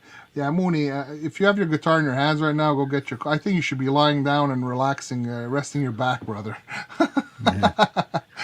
Yes, Mooney is kick-ass. Aditya Bali, absolutely. Mooney is awesome. But you're right. Jeremy came out with what's that? About the guitars, the different guitars, and that's where I'm seeing now. It's like with the pedals, I'm happy with the Headrush, and honestly, that's my thing. I think it's better more to invest in my guitars, and each guitar does sound different. You can hear it, so it really is. But the thing is, every guitar is different. I mean, I have an SG to get that SG sound. I got my LP with humbuckers. I got my 72 Deluxe LP with the mini humbuckers, I have the I got a Strat with the lace pickups. I got my Telecaster. Every guitar is different. I got what do I have? The Gretsch, the 12-string. But again, too, yeah, we all have different. But again, too, it's like, where's that line of, yeah, this is beginner stuff, and it may have some flaws, and it may need worked on, or new pickups, this and that. Yeah, it's a $300 guitar. Okay, yeah, okay. Is that what you really want, or is there a beginner standard that says maybe if you really want to learn guitar, and you think you're going to stick at it, do you go for the $400 to $800 range? I don't think any noob should stay with a go out and buy a $2,500 Les Paul. What the? No, of course. What's wrong with you, man? But I mean, it depends on your situation. Cool. If you're a millionaire, what does it matter if that's your first guitar? But the thing, like, I mean, look, I bought my son a guitar at Christmas, right? What did I get him? I got that little Jackson Dinky. That's his first guitar there. It's pretty cool, man. It's a decent guitar. But I mean, is a $500 guitar like a Schecter Extreme Elite? There's nothing wrong with that. Is that would you consider that overkill or too much for a noob? Because if he has to give that $500 guitar to a nephew who really does want to learn, or a niece or something like that, he hasn't spent a lot. He hasn't went way over budget, and he's comfortable. Say, here, man, I'm not playing this kid. Have fun with it. Here's an amp to go with it. Boom, and I'm done with guitar. Gave it a try. Is $500 now? Does a $300 guitar to start out sound you can get so much shitty less than a $500 guitar? I mean. Or is there? I always find it like, where in the hell's that beginner stage? Where's a good place to start? I mean, personally, and it was always the case there. If you're just starting, you just get yourself one of those Squire packs, and that's it. You get the Squire pack where you get. But what if you get a bum guitar and it's like, yeah, I'm learning, but no matter what I do, oh wait, somebody told me this is a shitty guitar. My teacher examined. They're not that bad anymore. They'll never be that bad. I'm just being like, it's like, yeah, this one fret's a little high, and the G string's going to ping out all the time because it's a this and that kind of guitar, and it's always going to go out of tune, just like the G string does, or the G string on a Strat or a Tele and stuff go out because of the 3-string bridge or whatever appears. Boom, boom, boom, boom. The G string's always going to go a little wonky. So where do you get a guy into a guitar where it's like, it sounds good when I'm hitting the right notes the right way, the way I'm supposed to be, and the way I'm taught, I'm sounding better, but does a $300 guitar get him there faster, or does a nice guitar that's built to good quality, frets are all lined up and stuff? I know guitars are hit or miss no matter what, but where's that? I mean, where would you cap the beginner guitar? I don't know, man. Let's put it this way. My first guitar was an acoustic guitar. It was a Norman guitar. It was made in Quebec here. Now Godin owns that company. But it was a Norman guitar. It was unfinished. It was almost like a piece of plywood. I had a soap bar touch on there. The strings were really high off of there. And for me, it was terrible. It's about comfort, and the neck was not comfortable because the touch was really high on it. It was hard to play. And I remember playing it. I'm like, this thing doesn't work. I kept telling myself, it's the guitar. You keep thinking that. And then my cousin would pick it up and play it. And I'm like, how the hell? It's not. How'd you get it to sound like that, man? It's when I play it, it's broken. It's practice. Yeah. It's all about practice, man. The important thing is being comfortable. So if you pick up this Squire or an entry-level guitar and it's comfortable on your hand, it's comfortable to sit with or whatever, that's all that matters, man.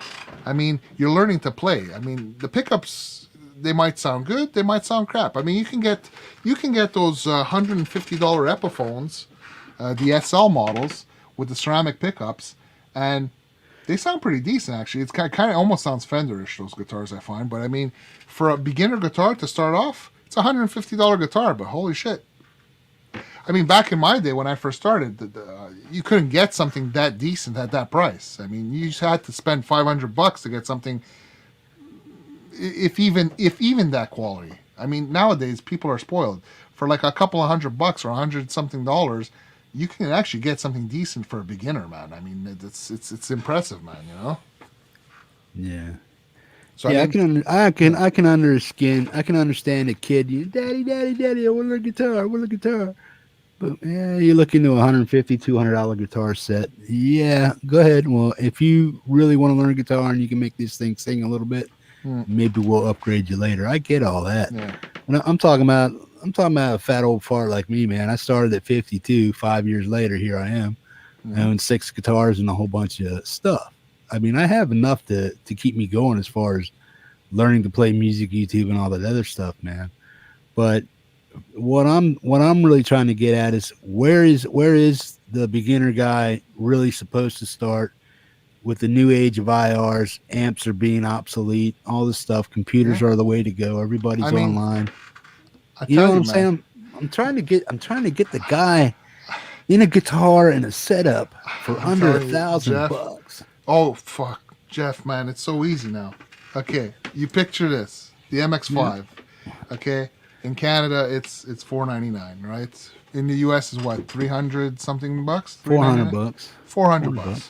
So if you have something like this, and you get yourself a Squire for like, I don't know, if you get let's say an Affinity Series, $500 Schecter. Okay, $500 Schecter, and this, you're good. You have $100 left over. Buy some pizza. You know what I'm saying? You don't need to spend more than that. You know, like you can get good tone, man. I mean, that's the era we're in now. I mean, it's ridiculous. I mean, so a good starter pack would be that a $500 Schecter guitar, $900. You're in the door. You're able to make music. Watch a few views. If that's what you like, videos, a $500 guitar is very decent. I mean, because you can get like a Squire in Canada for $570. You can get a Squire Classic Vibe. So in the States, you can get for less. So if you're spending about $400 or $500 on a guitar, and let's say about $400 on something, a unit like of this sort, you don't need anything else. On a $100 set of headphones, there's $1,000. So if you want a good set of headphones, okay, yeah, you can do that for sure, man. You know. Yeah. Because these are $100. I mean, wait, did I spend $100? Yeah, wait. These are the 280s. I forget what they go for. $100, I think. Squire Telecaster is so nice to play. Fix your 4-wheeler. Yeah, I remember Mooney was saying he was gonna sell his Bentons because he's really happy. He doesn't pick anything else up no more. He's just picking up his Tele now. That Squire Contemporary is freaking awesome. He's got a roasted maple neck on it. The keys on it are killer. The pickups are amazing pickups in it. That guitar is really impressive, man. The specs on it are... Is that the blue one? No, his white one. The one that he did the video on. He recently did the video on it, and he's been using it on all the last videos. I'm thinking of her. It's Mooney's guitar is really, it's impressive. I'm impressed with what Squire's doing these days, and even Epiphone. It's really... Yeah. Texas, that's a little bit extra. Hey. Yeah, see, Great Vanzini says one of his MH clients bought a Squire pack because he felt I recommended it. Scared the heck out of me. Then he let me play it, and I was blown away. Yeah, they're impressive. Even the Affinity Series Strats, the Affinity Series Fender or Squires are pretty nice, man. Stay away from Bullet, or go up for Affinity. Yeah, the Affinity or Classic Vibe is amazing. Classic Vibe, in my opinion, rivals the Mexico line. No questions asked. And I find it, compared to my US and Japan stuff there, I find it pretty damn nice. To be honest, I would take them hands down. I would have no question and no issues taking it. What are you saying? It's like, okay, Adiata. I'm looking at that Tele Pro player, man. It's like $700. Which one? The Classic Pro or the Pro something. It's like $700. Okay. It's the Tele, the blonde one or a white one. You can't wait for your MX5. You're gonna be happy with it. We're gonna let me try and see if I can find it there. You're gonna be happy in Nunes with it. Trust me, you won't regret it. Long and McQuaid, usually you get a free setup. Yeah, that's right. At our music stores here, you get a free setup with any guitar you buy. When I bought the Epiphone with the P90s in it, and I got my free setup on that too. Yeah, that's one thing that I find Player nice. Series. Yeah. It's the Player Series. See, now when I think of Telecasters, I don't think of double humbuckers like John 5. I think of the single, the ashtray kind of thing, and with the lipstick in the front and the single slanted in the bridge. That's what I think of a Tele. I want that quackity Tele sound. But if I wanted a humbucker guitar, I would just go out and buy a Schecter Hot Rod or something like that. Mm-hmm. I get a $600-700 guitar from a Schecter if I wanted humbuckers. But I want that classic. Yeah. Hi, Mitch. I want that classic Tele sound. So I guess it'd be what Moon said there, the Player Series or something. If you want the classic sound of a Tele, okay, my personal opinion, like I've tried it because my cousin has it. I honestly, I gotta tell you, the 50s classic vibe Tele in like the butterscotch blonde with a black pick guard is freaking awesome, man. Yeah, it really is, man. And that's like what, a $400 guitar? In the U.S., it would be about $400. In Canada, it's going for, I think, $579. It was $519 before COVID hit. Now it's about $579. But yeah. So if I get that one above the Player Series, what am I missing out on if I get the Player Series? The Player Series is the Mexico line. It's just because it's got Fender written on it, and I mean, it's not just that, but I mean, for the most part, I mean, I've compared the. Like, I mean, my cousins have a couple. Actually, I brought their guitars in not long ago. They had a couple of Mexico Strats that they brought in. I have my U.S. Strat, and I've tried his Squier Classic Vibe. And I'll be honest with you, I mean, they're all nice players, but the Classic Vibe series of Squier is really nice. It really is nice. I really. I don't know if I'd be able to justify the difference in price. I mean, you'd have to play it, and if it really blew you out of the sky and you'd be like, wow, then maybe it's worth it, But like, I mean, I when I picked up this Classic Vibes, I'm really impressed with it. Actually, I'm gonna probably borrow theirs and do videos on it, whatever, But I can't tell you how impressed I am with how they play, and like, I wouldn't even change the pickups. I wouldn't even change the pickups in them, man. They sound good as is, man. What about a roasted neck? Everybody's, all the roasted neck. I have to admit one thing. I do like the feel of a roasted neck because I tried to tell you just before COVID hit. I remember I was at the music store, and they had this beautiful Tele. It was a U.S. one. It was this blue the neck on it, man. The roasted maple was so beautiful, but I wasn't going to spend $2,200 on a Tele for a roasted neck. Now, what I would say is two options. Either you get a Tele like Mooney's, which is reasonably priced and comes with a beautiful roasted maple neck, or I would just say either buy yourself a Squier and then order yourself like a Warmoth roasted maple neck, because they're amazing, man. Like, I was considering... They're pretty damn expensive themselves, and Warmoth necks, man. Well, you can get a nice... it depends how you want it. Like, if I got a roasted maple, I would actually prefer the roasted maple with the rosewood fretboard on there.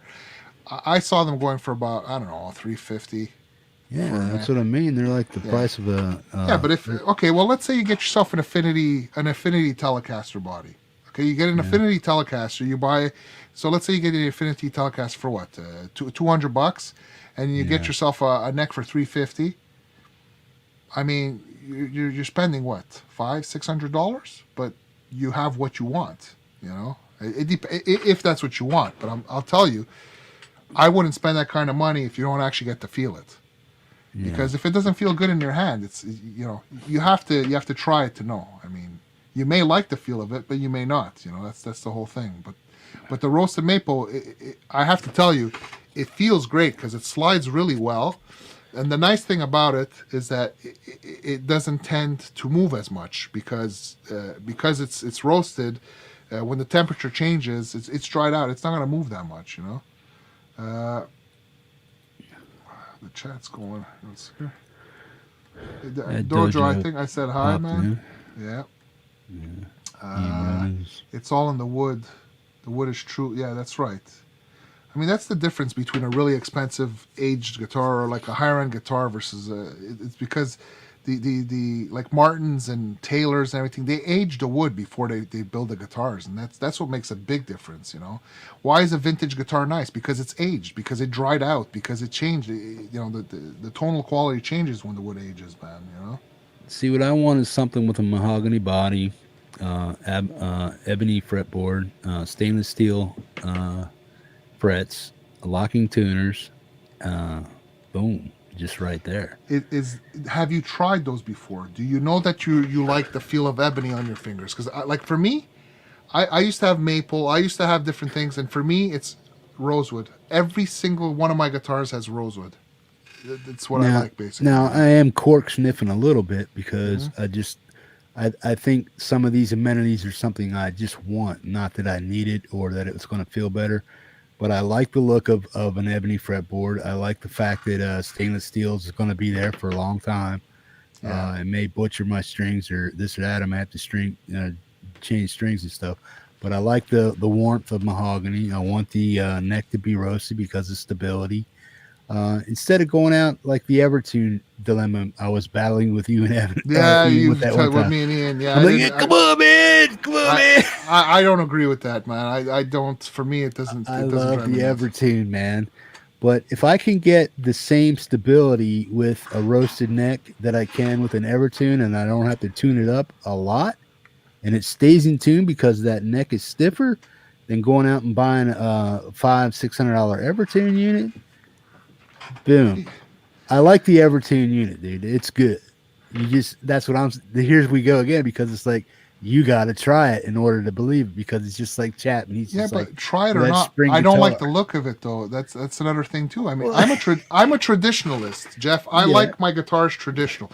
I like a traditional SG, a traditional Strat, a traditional Tele. I like traditional guitars. Yeah, you buy gizmos like this that are right here smacking your face modern day yesterday. This is modern day, but this is not the guitar. This is the other. This is what the guitar plugs into.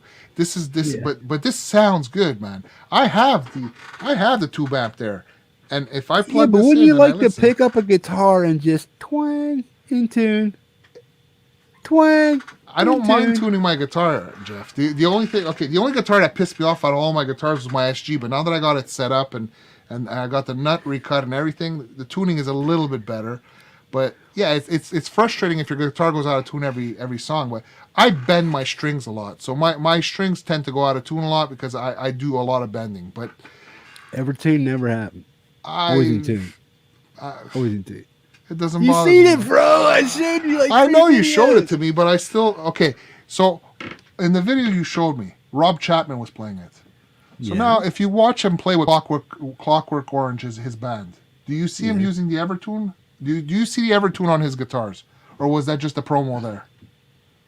Well, that's what he does. No. That's what he does. It's his guitar brand. It was a pro. But I'm sure. Is it on the guitar he's playing? Do you see it on the guitar he's playing? You know, Chapman falls in and out of people, right? You know Chapman, right? Mm-hmm, he falls in and out of people so quickly, it's stupid, man. He's in love with this guy over here in Colorado. He's in love with Flipside, and then he's in love with somebody else, and boom, boom, boom, boom. Next thing you know, they're gone. And that same thing happened with that situation right there. I'm not going to get into the whole particulars of it, but that same company that we're talking about right now, the same thing fell out with them. That's why. Yeah. It's not. That's why. It's not because it's not because it doesn't work or it isn't good. It's just because he falls in and out of people, man. Just like when he did his big old I'm Mr. Chapman and I'm going to pick on this little YouTuber and squash him because I can, and that was the deal. And that's click unsub. I've been unsub from him for a long time, man. Still watch Andersons and Bia, but Chapman, no. There. What? There, look. Doesn't mean you'll never have to tune your guitar just because you have an Evertune on it. Well, no shit. You have to set them up. It's not like nothing stays. Nothing stays perfect forever. It don't mean you never have to tune it. You still gonna have to tune it. Maybe not as much or whatever if you're bending, but still. Not as much, man. I don't believe that you could have something that forever and you would never be able to tune it, man. I never said that. I said for the majority of what that system does for a guitar and a traveling musician, when their shit's up in the air, man, it goes through. You can be down in Mexico, man, 100 degrees. It goes up in the air. It goes down to anywhere from like 0 to almost freezing or 40 degrees, and shit bends and moves around on normal guitars. The Evertune system doesn't work like that. See, he firmly believes learning on an Evertune is an issue. There are nuances on your fingers, learning to compensate for chords, all kinds of stuff. And Evertune could really hinder that skill. It can, but it's not. None of that stuff is in stone, though, dude. It's like anything. What can you do with the equipment you have is what it is. But when you got something that keeps your guitar in tune, and you just go whang, it's in tune, whang, it's in tune. It just helps the individual. It doesn't hinder them in any way, man. Everything, like, it's like we're all saying. Well, it's like, see, I hate the saying we all just learning. We got this guy over here. We got Jimi Hendrix. You just learning. We're all just learning. Bullshit. The man's a master on the guitar. He's a fucking virtuoso. So it's like, look, everybody's learning, but you're a better guitar player than I am. Gladly submit to that. Awesome stuff, man. But I don't agree. Are with you learning? There. Yeah. Okay, but wait a second. Boom. I don't agree with you. I mean, I've been playing longer, and maybe I can play certain things better than you. But I'm sure there's certain things that you can do better than me. You're more into a different style. I listen to your Sabbath. I can probably out riff you on a few Sabbath. But things. That's the thing. But that's what I'm overall, trying to say. Overall, you are a better guitar player than I am. I can submit to that. You know everything that I don't know that I wish I do know.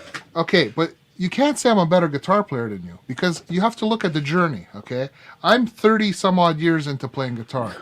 You're 5 years into playing guitar. When I was at my journey at the 5-year mark, I probably didn't play half as good as you did. Granted, I started playing when I was 13 or 10, so I mean, it took me a while to really get to understanding how to do it. But if you look at it in terms of how long you've been playing versus where you're at in your journey, if I look at when I was 5 years and in my journey, I didn't play as good as you do. Okay, so I mean, if you put do I have to have another 57-year-old guy to compare myself to? Jack Doll's my age. But it's not about he's age. Way better than I am. Okay, but wait a second. It's not about age. It's about the number of hours you put in playing. I mean, I've had friends of mine that used to sit on their bed there and they would play 12 hours a day. Make him a better guitar player.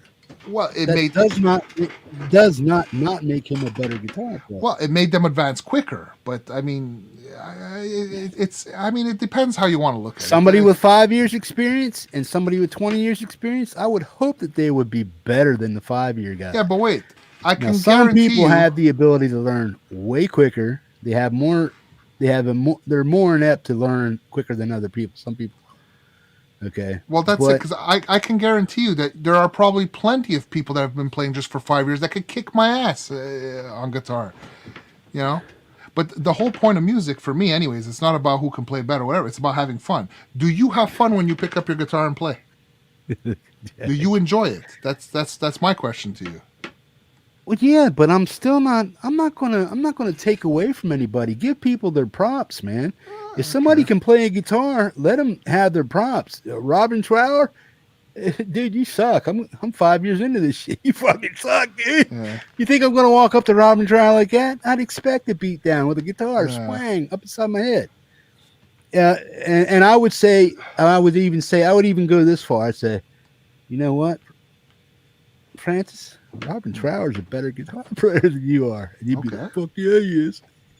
That's fine. I mean, it's not, for me, it's not a competition. I know a lot of guitar players. I'm not saying that, dude, but you guys got to come off that shit. Yeah, we're all learning. We're all at different stages, and we'll never be perfect.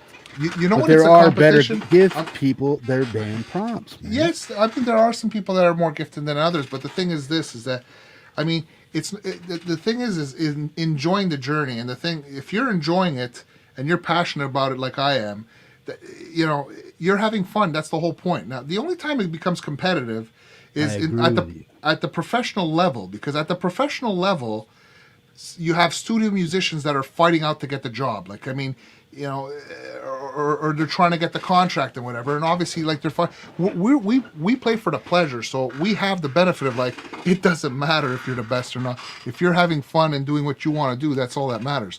When you're at the professional level and you have to put out music regularly for this company every week, or if you're competing with somebody else to get the job, that's when it becomes competitive and everything. But in our respect, it doesn't have to be that way. That's the whole point. Read some of these comments. Why'd Jeff throw me under the bus? Who said what? Tim said I threw him under the bus. Where? He's up there. He said, why'd Jeff throw me under the bus? He said he's only 29 years old.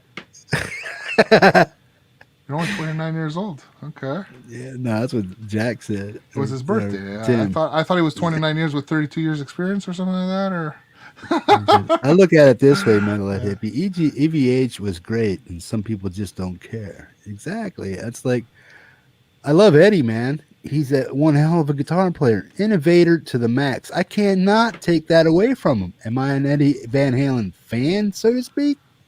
I love that the guy can play guitar as well as he does. Am I a fan of his style of music? Not so much. But is he a great guitar player? Fucking A, he is, man. I take nothing away from him. He has brought so much to music that you can't not be claimed. Is he a better guitar than the Hippie is? 100%. 1,000%. Better than most of the people in the room? I would say probably, yeah. He's world acclaimed. He's out there. He's doing things with guitars nobody's ever done.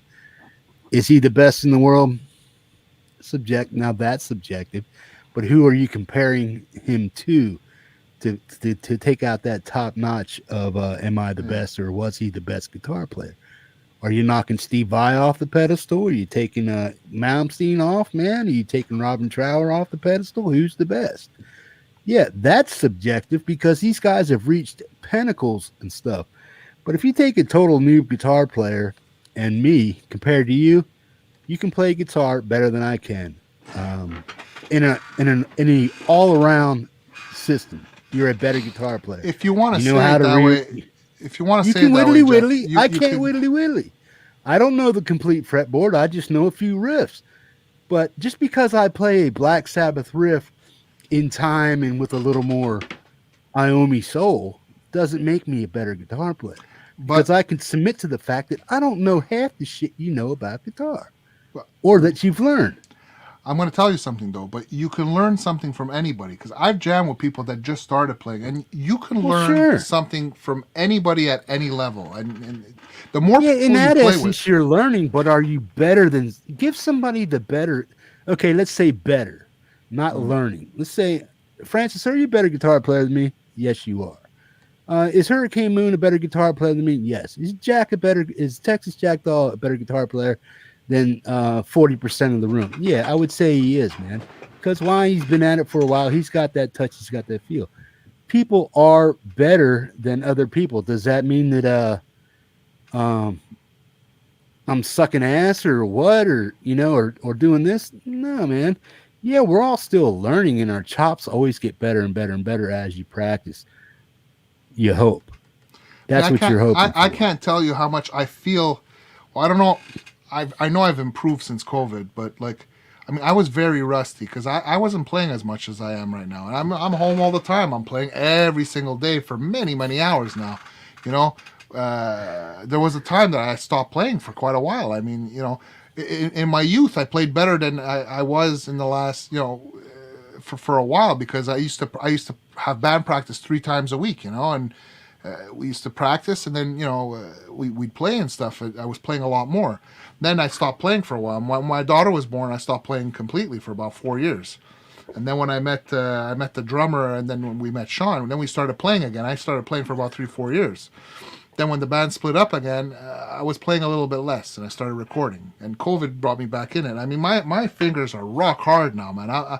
I'm back into the... if it wasn't for the arthritis, man, I'd be almost as much shape, as good a shape as I was in back in my 20s, I used to be able to play, that's another thing too. As you age, you may have experience, but then you have ailments, you got pains. I get wrist pains. That's why I wear the wristbands. It's not because they're, cool or anything. It's, I mean, you saw when I did that jam, I had a band here and there. It's because you get pains and everything. So it gets harder. I want to play as much music as I can while I can, because I know one day I probably won't be able to, so that for me, it's about playing music, getting my music out there, and just having fun, because I know that maybe one day I'll be sitting in a chair and I won't be able to play guitar, man. And you got to do it while you can, man.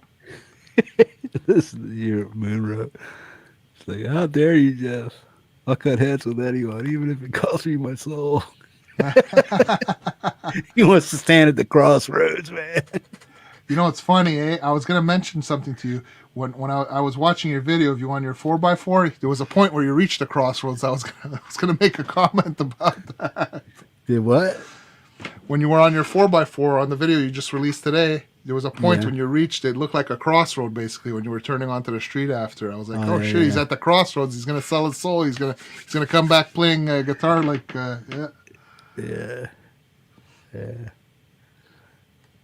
Yeah, I think it's just I just think it's a squeaky bearing or something like that, or something's out of throw. It's not aligned right, and it's just causing a squeak. I think it's just age from sediment sitting around on the brake drums and stuff. I just got to take the pads out, replace them, maybe clean it out and stuff a little bit, and then it'll be fine. But if it's the drive shaft to the front differential and stuff, I'll just take it. I'll just disconnect it and go 2-wheel drive.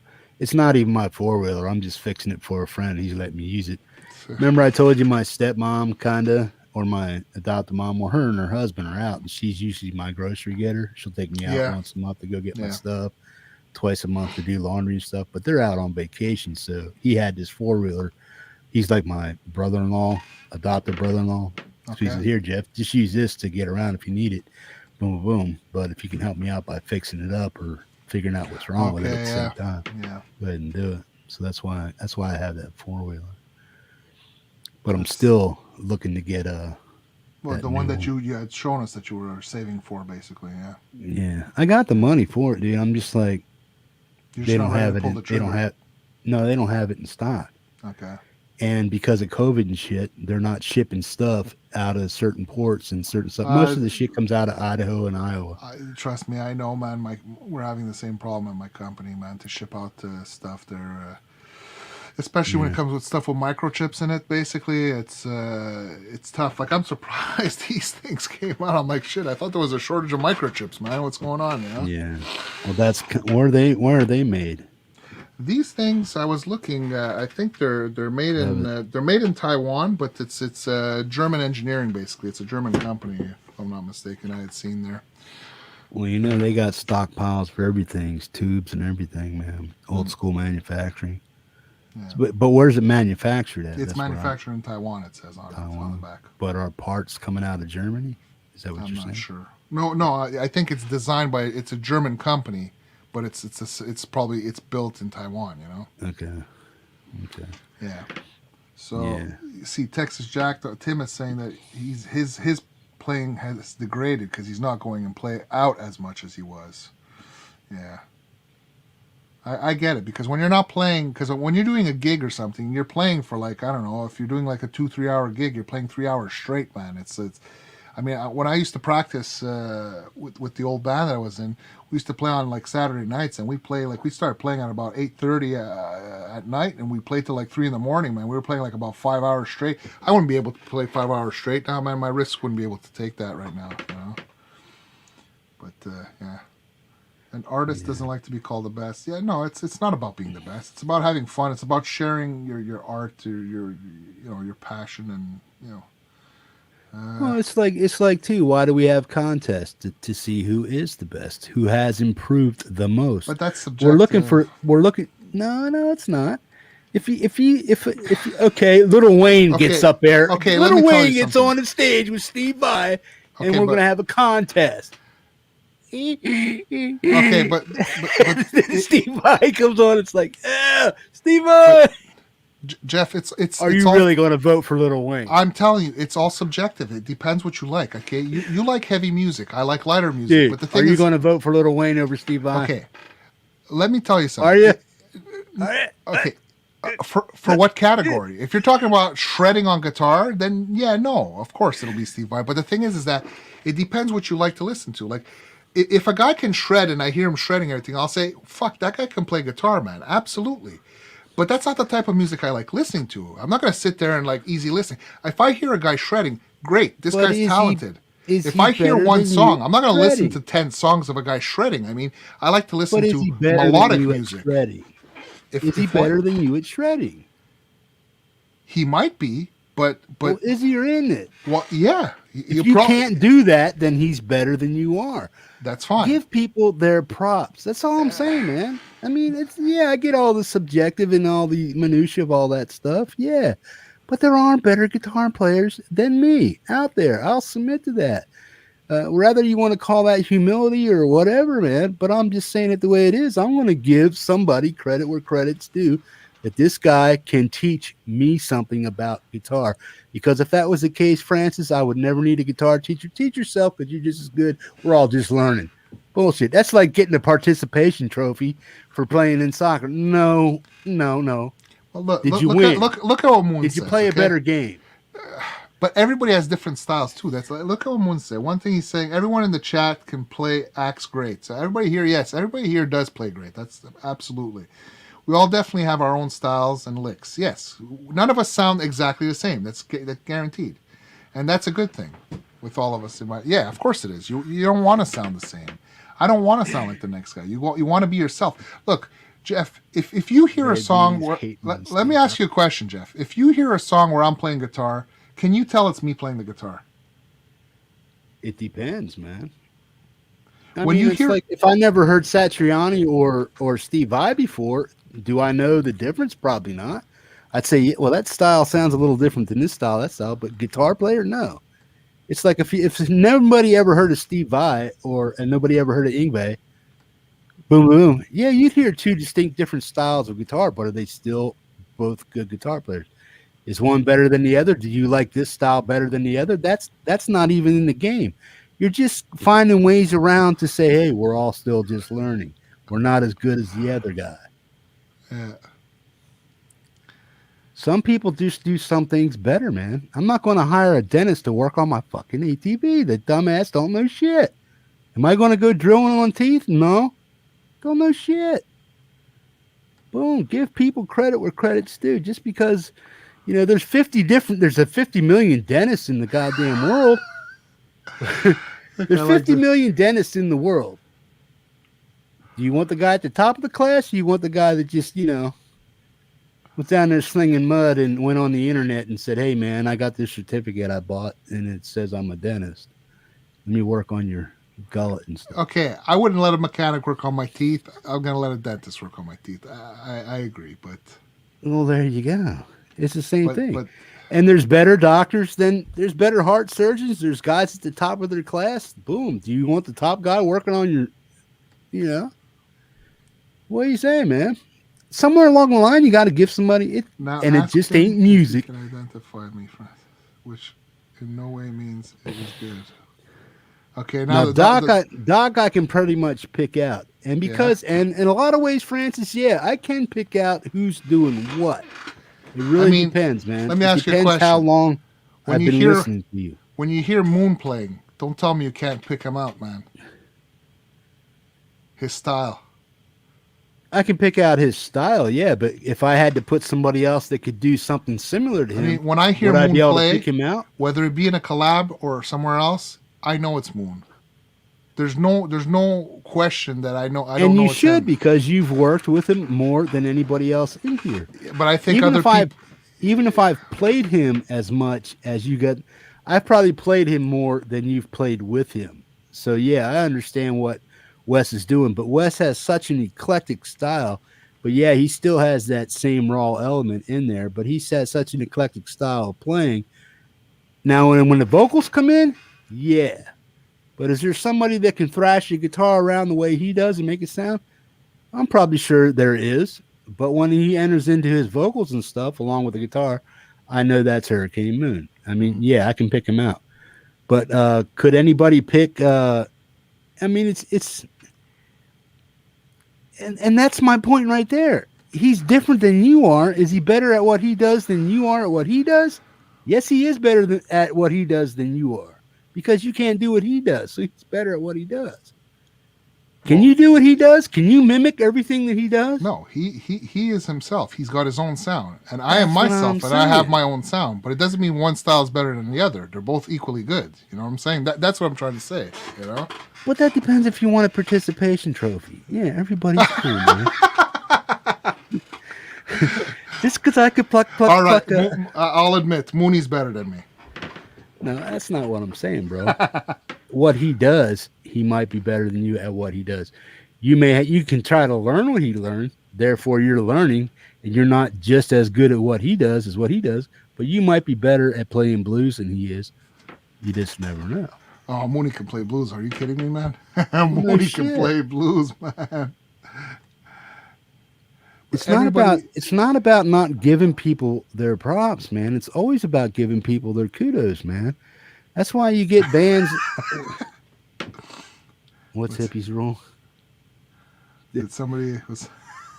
You ain't calling me a dick, no way. But yeah, man, it's like Lil Wayne. See, Moon gets it, man. It's like what? I didn't see a comment. Nobody wants up here and say, nobody wants to say. Put it this way: you don't ever want to tell me that I'm not as good as you. Why? Because that would make you look like a total dick. You're downplaying the hippie, blah blah blah blah blah. But if I come up and I say, dude, you're a better. You can't even take the. You can't even take. I would never say I'm better than you because the thing is, you are better than me. I'm willing to admit that. I'm more experienced. You are a better guitar player than I am. Yes, I'm more experienced than you. But like I said, when I was in my journey at 5 years, I did not play as good as you. So I mean, if you reach a 30-year truck driver driving down the road has far more experience driving a truck in any other kind of conditions than any rookie, and he will always know more until the day he dies. Now that guy that he was teaching to drive, it's going to take him just that many more years to learn exactly what that man that just died to drive that truck. There's just he's a good truck driver. He's still learning. Yeah, but he just ran over a whole damn family in Winnebago. I mean, come on now. Yeah. You rock, Booney. You rock, man. You rock, brother. Unless that truck driver's from North Bay. I mean, you can spin stuff any way you really want to, man. But me, I'm not above giving somebody the kudos where kudos deserves. It's like, bow down. We're not worthy, man. You know what I mean? Wayne's World Party. We're not worthy. You know, and that's where I'm coming from, man. A lot of us, none of us are really qualified to judge one person's guitar playing skills. Yeah, I get that. Okay, we're all just learning. I get that. Yeah, we're all learning. We're all at different levels and stuff too. But that's where I'm taking it into consideration, is that we're all at different levels of playing. I'm never going to be where Texas Jack Doll is at without 30 years of experience. Yeah, there are some virtuosos that can get in there and learn the guitar and learn all this, like you got Taj Ferrant. I mean, the kid's a phenomenal little blues player and stuff. But I can pick out his playing style, and I can not know that it's really him. But I can also see that the kid lacks feeling and understanding in his playing. That's me being a critic of his playing, because it's like he can't get the full strength bends in there. He doesn't have the full sweep of emotions that experienced guitar players need to pull off what it is they do. Is that kid better than most people on the planet at his age? Yeah, he is. It's just that simple. He is. Okay, he's a virtuoso player at his age. But will he ever know what Stevie Ray does? No, because why? Because he's gone, and the kid idolizes Stevie Ray, and he does his very best to emulate him. Hendrix and everybody else, man. But, I mean, I understand how you feel to a certain extent, okay? I agree here with Preston, too, though. The more you learn, the more you realize you still have a lot to learn. Well, exactly. And this is kind of what I'm trying to say. A few years back, or a little bit more than a few years back, I was working at a company where one of my coworkers, my mentor actually, he used to be the road manager for April Wine and for Frank Marino. And did you see what Mark wrote? What did Mark write? He says you can't be PC with a hippie, man. Yeah, no, I put it on the big screen. Yeah. But what I was saying is basically the guitar player from Frank Marino, and he used to work in the shipping because they weren't always touring, and he just wanted to work a regular job basically. I remember him bringing he used to keep his guitar in the back and everything. And it was at Christmas time, we brought our guitars. He said, yeah, bring. My boss wanted us to play for it and everything. So I'm jamming with the guitar player from Frank Marino's band there. And I swear to God, I mean, I've been playing for a number of years, but I'm not a professional by any means. And I felt like a little kid. He's telling me, "Hey, just play, man. Don't worry about it, whatever, and everything." But I hear him playing, and I'm like, "Fuck!" I was embarrassed to play because this guy played so well, I'm like, "Oh man, I can't play, man. I ain't good." But that's not the point. You have to go out there and play. You can't get discouraged because people play worse. And I know you don't say it that way, because a lot of times you say you play people that are really good on your channel too. Not to discourage people. Some people may take it as discouraging. You should take it as encouragement and say, I want to play like that one day, or I want to improve one day. You got to look at it like that. But I remember when I was playing with him, I felt small in my shorts, but he was super cool. It was not, I mean, some people have big heads and whatever, and that's not cool, because it's like we said, we're all at different parts of our journey. Do some people have more experience than others? Yes, they do. I wouldn't say that I'm better than this one or you're better than that one. It's more about an experience, and it's also depending on what you do. Because the act of humility goes both ways, man. It's not just, it's like, I don't want to be up here and everybody's like, yeah, dude, you're the best. My ego's popping and stuff. But I also want to be the same guy that says, yeah, man, I got a lot to learn and I want to know what he knows. And then what do I got to do? I got to practice. But I'm still humble enough to say that I'm not as good as this person. I'm not as good as you. I'm not as good as Preston. Do I want to get up there to the point where I can play guitar like that? Yeah, but I'm not there yet. Better. Do you want to call that subjective too? I don't think you can, man. Somebody is better. Otherwise, you would not have teachers, man. So why would you even need a teacher if everybody's just learning? So you have to learn from somebody, man. So therefore, you have to be humble enough to say, this individual knows more about this than I do. I need to learn from him.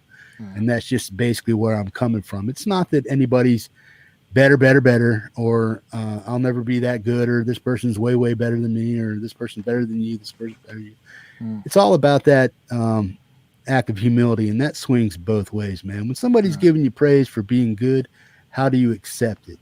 Okay, and how do you also swing the pendulum the other way and say, dude, you rock. You are way hip, slick, and cool. I dig what you do, man. Boom. It's like I keep saying, it's always about encouragement, not discouragement. Well, that's it. And that's the thing about our community. For the most part, I think it is an all-inclusive thing, and we do encourage each other and everything, and try and help each other grow. And I think everybody in this community, we have helped each other grow. I mean... do you think this community would be what it was if we were all at the same level and stuff? But, dude, that was cool. Oh, dude, that was cool. Dude, everybody, really cool. But that's the thing. Everybody has their strengths in the community, and it seems, like a lot of us work together, especially when you're doing collabs and stuff.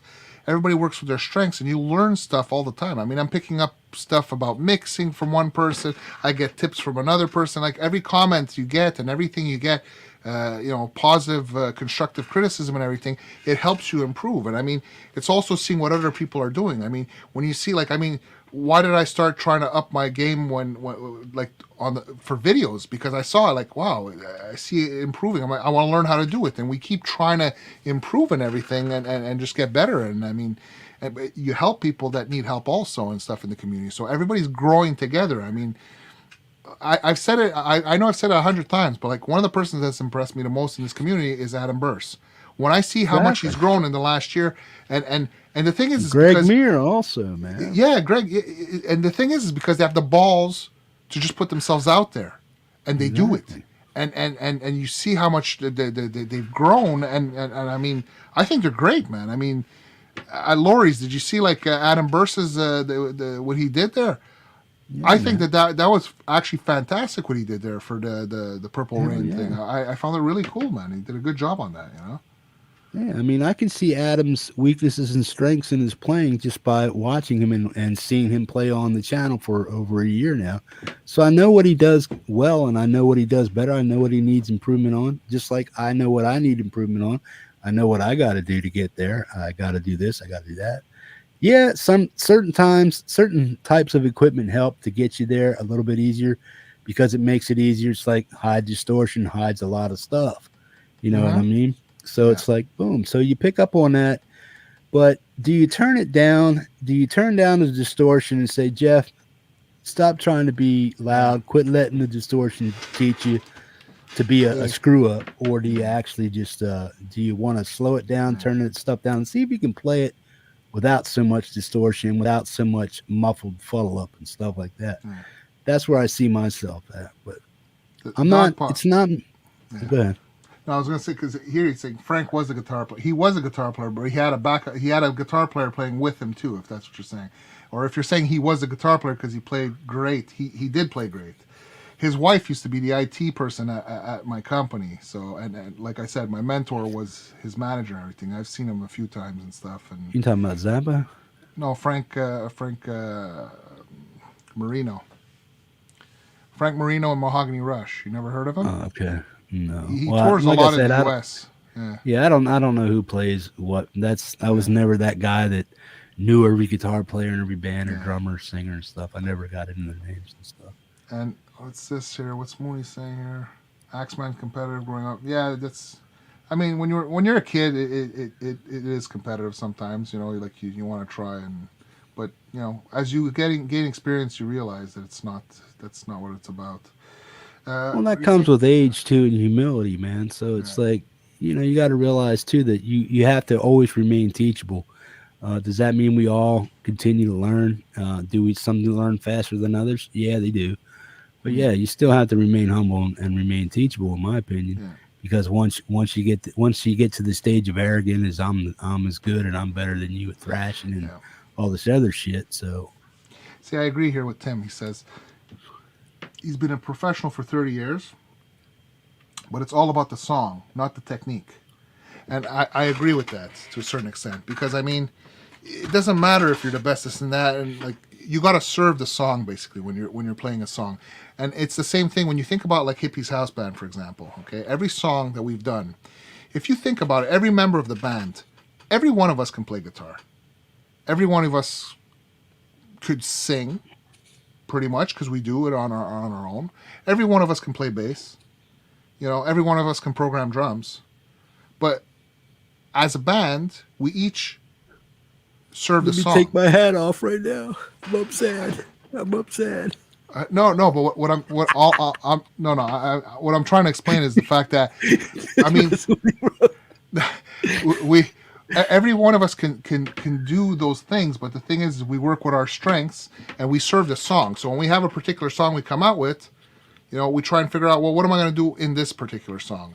And if my role in that song is just to stay in the background because I'm doing some filler or whatever, then that's fine. We're serving the song. It's not about, oh, look at me, I can do this. No, I mean, you know, like it's about getting the song the way you want it to sound. So like basically what he's saying, it's not about the technique or whatever. It's about serving the song basically. If I'm understanding what you're saying. Well, yeah, but still, you gotta have the skills to pay the bills in order to get it to where you want. And like I said, that's all comes with age, practice. How long have you been doing it? You know what I mean? It's like I was saying earlier. Lil Wayne is not going to be able to do what Jack does or Tim does with a song. It's just not going to happen. Yeah, but can you say yeah like Lil Wayne? Yeah, boy. Oh no, that's who's that? That's Flavor Flav. That's Flavor Flav. Yeah, boy.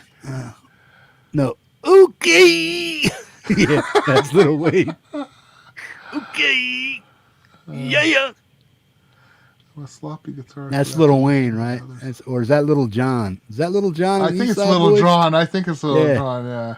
You see the hippies in there? I know what's going on, man. Yeah. Okay. Yeah. Is that who's that? It's Little John, right? I think so. He's got all his teeth gold capped and everything. Yeah. Too. Yeah. Okay. Then what does Lil Wayne do? What's his catchphrase? He does something stupid too. I don't remember, man. It's been Randy Upchurch. What's going on, buddy? What's Lil Wayne's catchphrase, guys? Anybody know? Or doesn't he have one? I know Flavor Flav's got, yeah, boy. And Little John and the East Side Boys, like, yeah, okay. Holy shit! How far back am I in the chat here? Oh my god, I'm quite far back. Yeah, you got to keep up with this stuff, bro. Little Wayne. It's because I'm using the scratch pad on my laptop because I had unplugged my keyboard and my mouse because I had to plug the second camera with the USB, so I don't have my actual keyboard plugged in. See, even Moon agrees with me. Little Wayne bends the note really badly, Jeff. He's like, oh. Zappa. Did you ever see that? Did you ever see that spoof of Little Wayne when he's playing guitar? No.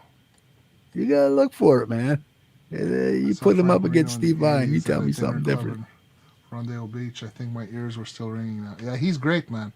I mean, he lives over here. He lives not far from me, basically. Yeah, he's a cool guy. His wife's cool too.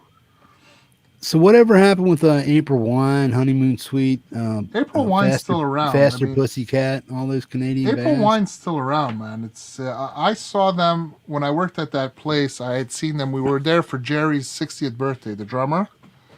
And all the guys from like Show'em and all the radio stations were there and everything. It was like you had to be invited there. And my coworker invited me to his birthday party at the club. It was pretty cool, man. And basically, but the drummer doesn't. I think they got Breen LaBeouf now playing there because he just can't play anymore. I mean, he's not able to keep up anymore. But they still play. Isn't like Big Truck? Is that a Canadian band? The which one? Big Truck, something like that. I don't. What am I thinking? I don't know. They might be. I don't know. I've never heard of them. Anybody know Big Truck? Canadian band or not? I think it's a Canadian band. What's that other one? The one Preston plays a lot in his jams. Preston, what's that dude you play all the time? Canadian dude. Can't remember the name of the band. Neil Young. No. Hi, Randy. Oh, man. I'm so far behind. It's not even funny. Okay, I'm gonna bring it down here. Annihilator. That's it. Yeah. No, I didn't. I heard Annihilator years and years ago, but until Preston brought him up to me, and it's like I started listening to him. It's like, yeah, this is a band that just slipped away. As I was either in a place in my life where I was either locked up or on the road, hitchhiking around, doing whatever. But a lot of stuff escaped me in certain years of my life, man. And I'm just like, that was one of them. But when I started listening to him, what's his name? Jeff, what's his name? Preston. But when you ever listen to Annihilator?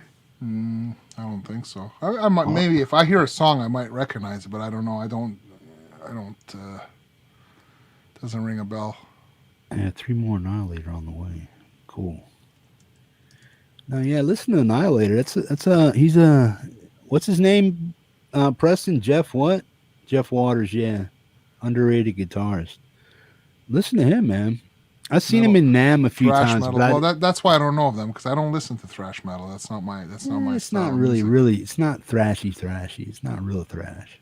Founded in Ottawa, 1984. Jeff Waters and vocalist John Bates. Yeah. Good stuff, man. I mean, yeah, there's a lot of bands that I actually listen to, and it's like, oh, fuck, I didn't know they were in Canada. You know, stuff like that. Big Truck. Yeah. Jeff Waters. Big ass truck from Tennessee. Boom. Okay. Johnny Highlander. Phenomenal picker or what? You were in what? M9 best soundtrack. Billy Talent. It's a mix of mostly thrash. Marianne's Trench. Yeah. Okay. Yeah, it's kind of metal thrashish kind of stuff. Well, it says here they're a thrash metal band. That's basically what it says here. Yeah. Yeah, but how do you define thrash? I mean, there's something that you like just in the door of thrash, or just you're in it, you know. but I wouldn't really call Annihilator thrash to the nines. You know what I mean? Maybe midway thrashy.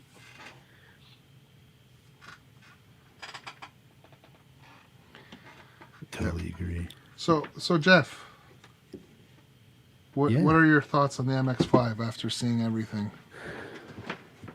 Well, I want something that does what you do, or does what that does. Was I willing to spend $800 for the other one? No. It's not worth That's why I kept asking you. I mean, dude, do you really need it? Do you really have to have it? That's why I kept asking you all those retentive rhetorical questions back to back. It's like, is it really worth $800, or can I get that somewhere else with the IRs and all the other stuff? Or is it really worth having that piece of equipment you have? Because in today's world, stuff like this is becoming redundant and it's like obsolete. Boom. But what if your internet blows up for a day or two or a week? What are you going to play on? What are you going to do? I mean, if you go completely digital, boom, on the net, what are you going to do if you don't have something for a backup system to play, man? So, yeah, I can see that we still need analog stuff, amps, tube amps, boom, all that stuff. But can that thing offer me anything? Well, honestly, the smaller one will offer you exactly what that one does, and more, because like we said, basically this one you have the stereo effects loop and stuff, and I think okay, here we go. Better, not better. What's better? Podgo, line 6. Tim says, in his opinion. See, that's what I mean. Choice. Better will always be subjective, but until you actually get in there, I can tell you. You will get great sounds out of both, but you don't have the functionality of this one. The touchscreen is what does it for me. I love the sounds of the amps in here, but it's the touchscreen. That's a big draw for me too. It's the touchscreen. The touchscreen is what and the wall. It's what does it all. And it has all the same. Yeah, but the Podgo has a wall, so and the Podgo has a couple of more buttons on it. There's one thing I think with the Podgo, if I'm not mistaken, is that you're stuck having some things in a certain order. You can't. I don't think you could switch everything in the order you want. Whereas here, you can basically manipulate it whichever way you want. Yeah. If I'm not mistaken, but cool music tech. Headrush is the easiest to use, and that's my opinion. And I'm not saying it's better than the other ones. I think they're all equally good. I think they all can get really good tone. But if I can't get tone out of it, what's the point of it? This I can get tone out of because it's easy for me to use and it works well for me. I mean, you could say, all the other ones, I mean, they're all good. But if I can't get the tone out of it, if it's going to take me an hour and a half to get one tone out of it and I'm not even happy with it, for me, it's useless. I'm just going to chuck it to the side. This is easy for me to use. I get a tone out of it. Look, the proof's in the pudding that I've been using the other one for 2 years, and I'm still using it. And compared to all my analog stuff, I'm still using this because I'm happy with it. So for me, it's the right choice. I've had many pedal boards in the past. It was the older versions of the Line 6s and everything. And the menu diving for me, it didn't cut it for me. I really like it. It's all about the ease of use. That's basically it. It's the ease of use. Yeah. See, that's what I mean. It's like it's because if it wasn't for the touchscreen, my opinion would be maybe even look at the Hot Tone Ampero, for example. That's what Danny uses from Autism Rocks. And there's other people that use it. And you can get great tone out of that too. And it's a nice little pedal board too. But I really like the touchscreen on this thing, That's what it is. Yeah, because I'm a perfect example of that. I bought what was new and out at the time. I did some little research on it and stuff, and it was a Zoom G5N. Ooh, the Cadillac of that style stuff. You had the 3-button one, you had the 4-button one, or the 4-screen one. But I went for the big dog, and I don't even use the damn thing. Now they sell for $350. I think I paid $325 or something for it, or $300. $299 I paid for it, but I got a little discount because I was buying other stuff at the time. But now it sells for $350. It's a Zoom G5N, and it's right there, and it's been sitting right there in that same spot for well over a year and a half now. Yeah. And it's at the time was considered one of the leading top of the line modelers out there. Just never used it. You're not going to say that Zoom doesn't make good products, because I mean, look, they do. Dave Simpson uses it and he gets good tone out of it. It's just that if you have to tweak it forever and you're not able to easily get the tone out, you don't want to use it. You're not encouraged to use it. It has to be fun to use to be encouraged to want to use it, basically. I agree with you 100%, because the thing is awesome, but it's just too much damn work. I don't have the mind for it. Dyslexia, ADD, blah, blah, blah, boom. All that shit's real. And when I have to sit down and play with back and forth, back and forth, wait, I forgot. Oh, wait, back and forth, back and forth. I keep forgetting which move I made and where I need to go from that move. And then I forget. And I'm like, and I got to sit back and think for 5 minutes and remap it. And then then I screw it up again, man. So I can understand that on the screen, just moving shit around. Yeah, I'm down with that because it's instantaneous. I don't have to have things quick, fast, and in a hurry. But when I do want something, I just want it to work with the ease and comfort of knowing that I don't have to use what limited brains that drugs left me with to end my mental. Don't have the mental fortitude to just sit down and really plug away at something, man. If I have to sit down and read something, I get it, I understand it. But if I have to work with a piece of equipment that isn't easily understandable, I lose interest in it. And that's why I put away that machine, even though I know it's a very good modeler and stuff, the G5N. I lost mega interest in it. See, will I probably order that one tomorrow? Probably. Yeah. But what will I do with my G5N? Will I give it to my kid? Probably. Will I try to sell it? Yeah, maybe. If somebody's interested in it, I'll probably offer it to somebody that really wants it for a decent price. Or I'll just give it to my kid because he has electric guitars. I bought him 2. He has acoustic guitars. I bought him 2. So it's like, boom, he could use it. And he can play around with it and get delay and stuff that he couldn't ever get before with using what he's using on his guitars and stuff. Because all he has is he has the what was the first Black Star amp that came out? The 210. It was like 2 square 10s in it that the hell they call it? Black Star what? The little amps, the little modeling amps, the little Black Star. It was like it's like a $200 amp back then when they first came out with them. Like 5-6 years ago they came out with them. ID Core series, ID Core 40. That's what it was. Okay. I bought the ID Core 40 and I gave him that. So that's all he has is for reverb and delay and stuff. And then if he goes online, he can get the insider software with it and get all the plugins and stuff that go with it. I gave him all that stuff. He doesn't really much use it because he plays more of his acoustic guitars than he does the electrics and stuff.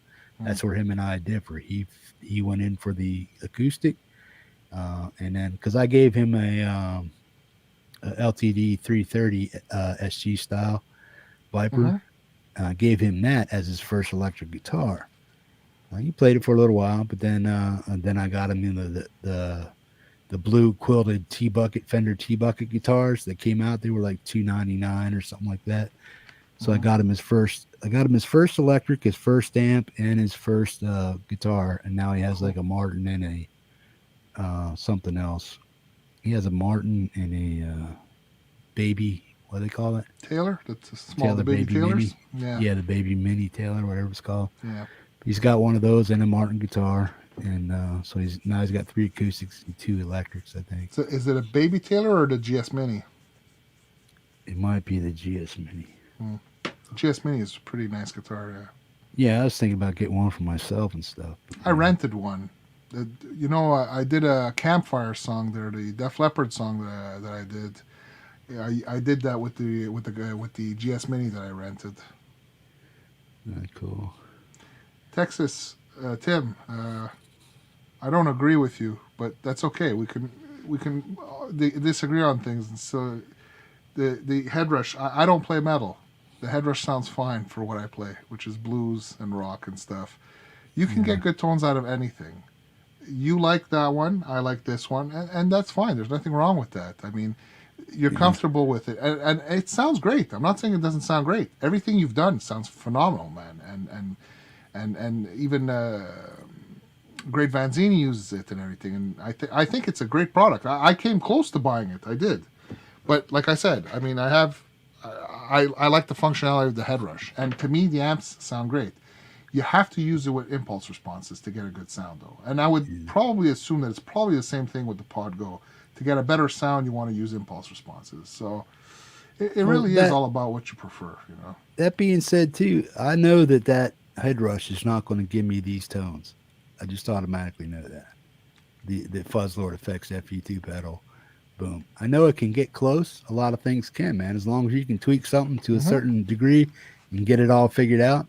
But as a standalone pedal, nothing sounds like these two pedals that I've ever heard or played. Yeah. So everything from Fuzzlord to me is a unique, different sound, and it gives me the sounds because Jason, that's his specialty. That's what he does, is sludge, doom, desert rock kind of music and stuff. And he knows what circuits create those tones and stuff, and these are going to do it. Can that Headrush come close to it? Maybe. But I know I got a sure thing here that when I just want to plug in a guitar and hit this thing, boom, it gives me the tone I want for the song I'm trying to do. But it's having that as a workhorse or a piece of equipment that's going to stimulate me to create more music and continue to play my guitar. Probably, yeah, because I'm not going to want to play doom every time I pick up a guitar. But I will mix and match tones and stuff with that at ease. Yeah. But you could also use it together, like, you know, you put it in the stereo effects loop or at the front end or whatever. It's all stuff that can be done. Tim is saying, you tried the Headrush for a month. Yeah, I did the same thing. I tried the Line 6 for a month. I rented it for a month and I did not like it, but because it's all what you're used to. It depends what you like, what you're used to, you know. I mean, and okay, I understand what you're saying too. If that Headrush came out before, then it would be a challenge the other way around. Line 6 has been around longer. I get that, man. Yeah. I think they're both good. That's just my opinion. I think it really is. It's a matter of preference of the workflow, because I think either or, if you spend the time tweaking and put the right IRs in and everything, you can get a good tone out of both. There's not one that's better than the other. It's which workflow is better for you. That's what I think. I don't really think that I think that they're both top-notch products, and they both have top-notch quality sounds and everything, and they're great. I'm not saying that one's better than the other. I think that the workflow is what makes it that one person will prefer that over another, basically.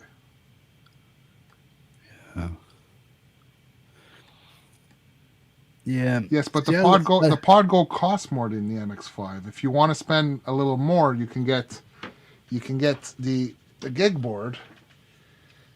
The Gigboard has more buttons too. I mean, it you know, I don't know. It doesn't really matter, man. You have to be happy with what you're using, and you have to like the sounds that you're getting, and you have to like your workflow. And I think that, you know, I mean, if you spend the time tweaking with any unit, even, you know, even like with the Ampero or you know, the Hot Tone Ampero, or even the Moore GE250, I think they're all pretty good stuff. I mean, I think you can get really nice sounds out of all of them, basically. Well, it's like the Helix and what's the other one? The odd shaped, weird looking one. Looks like a lunchbox. Oh, the old one, the one that was a bean, you mean? The first Line 6, the bean you're talking about, or what? No, not the red bean. I'm talking about the modeler It's like you got the Helix. Yes. And then what's the one that's shaped like a lunchbox? The one that's shaped like a lunchbox. A Kemper. lunchbox. Oh, the Kemper. Okay. The head. Yeah. The model. That's what I'm saying. Do I want to go? Do I want to go for? You know, I can see where Tim's coming from in some ways because he's a studio guy. He's a button pusher. No. What he's saying, I get what he's saying. For live, yes. Well, then, if I was going to go live, if this would be an issue for me, I think that these are enough for me to go live with. But I get what you're saying. If I had to go live, I probably would opt for the full pedal board because you have 8 assignable pedals plus you have the other buttons. 8 assignable buttons plus you have the other buttons. So if it was for a live situation, I would go with the Headrush pedal board. That would be my choice. But I understand what you're saying. The more buttons for the functionality, yes, it makes sense when you're doing live shows like what you do, basically. Yeah. See, me as a beginner, I couldn't justify spending that. What is it? $1,200? The Kemper, I consider not it the Kemper, the board, the Headrush board. It's like $1,200, right? It's $1,200. It's about $1,200. Yeah. I couldn't justify spending that kind of money to get the same kind of stuff as a beginner to buy that thing to say, oh, I got the Cadillac, don't need nothing more, this and that. But could I go out and buy that tomorrow? Yeah, I could. Big deal. So what? Yeah. Does that make it the best option for me? No, because like I'm saying, I'm smart enough to realize I'm a noob. That's overkill. I would get way frustrated trying to learn that thing because I don't know guitar well enough yet to justify spending that kind of money. Now, if I was a well-rounded musician and guitar player, boom, I might go out and buy that Les Paul or that big heavy piece of equipment, that's going to do everything I want it to. No, I'm just an old fat dude sitting here trying to learn a few chords, dude. I just need some delay and a little bit of reverb and a little swang. That's the thing. That's the thing that I like about Headrush is that the cool thing about these 3 units, the Gigboard, the MX5, and the full pedal board. What I like is that it's the same software in all 3, so it's not like you're losing any features or anything. The thing that sucks with the Line 6 is that when you're going from the Helix to the Stomp, you lose features. You lose DSP, you lose the amount of blocks you have. And when you go from that to the Pod Go, it's not all the same. It's not all the same features as the full Helix. Not that it doesn't sound good, but you don't have all the features. Whereas here, the only thing that's different is the functionality because there's less buttons or whatever. But the software, the programming itself, all the features, all the amps, all the blocks you can use at the same time, they're all the same on all 3 of them. That's what I like about it, But you could debate about it all night. I don't think there's one that's better than the other. I honestly think it's more what you're comfortable working with. There's, you like the Pod Go, Tim. That's it's a great product. I thought about getting one too. I wanted to compare it to the Headrush, but when I got the Stomp and I didn't like the way the system worked on the Stomp, I just said, I'll stick with my Headrush. And the reason I got the small one here is because I wanted something quick and easy to if you go jam and everything, it's quick and easy. But everybody has different needs, and like Jeff is saying, for his needs, he doesn't need the big pedal board. He's not playing a stadium or whatever. He doesn't need to have all the buttons. I get it in your case where you're doing these shows and everything. I totally understand that the more buttons you have, the better it is because you don't want to have to worry about this and that. You want to just, my chorus is on this button, my delay is on this button, you want to have it easily accessible for your show so that it goes as smoothly as possible. And I get that it does make it easier in that respect. Absolutely. And what's that? They have a new board that you can come out. It is nothing but buttons. It's a MIDI controller or something like that. I saw something like that. It'd turn that pedal into an 8-button boom, boom, boom. You can program it to do everything.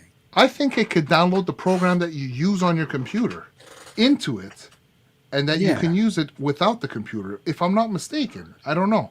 Or does it only work with the computer? That I don't know. I saw it in a video too.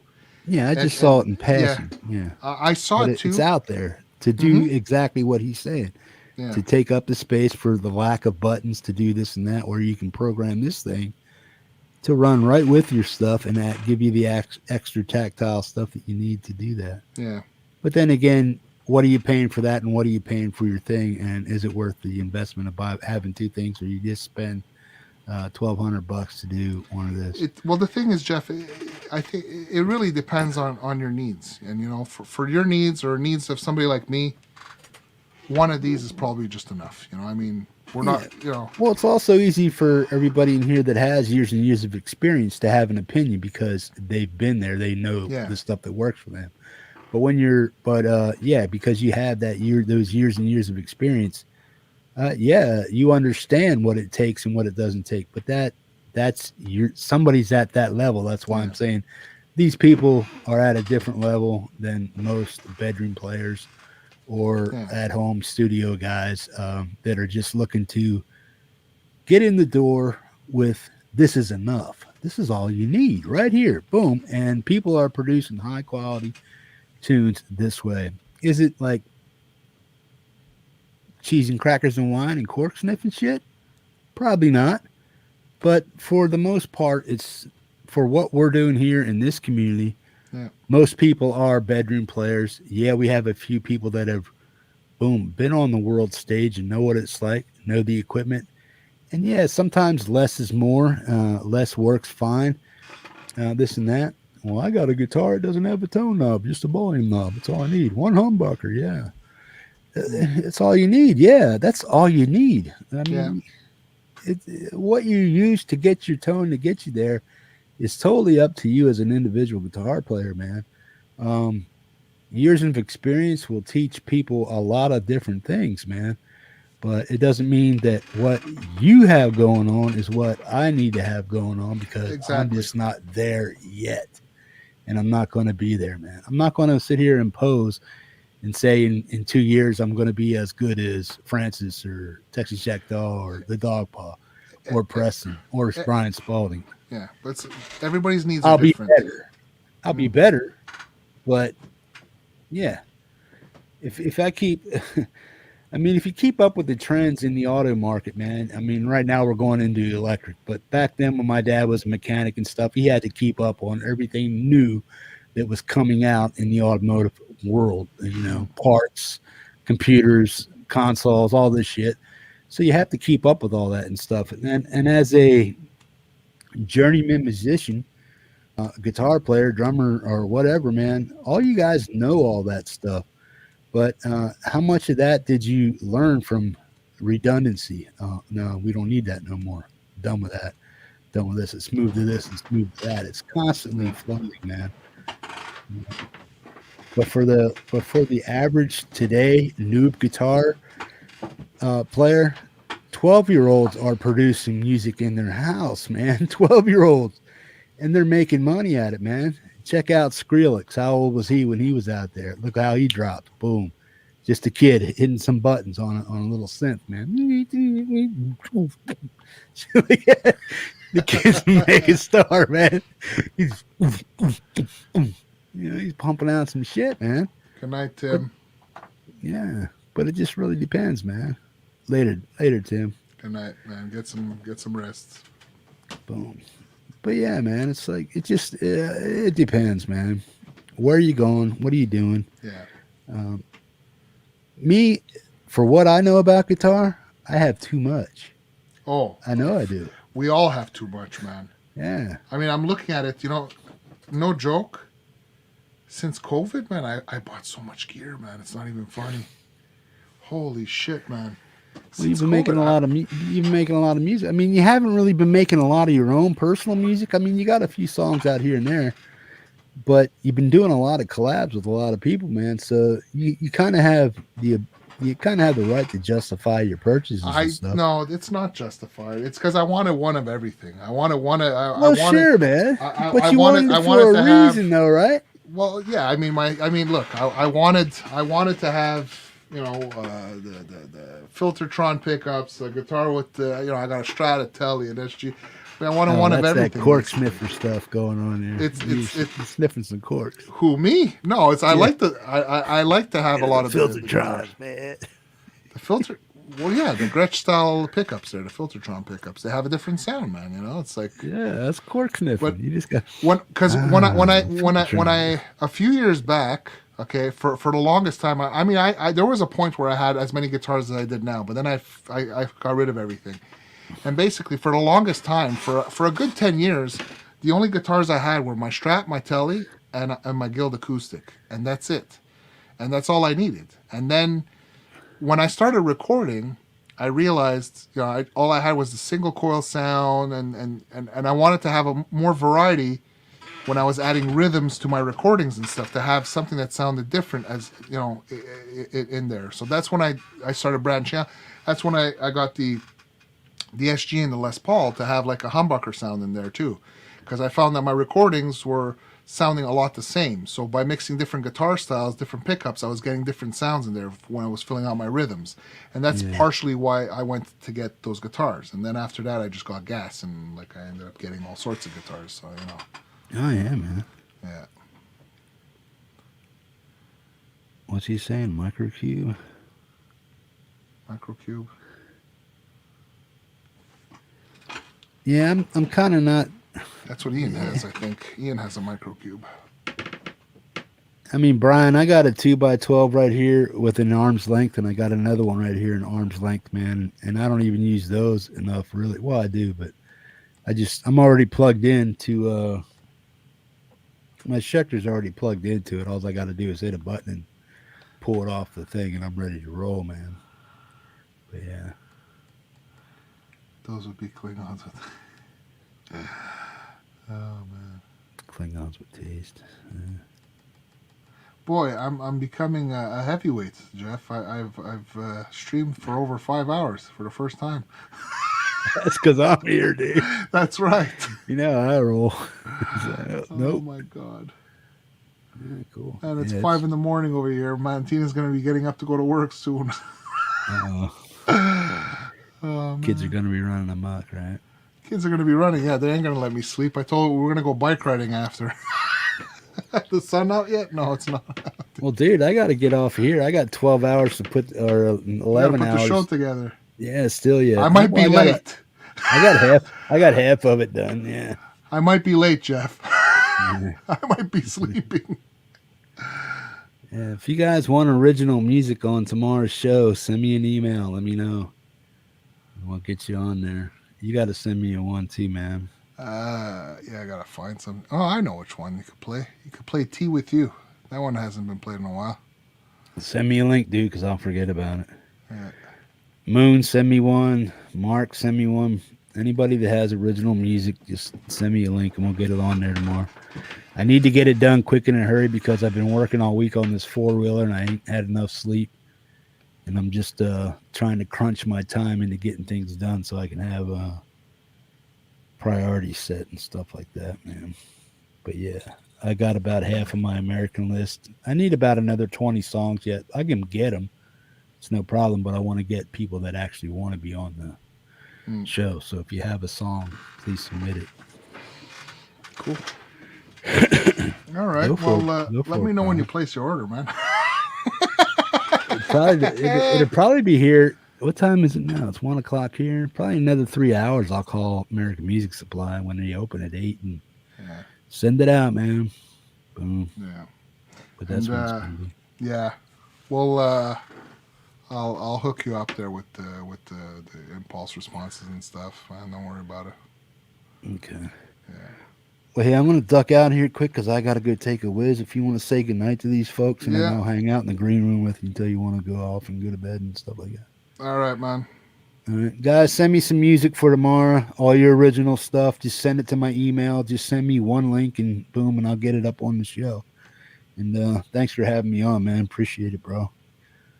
And thanks for sharing that with me, all that info and stuff. Appreciate it. No problem, man.